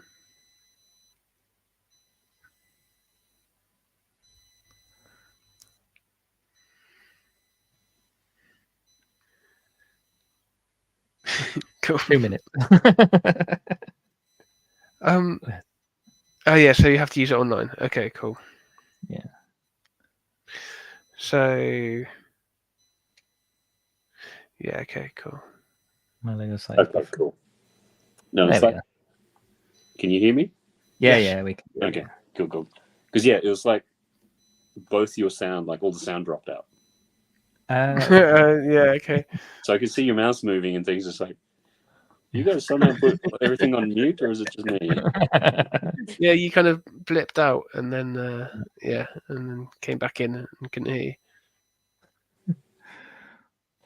Okay, yeah, so you can only use those points on those vouchers online, can you? So maybe I'll have to buy something online today. Although, don't they last for like 60 days or something? Do this? Oh. Well, don't quote me on it, but I mean, for the sake of 600 points. Yeah, your discount will expire after 60 days. So. Okay. Gosh darn it, you'll have to spend some money in the next... I probably do actually. Yeah, I will have a look at... I think I've now gone up over my 50 quid. I think I'll be able to actually spend 50 quid on just my points. So what do we got here?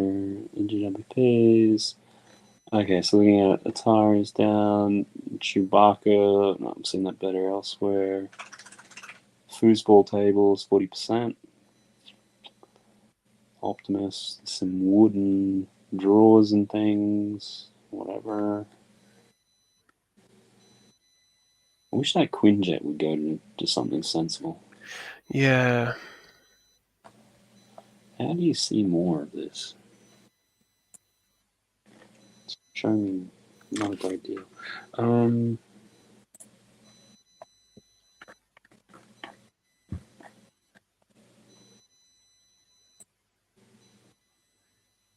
What was the ones that you spotted before or something? Is there a limit to how many vouchers you can use at once? No. Okay, good. Cool, because I'm going to have 6 vouchers. Yeah, no, I freaked out the other day with that. It's sort of like, because buying Ninjago City Gardens, it's like, okay, if I'm doing this all on vouchers, it's like, because you only do 50, it's like, there's at least 4. Like, yeah. Oh, you can only use 1. It's like, no. Okay, I'm up at £55. Cool. Yeah, Batmobile.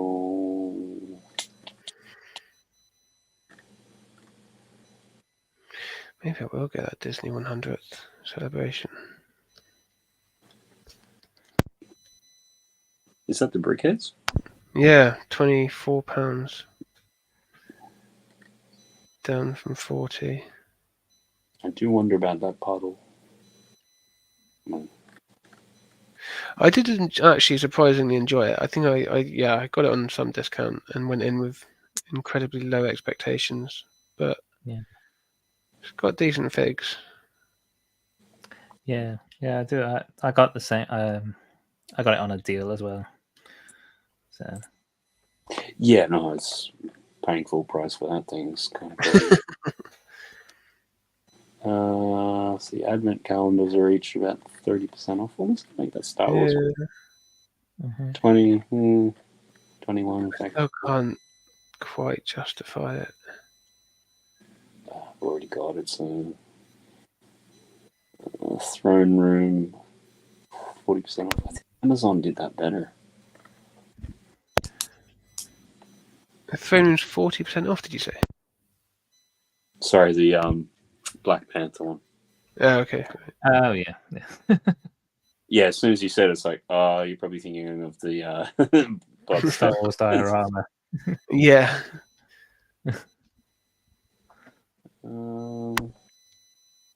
Yeah, the only thing I've really seen on Lego is the Disney 100.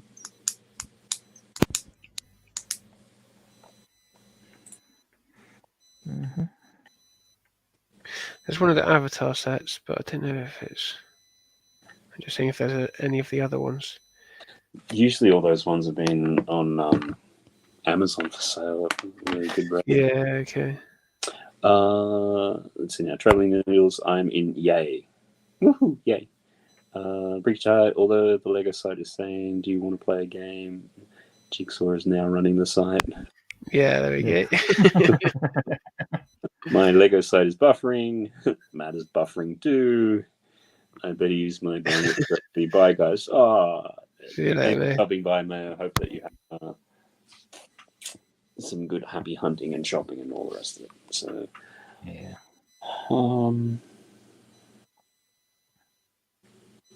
Yeah, I must admit, what's that? A couple hundred, about 200 sets. I mean, there's a lot of plushies in there which I've never particularly seen before or care about. Yeah. Loads of plushies. Absolutely loads of them.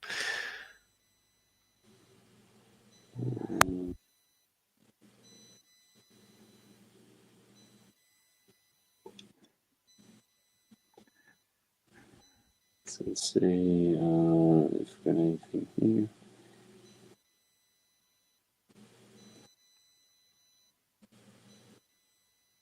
Oh well, that is a good price for the throne room, Black Panther throne room. I got it at 20 quid in Smiths in April. I thought that was a good price. Apparently, Quidco, £25 bonus on a £100 Lego. Yeah, I'm intrigued to see if I will get anything from Quidco for my order on the weekend.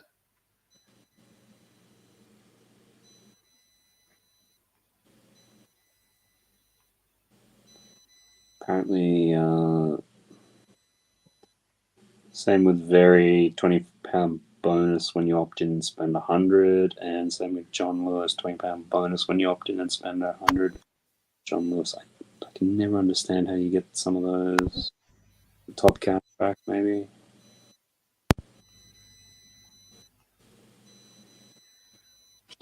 What do I got here? Brick tie. Think about getting the Iron Man armory. Yeah. Thought I see that. What, Brick tie, is that Lego or is that That's that Lego. I was just about to have a look and see if it's cheaper elsewhere because I've got that in my basket.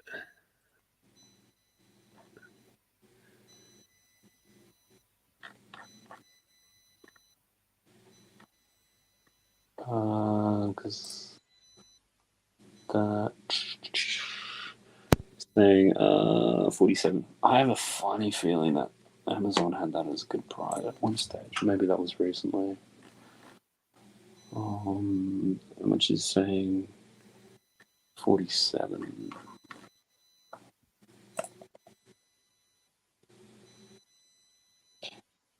Bricky tie, all plushies on sale now. Yay!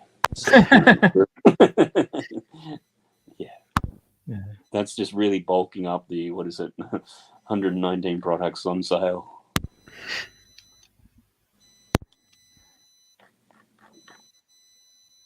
Yeah, that's when you have people in the States, they're like, oh, this is a Target special exclusive or whatever, and it's like, I don't think we'll ever see that. Armory. That's interesting. Where? I'll check.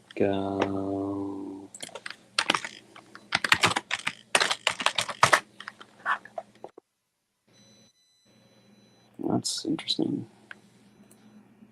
It's like even Amazon has got a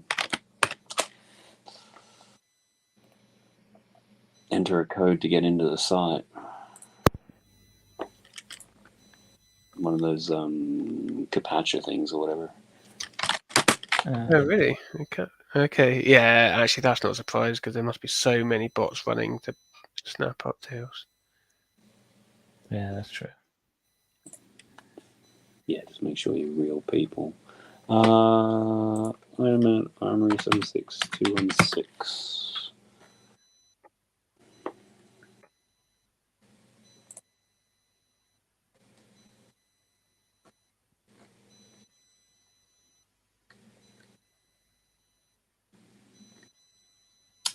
Come on, give me a price history here.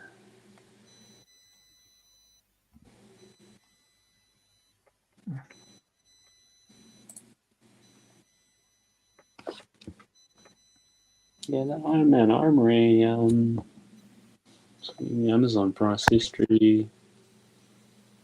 The beginning of the year was probably the best deal at 57, but otherwise it's been hovering around 58, 59. Okay. I might actually get that then. 47, yeah, it seems That actually seems like a good deal. Okay, that makes me feel better.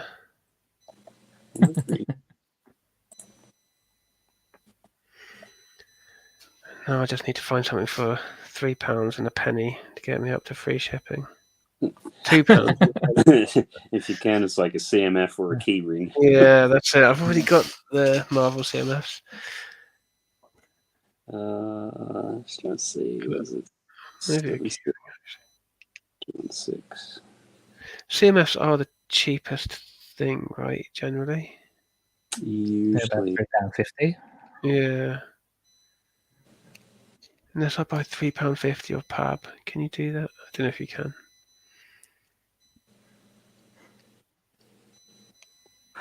Why did I miss that?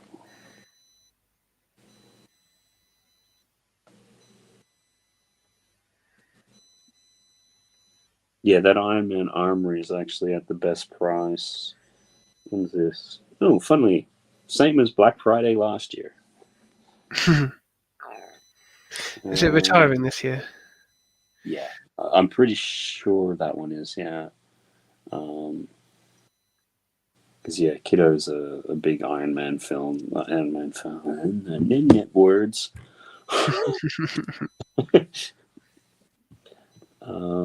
It does make me wonder about the new Dreams themes. They're pretty much on sale from day 2 release. Has anybody got any of the sets? Yeah, I managed to get the Shark Ship pre-order from Amazon Germany for about 40% off, but I think that was more of a fluke than anything. But I think with original themes, they've got a lot more wiggle room in terms of their pricing. So the thing with the dream sets though is that generally good value. The minifigs, the printing and things on them is really good. Do you guys have any of them? I don't. I was very tempted by John Lewis recently because they had where you could buy the ship and then you'd get like the Pegasus for free. So you'd buy one set and get another set for free. Recently, yeah. so I was very tempted, almost, but I didn't quite. Didn't quite get there. Yeah. Was this the Dreams minifigs? What are you saying? Sorry. Dream sets. Yeah, I haven't got any of the sets. I am going to get the magazine when it comes out in January to get the Night King. Nightmare King, yeah. Yeah, that's the one. Yeah, something like that, right? Yeah, so I'm going to do that. Oh, Traveling Noodles come up. My vouchers aren't working on Lego Gur. Are they ones you got or previous, or to be interested in Ollie if yours work? Mine are so far. Yeah, so far so good. But then these aren't the ones that I've bought from Black Friday.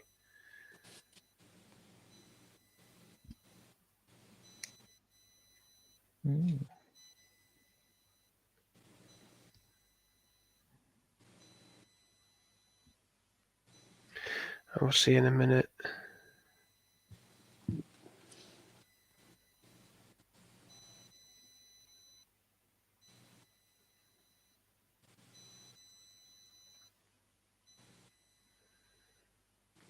So far, at least in the checkout, is taking it off.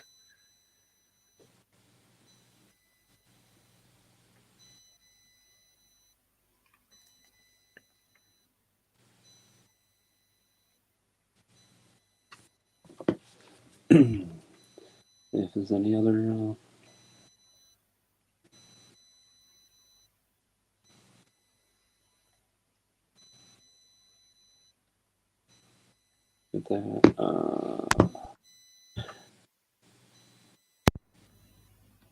come back. Insider points to £50 ones. It's going to sound dumb, but do you have enough points? I mean, usually for £50, it's 8,000 points.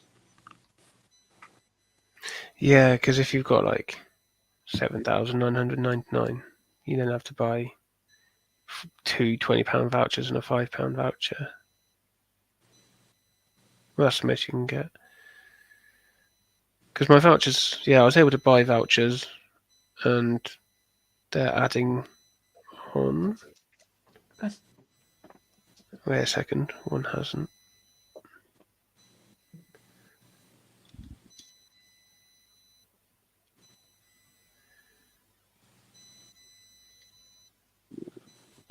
Sorry, just going back, Matlib. You said you got UCS Falcon, UCS Gunship, and was it X-Wing?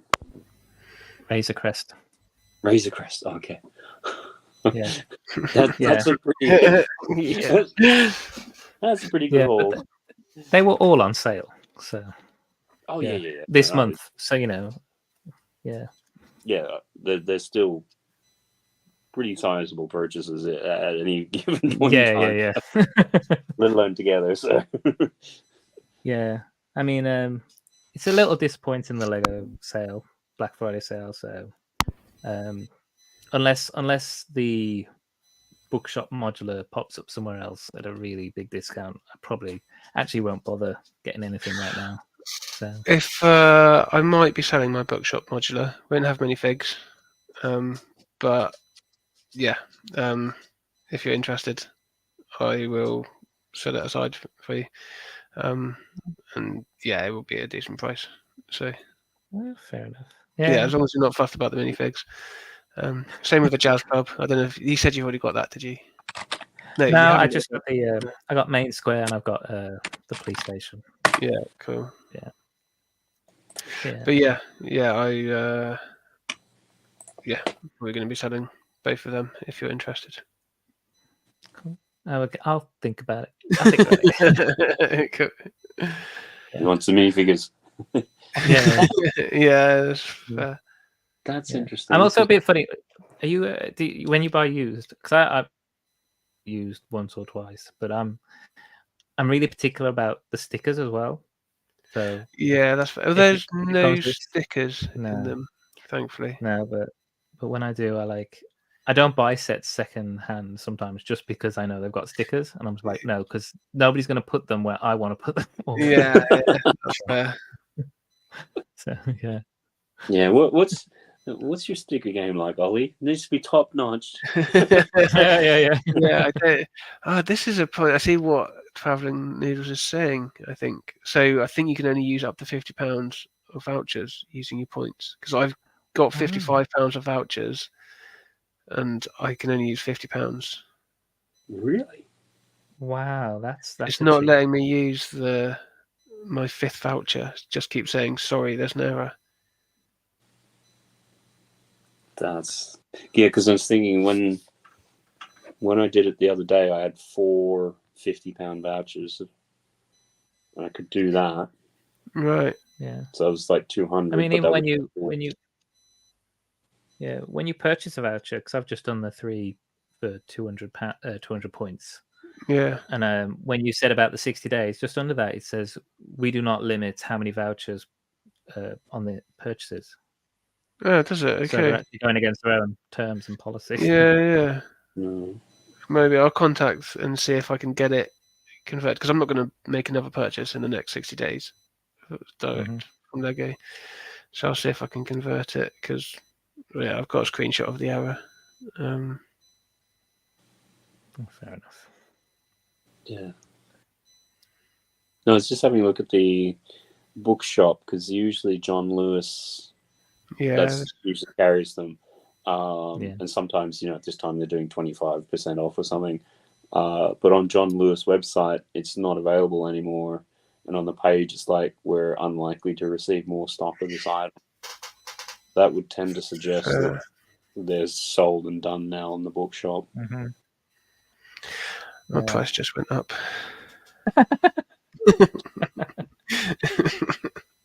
And then you have a look at the stickers and see the price. Hard to find.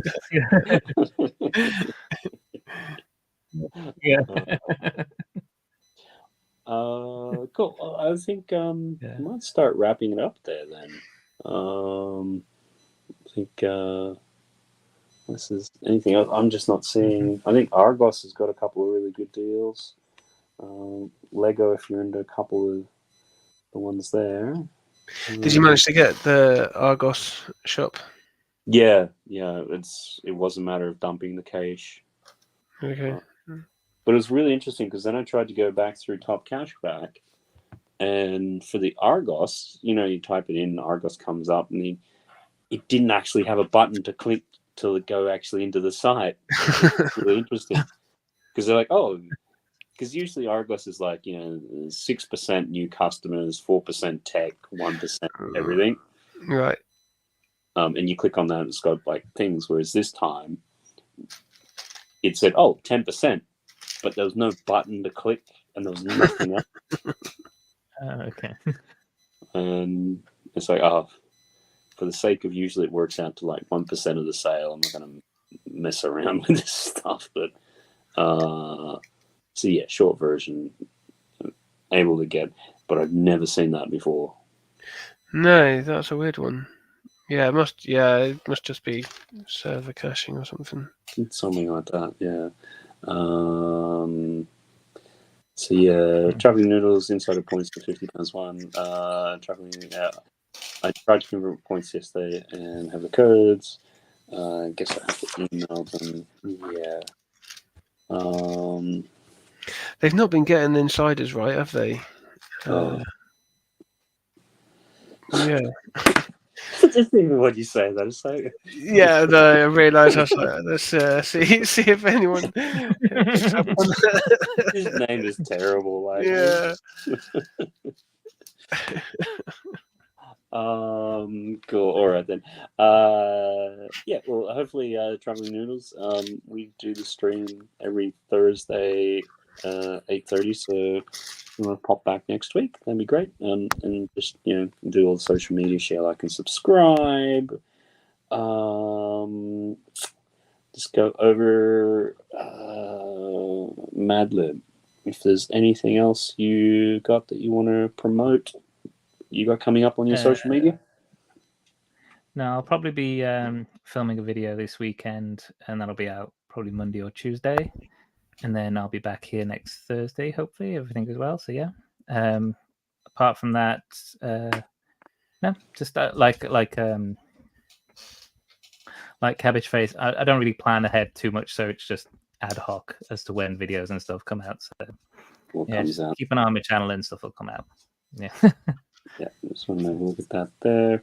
And yeah, definitely where are we at here? If you do get a chance, because you've got I want to get you to 100 subscribers, and you've got about 32 at the moment, so go through and please, everyone, look for his details are down below and things like that. So if you just go and subscribe, and I thought I just saw something there. Let's try that again. Or maybe it's because we all know what the getting to the first 100 subscribers is like. So and then Tech, how you going? Good to see you in. Hope that you're going well. Yeah, we just did the whole little tick over to midnight, see what's out there. In case you've missed it, go check out Argos. They got a third off some really good things. That's probably the best ones I've seen so far. Obviously, Lego have got some of their stuff there, but the other thing, if you haven't on Lego, you've got redeem 200 points for £5 vouchers instead of 800 points, and do up to 3 of those. There's limits on them. I think we've all managed to do them. So, yeah, definitely check that out. But there are issues. It seems like you can't spend over £50 with vouchers on Lego.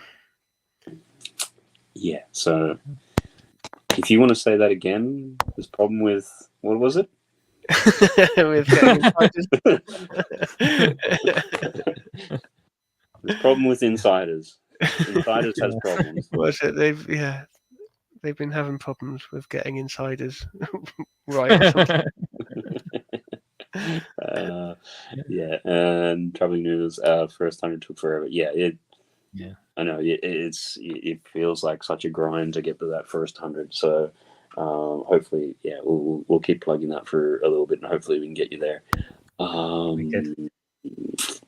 And Ollie, Bring Askew, anything sort of coming up from you on your socials? No, nothing too much planned. I'm working on a new mock, so probably posting updates on Instagram. And I really need to pull my finger out over this new stream I want to set up. So hopefully doing a bit of a test run, get things set up over the weekend, and start actually pushing that forward. Oh, excellent. No, that's brilliant. That's your mock one, was it? Yeah. All Yeah, things cool. rock related.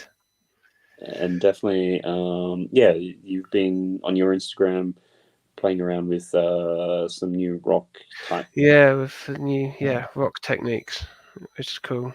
I want to do this big rock archway as part of it. Looking to use that technique to save on some pieces. Yeah. Okay, brilliant. No, we look forward to seeing more of that.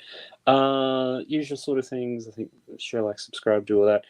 We did have a poll up earlier, and I think I managed to kill that, so I'm not sure it's working, but it's basically if people have Lego insurance, and I think it was coming out about 82% were saying no, so 18% saying yes. So certainly something I think we need to have a bit more of a look into. Just quickly, some people in the chat which were here earlier. Brick Stage Pass, Stud Sidious, Bazza KO, Solar Brick Builder, Arouse CabbageFace fan, which was interesting. Simon, London Predator Angle, Traveling Noodles, Mayo, and also a shout out to CabbageFace, who was in earlier for the first hour or so. Good to catch up with him. His details are down there as well. As for me, probably over the weekend, top 5 most expensive Lego sets is at $19.95. The last couple ones have been weird, to put it that way. So check that out. Beyond the Brick are doing their 24-hour live stream charity as well, starting Friday at some stage. I'll be on that for a couple hours at some stage. Just still got to work out details on that. I'll probably put it on social, so you can check out there. Otherwise, back here next Thursday with everyone here, and our usual sort of suspects. 8:30 UK, 3:30 EST America, and I think with that, I know we've gone a bit over, but it was interesting. You guys, anything else to say before we get out of here? Enjoy enjoy your Black Friday sales, I guess. Yeah, happy hunting. Happy hunting, exactly. And if you do find anything good, feel free to drop us a message. And otherwise, see you guys later. Always good to catch up with the panel here. And happy hunting. Yeah. Bye. See you later. Bye.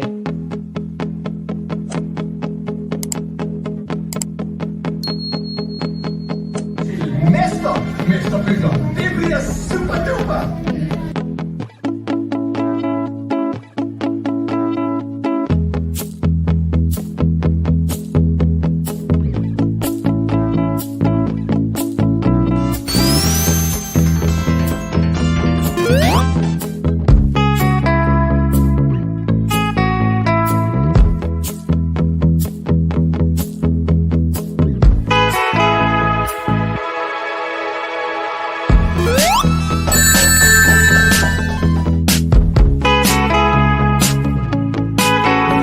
See ya. Good afternoon, good evening, and good night.